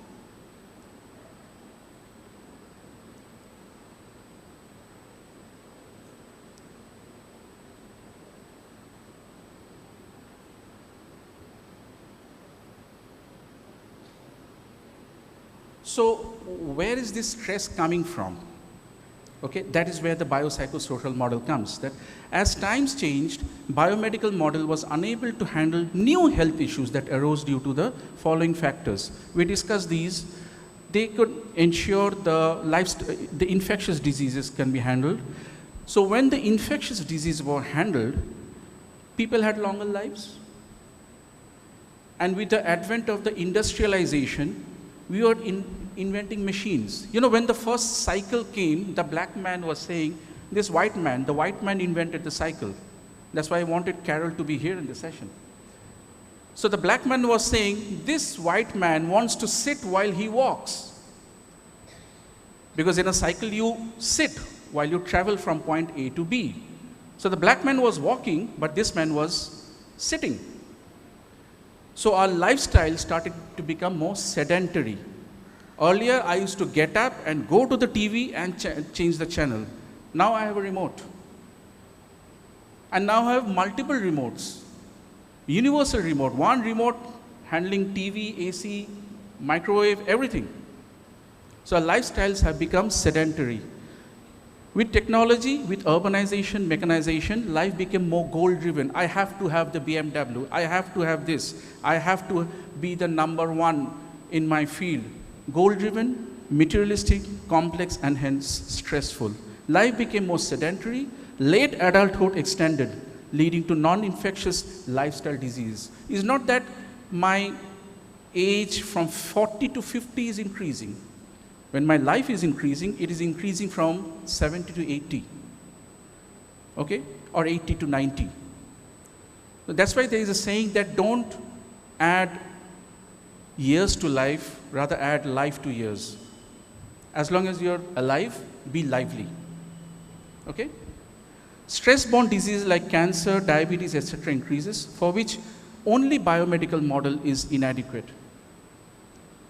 Lifestyle diseases have psychosocial factors, psychosocial interventions along with medical ones to treat these novel diseases. That is where the psychologists, the psychiatric social workers, the psychotherapists, and sociologists, etc. come into play.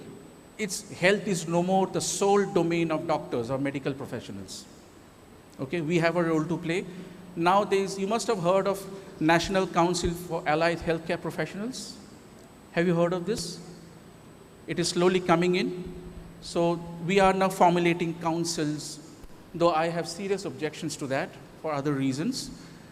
So this is where it comes, and at the core of stress is conflict, intrapsychic, interpersonal, and intergroup.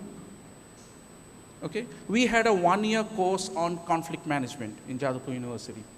Conflict management, generally when I say conflict, what comes to your mind? What comes to your mind when I say conflict? Interpersonal, right? If I ask a common person, they will say, oh, conflict, okay. Israel, Palestine, Ukraine, Russia, Hindu, Muslim, India, Pakistan. That is conflict. So that is conflict at a global level, okay? Because I run a course on peace building in Bangkok where we address these issues. Because peace studies is new in India. There's very few courses, not even in the degree level. And peace is generally studied from international relations or economics or sociology or political science perspectives, where they study peace or conflict from these political issues. But tell me, is it not a fight between two groups, Hindus and Muslims, Indians and Pakistanis? These are two groups, Ukrainians and Russians, Jews and Arabs. These are groups. Even in Northeast, we have the two tribes fighting, the Nagas and the Kukis. That is in the state of Manipur. Now it's burning. Okay? And are all Hindus against Muslims? Are all Muslims against Hindus? Are all Indians against Pakistanis? In Bangkok, my roommate was a Pakistani. And we have been bred in such a way to think that they are enemies. I was thinking, my God, why did they allot me a room with a Pakistani? What will he do? Will he stab me or something? Because that's how we have been born and brought up with. He was sleeping away. We played football. I even broke his sunglass. And I said, so tell me what's the price? He said, forget it. We are friends. Just ignore it. Okay? So not all people of a group are against everyone else of the group. So these groups are run by certain people who promote hate, hatred. That is where hate speeches come in. That is where brainwashing comes in. Okay? Do you know which country has the largest number of missiles in the world? Missiles? Which, Israel? Largest number of missiles? Anyone? Russia, US,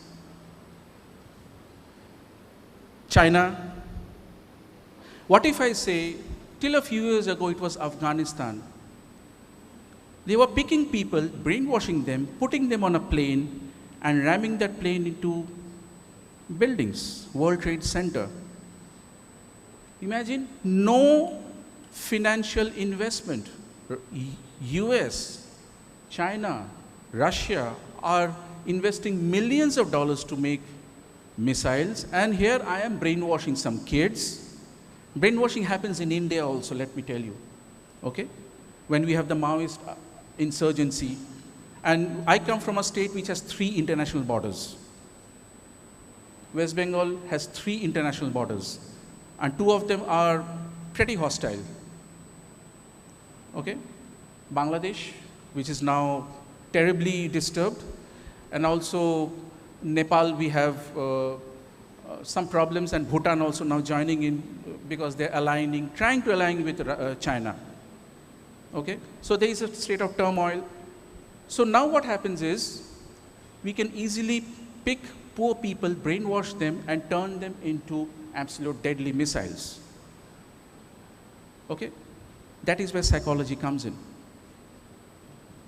Okay? Tell me one thing, do you support killing people? Anyone? Do you support killing people? What if I say, sir, madam, whoever is earning, and the students, your parents, all actively support killing people? Can you deny?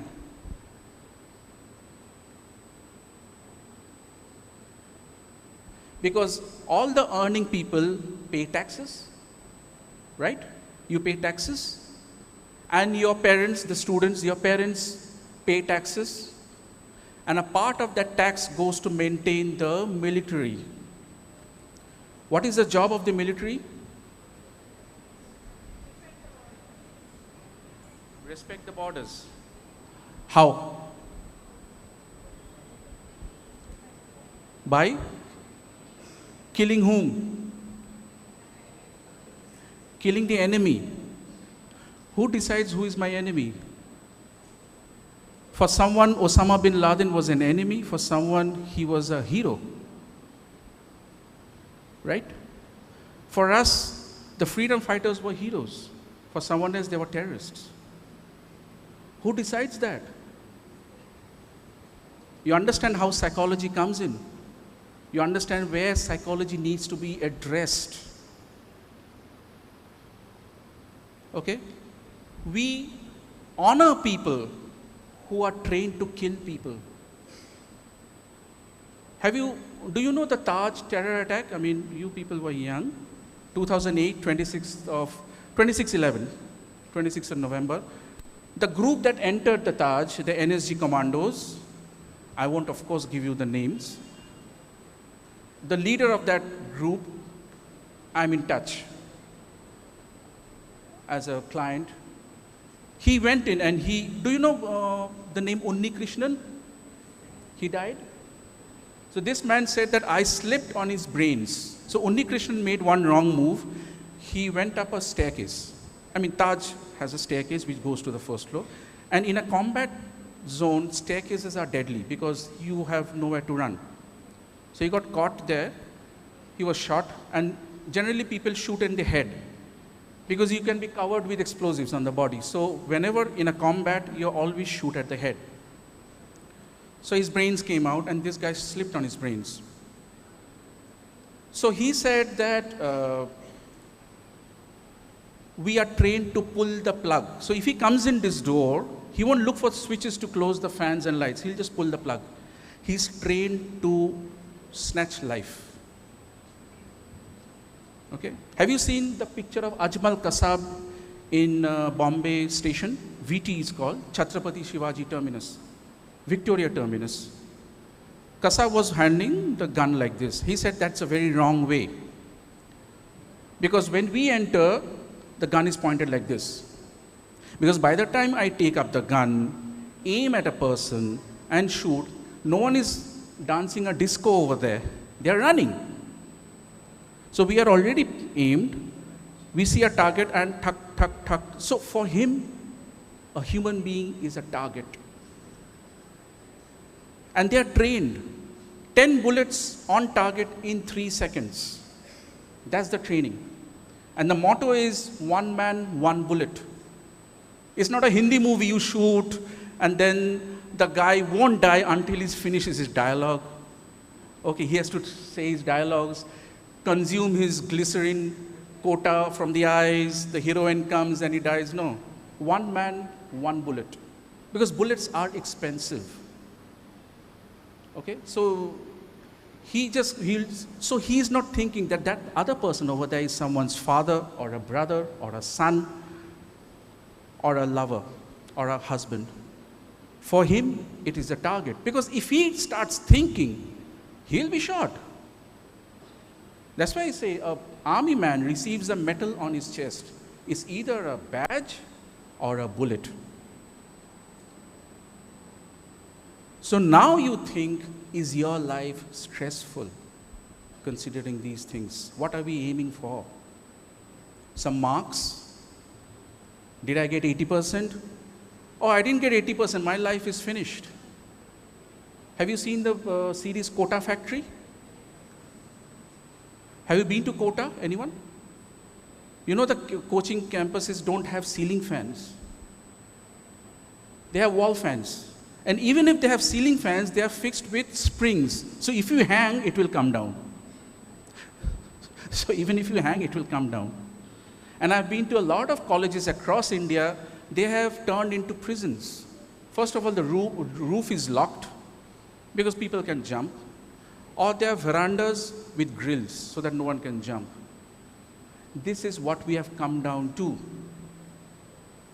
This is what our education system has come down to. Have you heard of the National Education Policy, NEP 2020?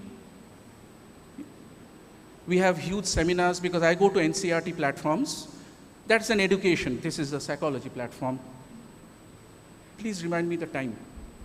5 minutes. Okay. Because otherwise I'll continue because I can continue till 10 o'clock in the night. Okay. And I'll make them interesting because then I'll do group works. Okay. So NEP 2020 is a new document that has come out. Now tell me, I'm just shifting from the psychology education perspective, how we are lacking. How long does a student stay in school or a college? 5 hours, 6 hours. Where is this person the remaining time of the day? Home, hostel, mainly under whose supervision? Parental supervision? Okay, a school student if I'm saying, parental supervision, right? How many times in a year does the parent come to school?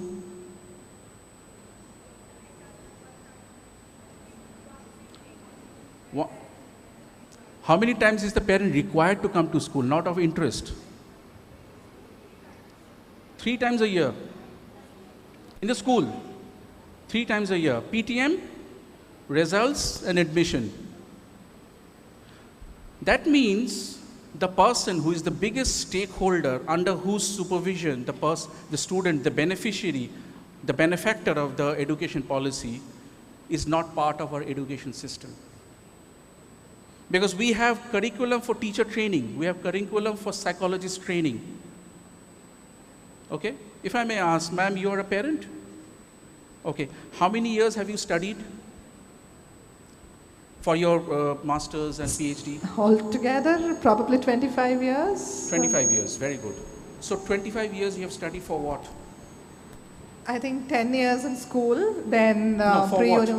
Then for a job? Psychology, then for a job. For a job, yeah. How long career do you do in the psychology. Job? How long do you do the job in a day? a day? In a day, probably I'm in a setup where I work for close to 12 hours a day. Okay, So that is still high. yeah. Generally, a person. Generally, say morning, log in to log out, around 8 hours. 8 hours. Yeah. So for an 8-hour, which is standard, for an 8-hour job, we have a 25-year experience, right? Okay, I take 20 years or 25 years. How long is parenting a job? Because I hope you're a parent. Lifelong. 24/7? Yes, it is. So for an 8-hour job, I have 25 years experience. For a 24/7 job, what experience do you have? We only observational learning of our Any parent. formal course? No course. Forget 25 years, 25-month course, 25 weeks course, that will be a 6 months course. 25 days course, 25 hours course do we have on better parenting, because we propagate that in Jadavpur University. We don't have. So what well-being are we even talking about? I have a daughter, Sir has a daughter, both have got 80%. Sir's daughter goes home and he congratulates her saying, well done, and they go out for dinner. My daughter comes home and I beat her up, why didn't you get 90%? Are the upbringings the same? Is there any quality control on the parenting? Then how can we expect societal well-being? You understand where the work needs to be done. And I don't even have time to go into the concepts of stress and stress management, because ma'am has given me 5 minutes. So I would like to end the session. My aim is to enliven your brains, because you have young, fertile brains. Think for yourself. I'm not here to tell you what to think. I'm just here to facilitate you how to think. What you will think is up to you. And I will end on that line. What you will think for your own life, whether you choose, the choice is yours, to be the virus or to be the vaccine. Because the choice is yours means the power is in your hands. I don't have a PowerPoint. You are my PowerPoint. You have the power, and you have made very interesting points. Okay? Because when the choice is yours, the consequence is also yours. Please keep that in mind. All right? Thank you so much. I think we need one more big round of applause to such an amazing session that we had. All right, I think I'm just giving a quick sum up of his session. I think everyone will remember the points that he raised with the audience today, the thoughts, the thinking that he has ignited in our minds about, what are we choosing, the virus or the vaccine, the last line with which he is leaving the audience. Right, so the two important points that he raised in the beginning was about the happiness and gratitude as two important contributing factors of well-being. I think being happy with what we have and being grateful for what we have is the first thing that we all need to look into. Secondly, a few pointers that I found personally very important were moving on with the biopsychosocial model, and rather than probably competing with people who follow the biomedical model. Right? As professionals, as students of psychology, of people from this field of psychology, we are constantly competing probably with psychiatrists, with medical practitioners, to find our place. Where are we? And we are better than them, or why are they better than us? They don't involve us in their committees and groups. Right? I think we move on to the biopsychosocial model. What can we do to make our society, our social environment better for ourselves and our fellow beings, our neighbors, our families, our society at large? And again, parental well-being, a topic that probably as college students, many, or during the teenage years or the adolescent years or the early adulthood years, we say our parents are not fine, they know nothing, but you will very soon move to another phase. We start appreciating our parents. But until then, yes, parenting is not something that's taught to anyone. We learn observing our own parents. And the need for more of training and facilitation programs for parents as future parents of the coming generation. All of you having taken psychology, I'm sure you'll make a big difference to your families, the way how you bring up your children. And amazing examples sir has shared with us. I'm sure please note them, remember, and apply them in your day-to-day lives. The session is done. I think if you have a few quick questions or observations or comments, request the participants to raise your hands and ask for the mic, or the person with the mic will come to you. Yes, we have someone here.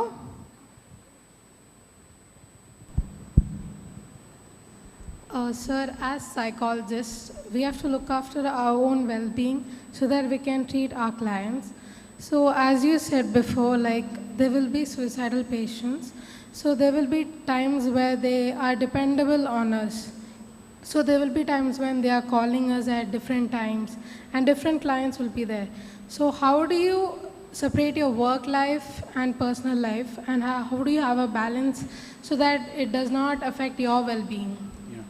That's part of the training that we had, because when you do counseling training, an important factor is maintaining boundaries. Okay? More important than what you ask is whether to understand that this person is manipulative or not. Because he or she can simply start manipulating me, trying to get my attention.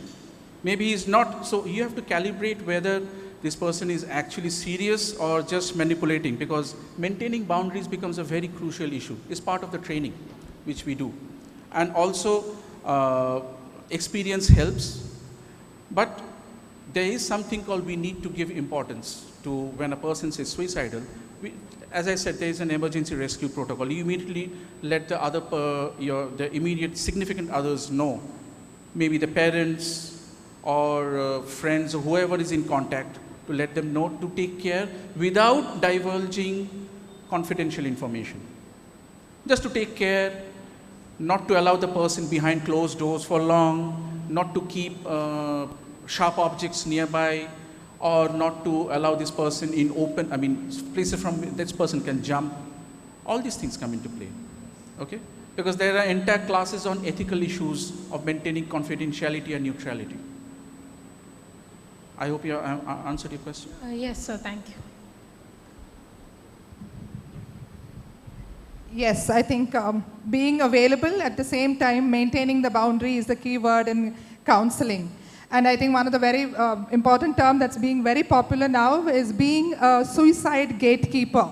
Each of you who's learning psychology, who's training others, interacting with others, be a gatekeeper for the other person. Make sure you identify symptoms of persistent low mood and depression and suicidality, and report it, refer it, and be there to help in time. Next question.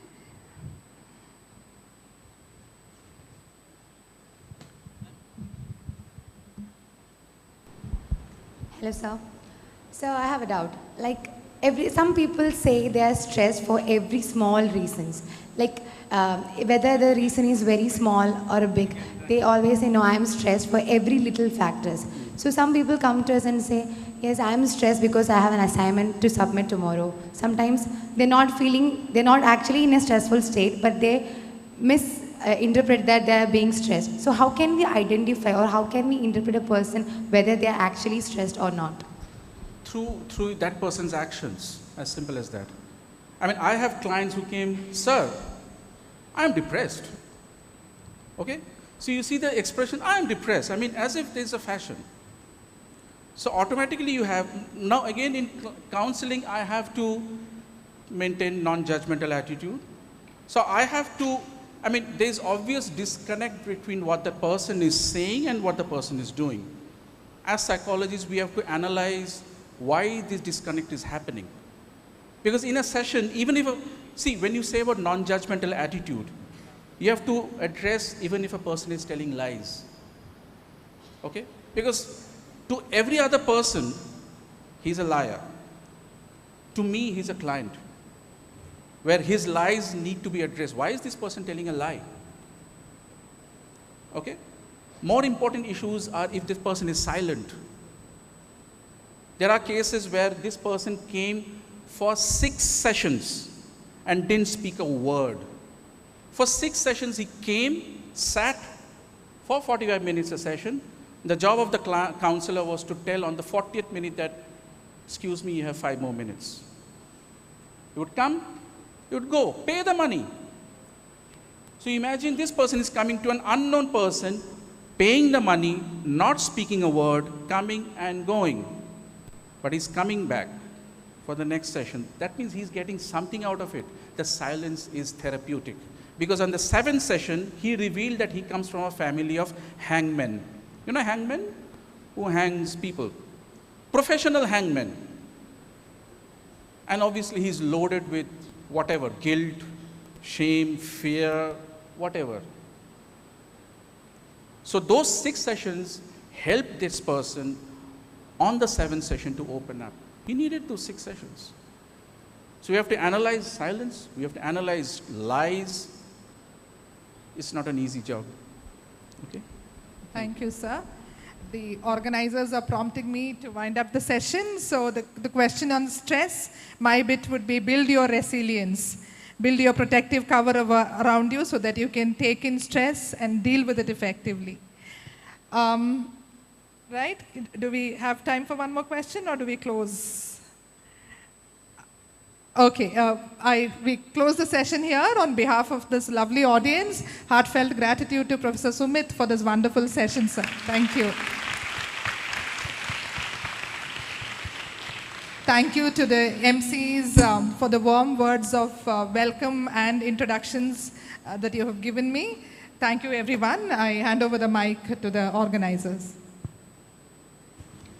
Thank you, Sumit Datta sir and Elizabeth Jasmine ma'am for giving us this wonderful and insightful and interactive session.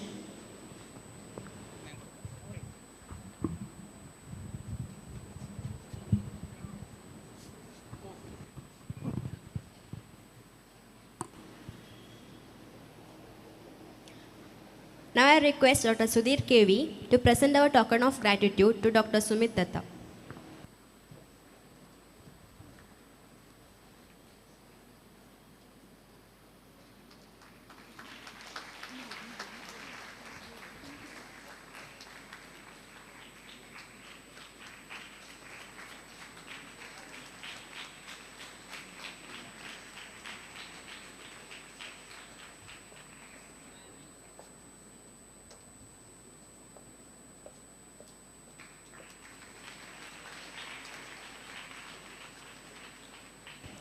I request Ms. Ramya K. to hand over our gesture of thanks to Dr. Elizabeth Jasmine.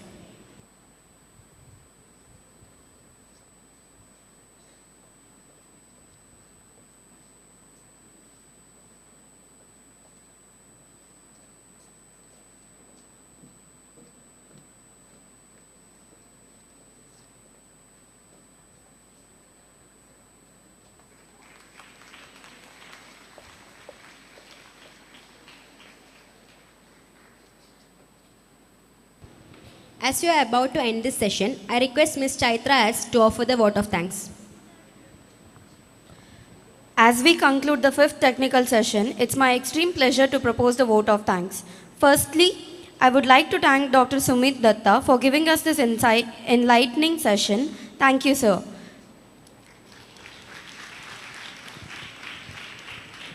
We are very grateful towards the moderator for this session, Dr. Elizabeth Jasmine. Thank you, ma'am. I thank our principal, Dr. B.A. Kumara Hegde, Dean of PG Center, Professor Vishwanatha P., Head of Department of Psychology, Dr. Vandana Jain, Organizing Secretary, Ms. Aswini Setti, Staff Coordinator of the session, Dr. Sudhir KV, and all other faculty and non-teaching staffs for their invaluable support. I also thank all the participants and the students of SDM College. A special thanks for all the technical support and team and media personals. There will be a 5-minute break before beginning the valedictory section.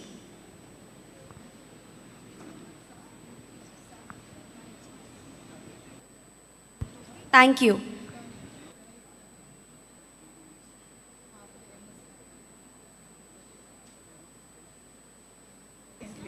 Okay, this is not a tea break. All of you please be in the auditorium.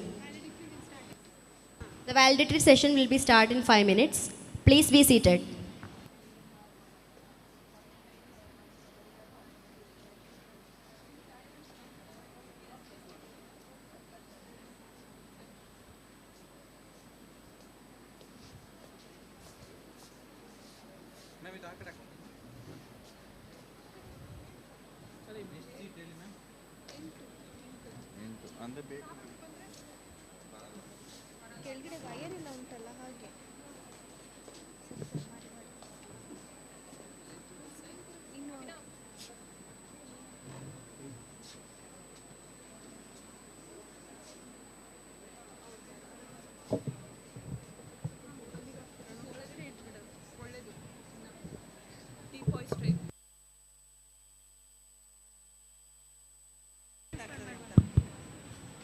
The valedictory will start within 5 minutes. We request all of you to assemble back within 5 minutes.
Om Shri Manjunataya Namaha. Ladies and gentlemen, esteemed guests, dignitaries and dear friends, today we mark a quarter century of dedication, perseverance and progress.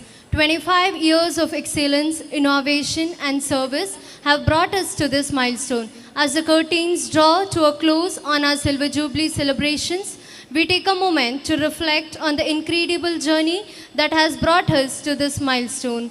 Welcome to the valedictory ceremony. With great pleasure, I invite Mr. Chaitanya Sheth, Student Coordinator of the program, to welcome the gathering. A very good evening to everyone. Respected dignitaries, esteemed guests, distinguished speakers, beloved faculty members, participants and my dear friends. I, Chaitanya Sheth, Student Coordinator of the two-day international seminar, am deeply honored to extend a warm heartfelt welcome to you all as gathered here for the valedictory session of our seminar on breaking barriers, advancing psychological well-being across borders. To begin with, it is my privilege to welcome the pillar of our institution, Dr. B.A. Kumara Hegde, Principal of SDM College Ujire. Your visionary leadership and constant support have been instrumental in making this event a grand success. Welcome you, sir. It is an honor to welcome Dr. Deepa Kotari, Director of Alvas Center for Wellness Training and Associate Professor in Psychology at Alvas College, Mudbidre. Welcome you, ma'am. I would like to welcome Professor Mahavir Jain, former Dean of PG Studies, SDM College, Ujire. Welcome you, sir. I also extend a special welcome to Professor Vishwanatha P., the Visionary Dean of PG Studies at SDM College, Ujire, whose guidance has played a significant role in shaping this seminar. Welcome you, sir. A warm welcome goes to Dr. Vandana Jain, the convener of this seminar and head of the Department of PG Studies and Research in Psychology, STM College, Ujire. Your relentless efforts and dedication have been backbone of this event. Welcome you, ma'am. I am delighted to acknowledge Ms. Ashwini Shetty, the organizing secretary of this seminar, whose meticulous planning ensured the seamless execution of this event. Welcome you, ma'am. A special mention to my co-student coordinator, Ms. Janvi M., for your support and teamwork throughout this journey. Welcome you. I also would like to welcome our key speaker of the event, Dr. Sumit Datta, and also the moderators of the program. Welcome you all. I extend a heartfelt welcome to all our distinguished head of the departments, faculty members, alumni, participants from various institutions, students, and member of the media to their program. Thank you and a warm welcome to one and all. As we celebrate this special occasion to express our heartfelt appreciation and gratitude for your presence, love and support, I request Dr. Mahesh Babu N. to welcome Dr. B.A. Kumar Hegde with a bookmark.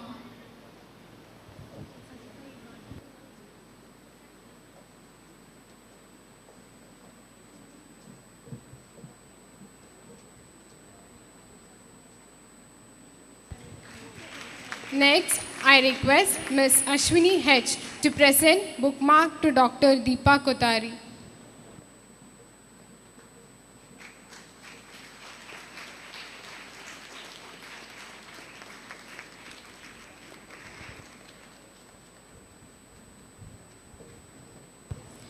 Next, I request Ms. Padma Shri to offer bookmark to Professor Mahavir Jain.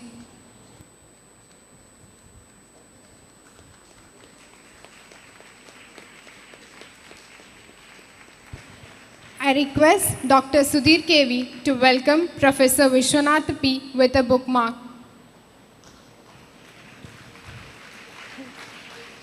I request Ms. Sindhu V. to hand over bookmark to Dr. Vandana Jain. I request Ms. Ramya K. to present bookmark to Ms. Ashwini Shetty. I request Ms. Alisha to present bookmark to Mr. Chaitanya Sheth.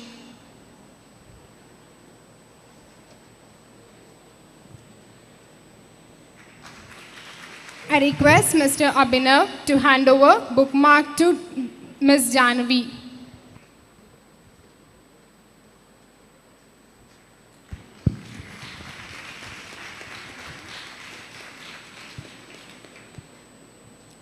As we bring this seminar to a close, let's take a moment to reflect on the incredible journey we've shared over the 2 days. I request Ms. Janvi, student coordinator of the program, to deliver the debriefing report.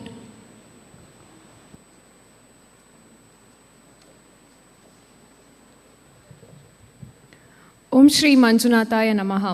The borders we draw between nations are no match for the universal need for psychological well-being. Breaking barriers means embracing diversity, fostering understanding, and advancing mental health for a truly united world.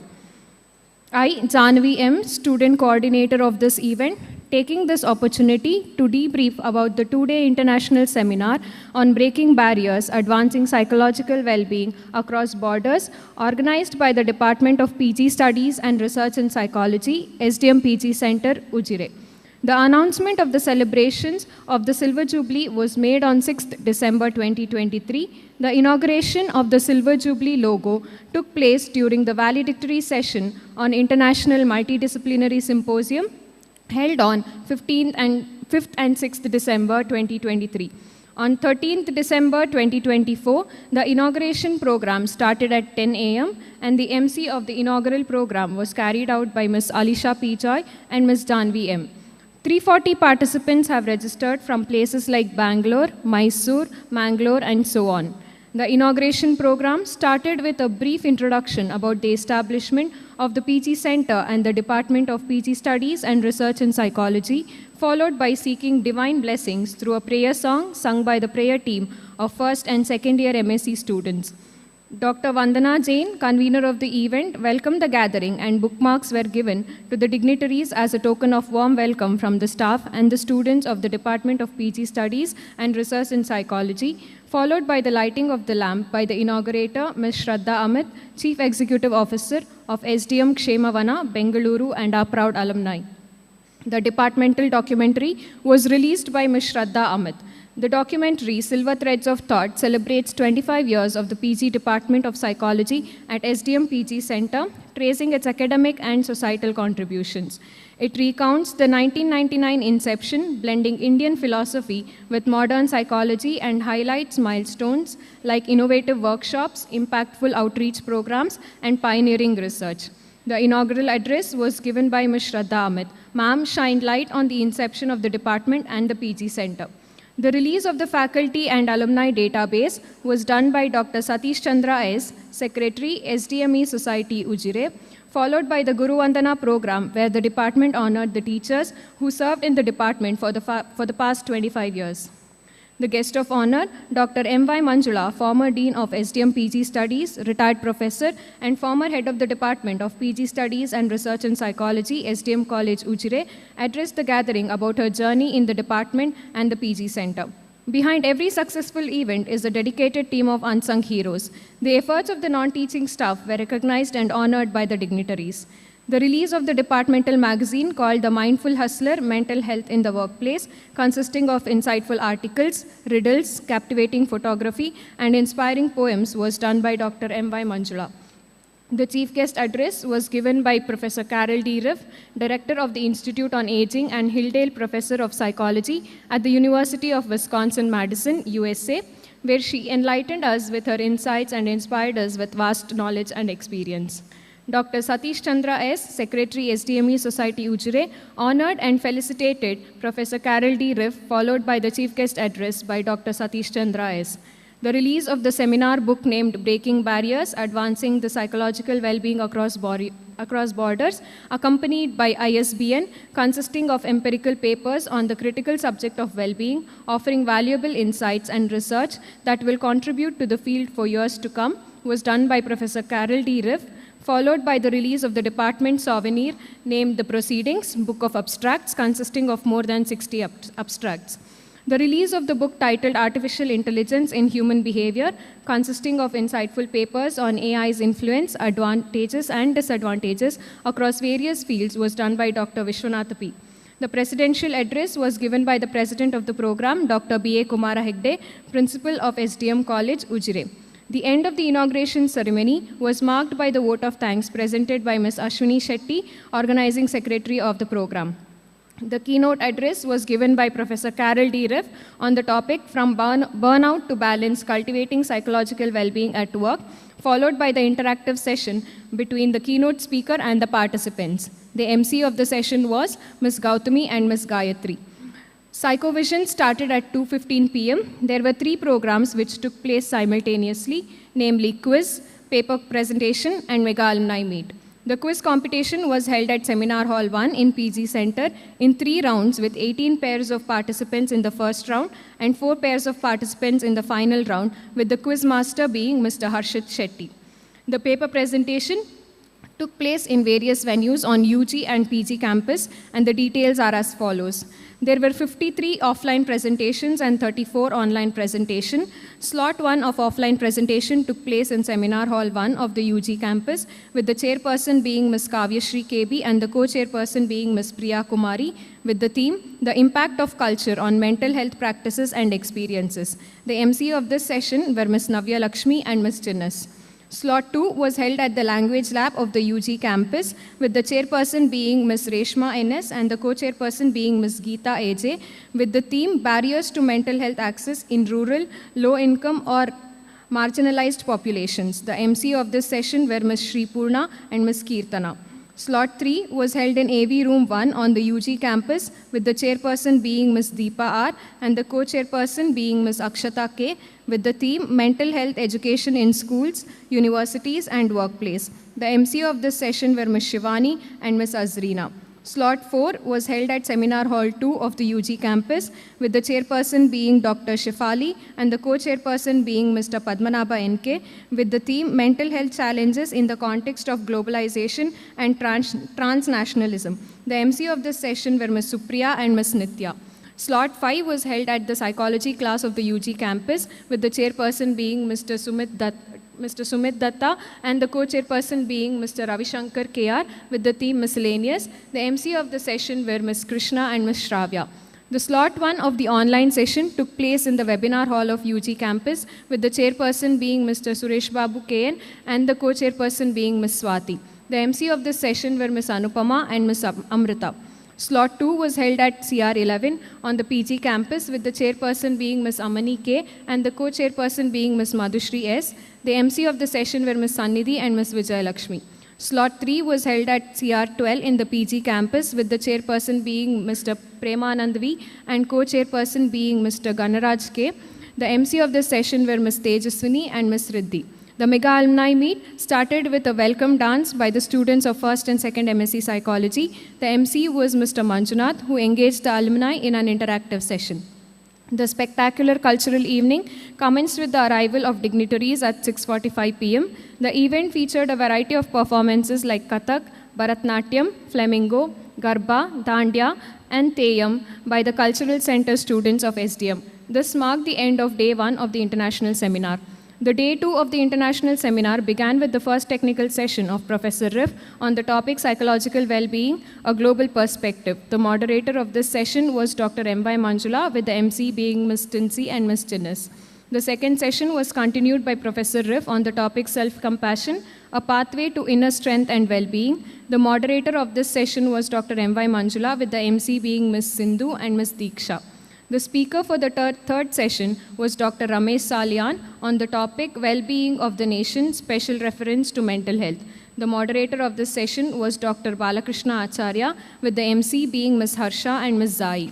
The speaker for the fourth session was Dr. Sumit Datta on the topic Health, Well-Being and Stress Management. The moderator of this session was Dr. Deepa Marina, with the MC being Ms. Shivani and Ms. Hiba.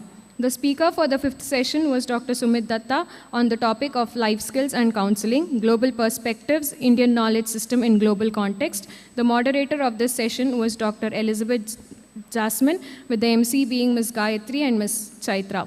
With this, I conclude the debriefing of the two-day international seminar on breaking barriers, advancing psychological well-being across borders. Thank you. Thank you, Jahnavi. Great ideas start with great conversation. Feedback is the spark that ignites change. Now, I request a few participants to share your valuable feedbacks.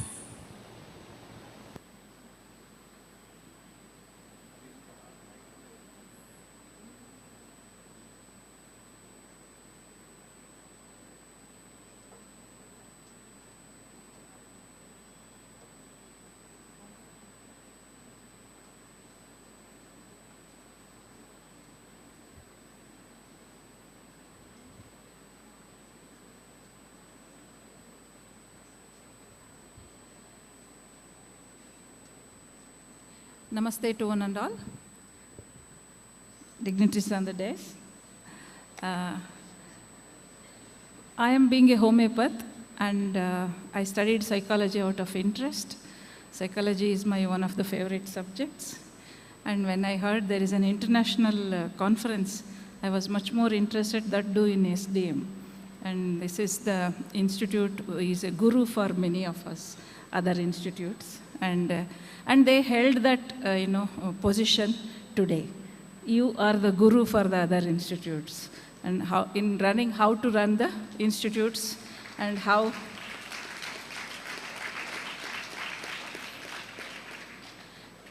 organizing an international conference, I know how difficult it is. We have done that, and I am sure you must have lost some weight, madam. And they're hard, it's a lot of passionate work, hard work, and dedication it requires. I see a lot of enthusiastic, most well-trained students, well-dressed, very beautiful, and a lot of hospitality, very fine training by madams in conducting the program. Of course, refinement and perfection can never end. We'll always improvise on that. And when we came, and I must talk about two important things. One is calling Madam Riff. It was very, very enlightening to listen to. And knowing Manjula Madam, whom I didn't know, her prompting, her conclusions were very beautiful and enriching. And few of the books I have noted from Dr. Riff's class, and I am going to read all of them. And I love to read those books. And when you meet a good person, you meet a library. There is a saying. when an old person dies, old man, wise man dies, we say library died. You can see, I want to tell the students, if you want to be very self-satisfied, successful, you have to read books, because most of the people in the world, whoever have achieved that status, they have only read books non-stop. Like that, if you talk to them, they will always mention books. They will always come up with books.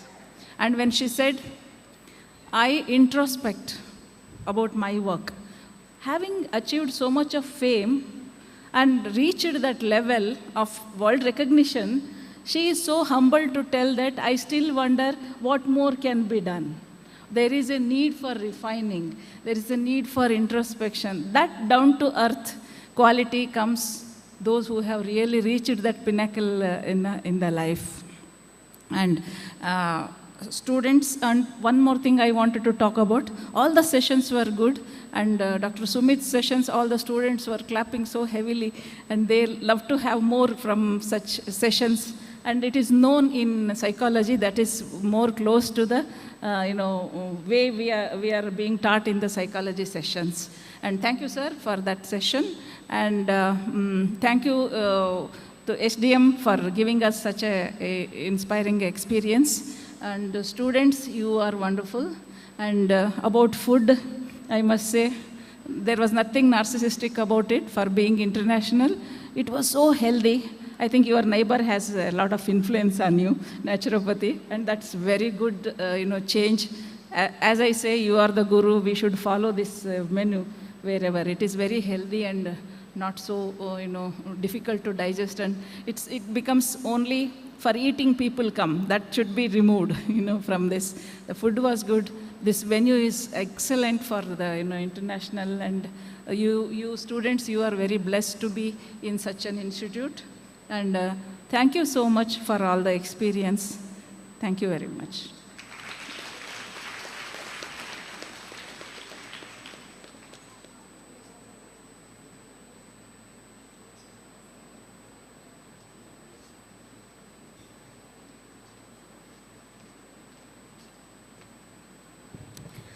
My name is Fatima Samreen from MSc Clinical Psychology, Yenapoya University. Firstly, a very big thank you for the SDM PG for giving us this opportunity to be a part of this two-day international seminar. It was a highly enriching experience in and out. The event was well organized and provided valuable insights. It was a great learning opportunity and to interact with experts in the field as well as peers from various institutions around. It was a great honor to have Carol ma'am as a resource person and not to forget the mesmerizing culturals. It was the cherry on top, just amazing. For all the students who performed the culturals, it was just mesmerizing. Also, the alumni meet was very well structured and all the events were well handedly simultaneously. Everything went smoothly, which was again a great success. For the team of SDM. We look forward for attending more such events in the future. Thank you again. Thank you for the commendable inputs. Now, the time has come to hear from our chief guest, Dr. Deepa Kothari, the Distinguished Director of the Alvaz Center for Wellness Training and accomplished Associate Professor of Psychology at Alvaz College, Mudbidre. Ma'am, we request you to deliver the valedictory address. Good evening, everyone, respected dignitaries on the dais, and all the participants and the delegates who have experienced wellness in the last 2 days, I suppose. With what intention did we come here? Students, when the invitation was given to us, when we saw the brochure, we had something in mind, right? For what reason did we come here? Did you all come to learn? Was it for wellness? The topic wellness attracted you all? The resource person attracted you all? I'm sure you all are going back with at least a little difference in your life. Maybe a little more you have learned of something that you already knew. I read this book, Atomic Habits by James Clear, which talks about 1% change. You don't see, like in these 2 days, might have not transformed you completely, but haven't we matured, or maybe matured in terms of our understanding, our knowledge, 1% more? There were a lot of aha moments when deliberations took place, when discussions took place, some Q&A took place. Today, I think during Sumit Datta sir's session, I heard students saying it was like an aha moment. Suicide, when you told, sir, your anecdote that you mentioned about, can you pierce your finger and take out some blood? I think one of the students there said, sir, this just was an aha moment for me. I'm sure many of you students had those aha moments in this valedictory. So I would like to congratulate the department, the college, for putting such an amazing program. I think there could be no better way of celebrating 25 years of the department through such meaningful performance. I request everyone here to please give a standing ovation to the entire team who have put such an excellent work, and this itself shows the meaning, the passion, and the purpose. This is for the entire team of psychology, the entire SDM. Thank you so much. Through y'all, I think we all have experienced wellness. Right from yesterday, I think right from the inauguration began, there were so many special moments. Each moment was a testament of experiencing wellness. Now as we wrap up, and since yesterday I thought, okay, I need to speak for valedictory. I'm not going to speak something very theoretical, but let me just reflect upon these 2-day experiences that we all have witnessed and experienced. I think Shraddha ma'am, when she spoke in her inauguration, she spoke about the Gelati counseling centers, which I'm sure many of our students wouldn't know that such counseling centers existed, and there are around 7 such centers in Karnataka, which was, okay, there is so much happening, and it is giving back to the society. I think that was something which we all need to think, and how we could also inculcate. There are a lot of psychology students here. What is your takeaway? Not just we coming here and which ended in today's experience, but from each speaker, what more did we learn? The entire Guru Vandana program, I must say, is my speech sounding like a summary or again a debriefing, but this was not what I intended, but this is something that is, spontaneously impromptu that I'm speaking. The entire Guru Vandana program, I have no words for it. I think we talk about positive psychology, we talk about mindfulness, we talk about experiencing gratitude. We saw gratitude in action yesterday when the Guru Vandana took place. Each and every teacher who taught and each and every teacher who played an instrumental role in creating budding psychologists. And I think there were so many people here. I think the alumni meet was a grand success.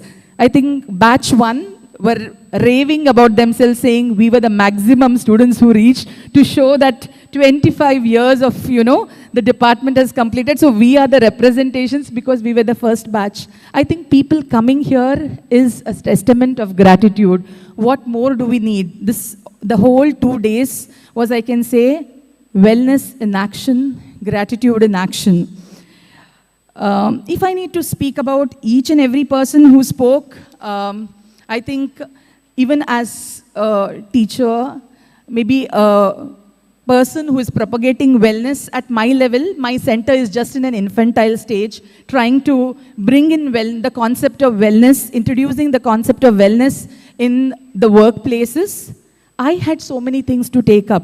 Carol Riff ma'am's session, when I listened, I had notes to take. Okay, these were things that we could bring in. I think she mentioned about the the midlife in US. She was mentioning Tesmidis. And there were things, her PPTs, I saw lighten up sessions. Okay, just simple terms, not big things, but which we could all definitely take forth and we could all practice it in our lives. And many such examples were there, which I think many of you who are professionals who are sitting here can definitely put all of this into practice. Now, my dear students, yes, 2 days we have come here, we have experienced, we have been a part of all of these deliberations. Now, my question is, what further? How will we take further? Don't we have some responsibility of taking this further? My teacher who is sitting there, Dr. M.Y. Manjula, her classes always had this quote of Bernard Shaw. I have an apple and you have an apple. When we exchange the apple with one another, both of us will have one apple each. But I have an idea and you have an idea. When we exchange that, we both of us are richer. We have 2 ideas each. Ma'am, this is, we learnt in your classes, I think which we practice it in all, wherever we go, we try sharing this. My dear students, this 2 days, everything that you have learned, it should not end in this Indraprastha hall. You need to put this forth in practice in whatever ways you can. So let me try wrapping it up in the 6 dimensions of Carol Riff's well-being, the 6 dimensions of psychological well-being. First one being purpose in life. Maybe let's question, why were we here? Why did we attend this international conference? With what intention did we come to this international conference? Second, self-acceptance. Throughout the sessions that took place, the deliberations that took place, were we able to identify some of our own blind spots? And if we were able to, identify our own blind spots, are we accepting it? Are we making it aware? And how are we working on it? The third one being personal growth. What is that one thing that you pick up from these 2 days and put it in practice in your life for your betterment, for your growth? The fourth one being environmental mastery. This morning when I came, my students said, ma'am, we had a wonderful stay here, ma'am. It was not, the climate was good, ma'am. The rooms were good, the wardens were good, the hostel is so good, and it was always in comparison to their hostel. So it's always the grass is greener on the other side. So even when they said this, I was happy that they were able to connect, they were able to relate where they were. And in our informal discussions that we were having with Carol ma'am, she was so present about the environment. She said, something that I need to take back, if I would take back from here and I would share it with my students about India, is the colors. And I think she was constantly highlighting the colors. She said not just the color of clothing people wear, but even in the environment, there were so many colors that we could put in. I think if we are able to connect be mindful of our environment, how we could use it. This environmental mastery, I hope students in this 2 days, you were able to reflect something. Autonomy. There were a lot of things we learned. There were many questions. There were many doubts coming. All these well-being concepts, should they be indigenous? Can we customize it to ourselves? I had students who were discussing, ma'am, these are westernized concepts. How do we put it in ourselves? This is our autonomy, how we put it into practice. We have learned something. Let's see how we could customize it, how we could tailor it, and how we could bring it in our lives. And finally, coming to positive relations. Last question. Students, I want answer from y'all. Did you all make one new friend in these 2 days? One new friend in these 2 days? Apart from your classmates, your colleagues, did you all make one new friend? Did you all connect to one person whom you didn't know earlier? Yes or no? Can I have a hand raise? Okay, good. This is, what we say, positive relations. Make connections. I think it was very rare we have offline connections, offline meetings. I think this occasion we all of us have taken, we have connected to people, we have met different people, we have socialized with different people. I think we will all need to carry this forward. So I would like to conclude with these words that which I just picked up from Sumit Datta sir's speech. You decide whether you want to be a virus or a vaccination. Having said that, thank you so much for your time and patience. Thank you for your enlightening words, ma'am. It's my pleasure to welcome the president of this program, Dr. B.A. Kumara Hegde, Principal, SDM College, Ujire, to deliver the presidential address.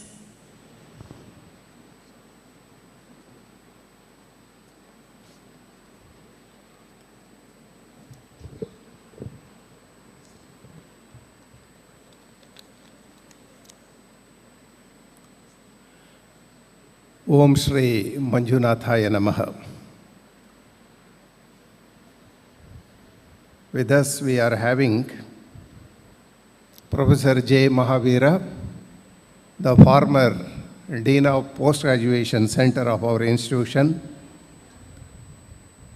Dr. Deepa Kotari, Director, Alvas Center for Wellness,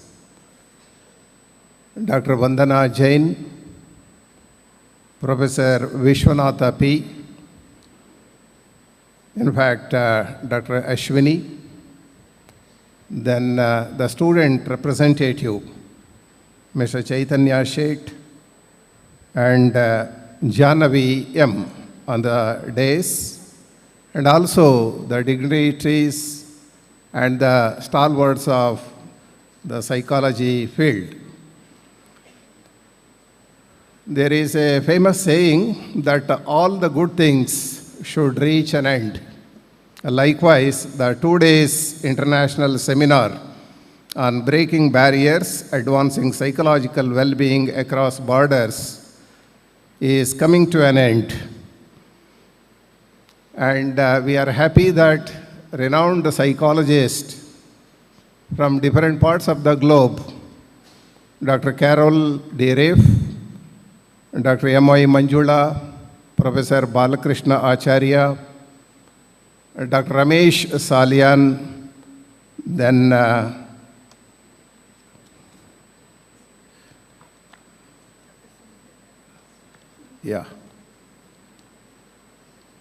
Professor Dr. Sumit Datta from Kolkata, and many other professors from the Department of Psychology have deliberated on several very important issues and definitely have given clear-cut ideas to our students regarding the path to be traversed. And I could attend some of the sessions, and there I was simply thinking the psychological well-being can also be accomplished by means of practicing, as many of you have already shared your opinion, by practicing healthy lifestyle, following some creative hobbies. Ma'am told about reading the books, and when you read the book, you start interacting with the book, and preferably reading the biography and autobiography of some eminent people will definitely help you a lot to learn many more things. Leading a disciplined way of life, this is very important. Devotion and faith systems can definitely give a lot of solace and comfort to our life.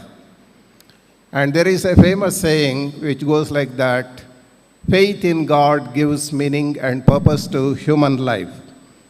Because in Bhagavad Gita, Lord Krishna preaches that Ananyas chintayanto ma yejana pariyupasate tesham abhiyuktanam yogakshemam vahamyaham.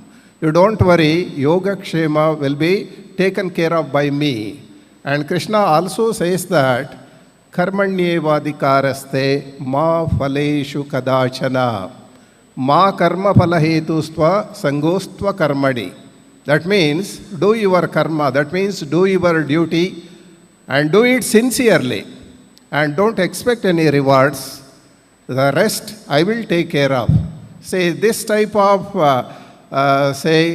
comfort when we get from the so-called Almighty, obviously we remain calm and peaceful. Hence, the faith and devotion, it definitely eliminates the so-called sense of insecurity.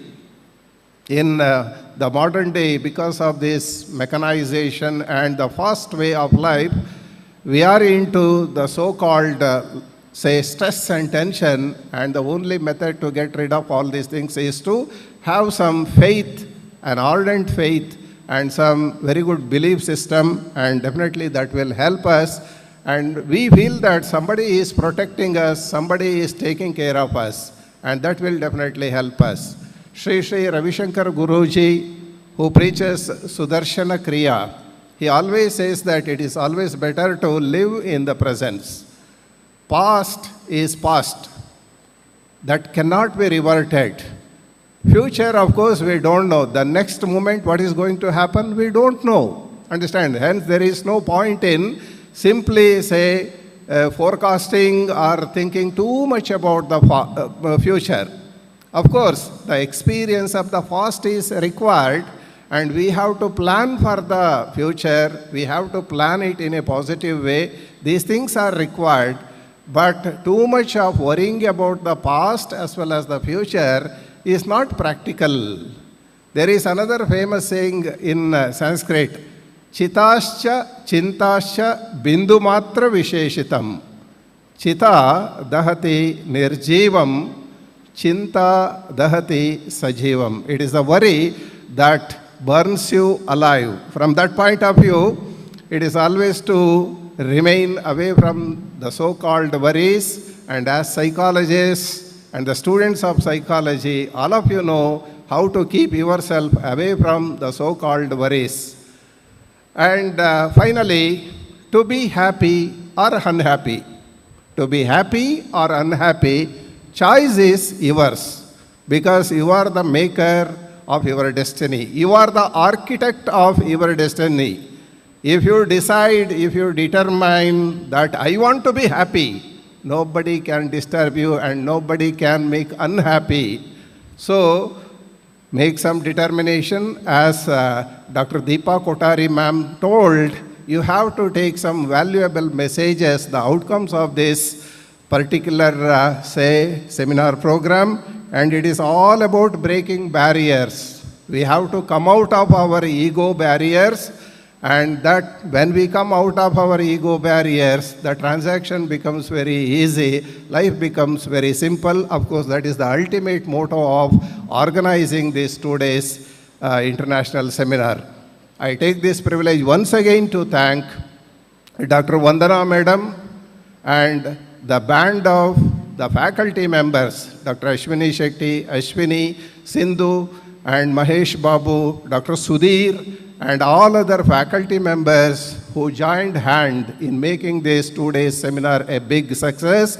And definitely I have to mention the contribution given by our student representative and Jahnavi, as well as Chaitanya Sheth, as well as all the office bearers of the students, as well as I have to forget the contributions done by the alumni, that means the old students of this institution, with all love and affection, you have come from different parts of the state and even from the interstate. You have arrived here. You have spent some quality time in SDM College, Ujire, and definitely we are really grateful for you. And in fact, in this particular year, the institution has already commenced the program, series of programs, and they have already completed, say, 5 to 6 programs in this connection of the commemoration of the 25th year.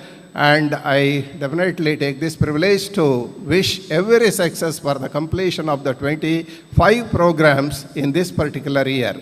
Once again, I take this privilege to compliment and congratulate each and every one of you, particularly Dr. M.I. Manjula ma'am, Dr. Balkrishna Acharya sir, Deepa madam, my own student, then Kavyashri madam, and many others, of course, many others. And your presence, Sumit Datta sir, he has traveled all the way from Kolkata, and really we are grateful to you for making this seminar a big success. Thank you very much. Thank you for your guiding words, sir. And now, the moment of waiting is here. It's time to know the winner of the quiz competition, Psychovision, organized as part of Silver Jubilee celebrations on 13th of December. I request Professor Mahavir Jain, former Dean of SDM PG Studies, Ujire, to award the certificates to the winners. And we are pleased to announce that the winner of the quiz competition is Mr. Gurudatta Marathe and Mr. Karthik DC from SDM PU College, Ujire. I request the winners to receive the certificates.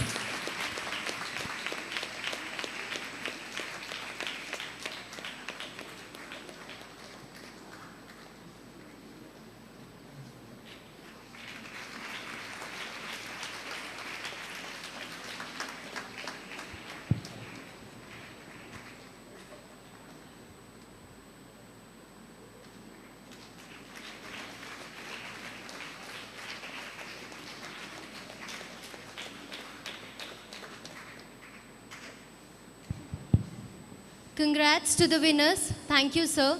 As we come to the end of this incredible journey, we take with us memories, insights, and connections that will last a lifetime. I request Ms. Shreya of First MSc Psychology to deliver the vote of thanks.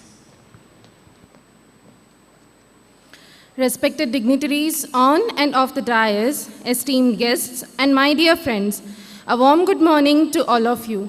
As we conclude this momentous occasion, celebrating the Jubilee year of the Department of PG Studies and Research in Psychology, it is my privilege to extend the vote of thanks to all who have made this event a grand success.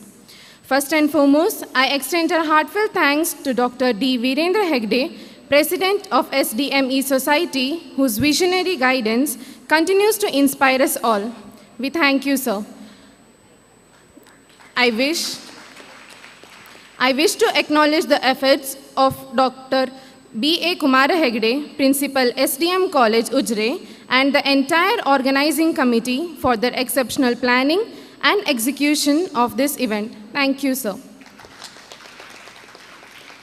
I express our deepest gratitude to Dr. Satish Chandra, as Secretary of SDM Educational Society, for his support and guidance. Thank you, sir. Our thanks also goes to Dr. Deepa Kothari, Associate Professor in Psychology, Alvas College, Mudabidre, for their support and encouragement. Thank you, ma'am. Guest of honor, Professor Mahavir, former Dean, SDM PG Studies. We also thank you, sir, for joining us here. Thank you, sir. We would also like to thank Professor Vishwanath P., Dean PG Studies, for their support and encouragement. Thank you, sir. Our sincere thanks goes out to Dr. Vandana Jain, the convener of this seminar, whose tireless efforts have made this event a reality. Her dedication and expertise have been instrumental in its success. Thank you, ma'am. I would like to extend my sincere gratitude to Ms. Ashwini Shetty for her tireless efforts as the organizing secretary of this seminar. Her dedication and hard work have been instrumental in making this event a grand success. Thank you, ma'am. To the student coordinators, Mr. Chaitanya Sheth and Ms. Janavi M., thank you for your enthusiastic efforts in ensuring the smooth running of all programs. Thank you. To our keynote speaker, Professor Carol D. Riff and Dr. Sumit Dutt, thank you for sharing your invaluable knowledge and perspectives. Your contribution have made this celebration intellectually fulfilling. Thank you. A special word of thanks to all the faculty members of both undergraduate and postgraduate department who have participated and contributed to this seminar. Your expertise and insight have enriched the discussion and made this event a valuable learning experience. Thank you. We are also grateful for the participants from various institutions, both online and offline, who have joined us today. Your active participation and contributions have made this seminar a vibrant and engaging platform for knowledge sharing. Thank you. A special thanks to the media for their unwavering support in amplifying the message of this seminar and ensuring its widespread reach. Your coverage has played a crucial role in raising awareness about the importance on breaking barriers, advancing psychological well-being across borders. Thank you. On behalf of the organizing committee, I take this moment to express our heartfelt gratitude to the sponsors who made this Jubilee Year celebration a grand success. We are also deeply thankful to our other valued sponsors and supporters who involved ensurement and seamless execution of every aspect of this event. We look forward to continuing this collaboration in the future. Thank you. We would like to acknowledge the technical team for their valuable assistance in ensuring the smooth functioning of this seminar. Thank you. A special thanks to all the faculty members, moderators, volunteers, and support staff who worked tirelessly behind the scene to make this event a success. Thank you. Finally, we extend our sincere thanks to all the students of undergraduate and postgraduate programs who have attained and participated in the seminar, including alumni and guests. Your presence added great value to this celebration. Your enthusiasm and engagement have made this event a memorable one. Thank you. As we bring this celebration to an end, let us carry forward the spirit of unity, learning, and well-being that has been essence of this Jubilee year. Thank you all. Thank you, Shreya. As we conclude this grand celebration of Silver Jubilee, we are filled with joy, gratitude, and a sense of accomplishment. Today, we honored our past, celebrated our present, and embraced our future. We acknowledge the tireless efforts of our founders, faculty, staff, students, and alumni who have contributed to our growth. As we move forward, let us continue to strive for excellence, innovate with passion, and serve with compassion. Thank you all for making this milestone a memorable one. Cheers to many more years of success. Thank you.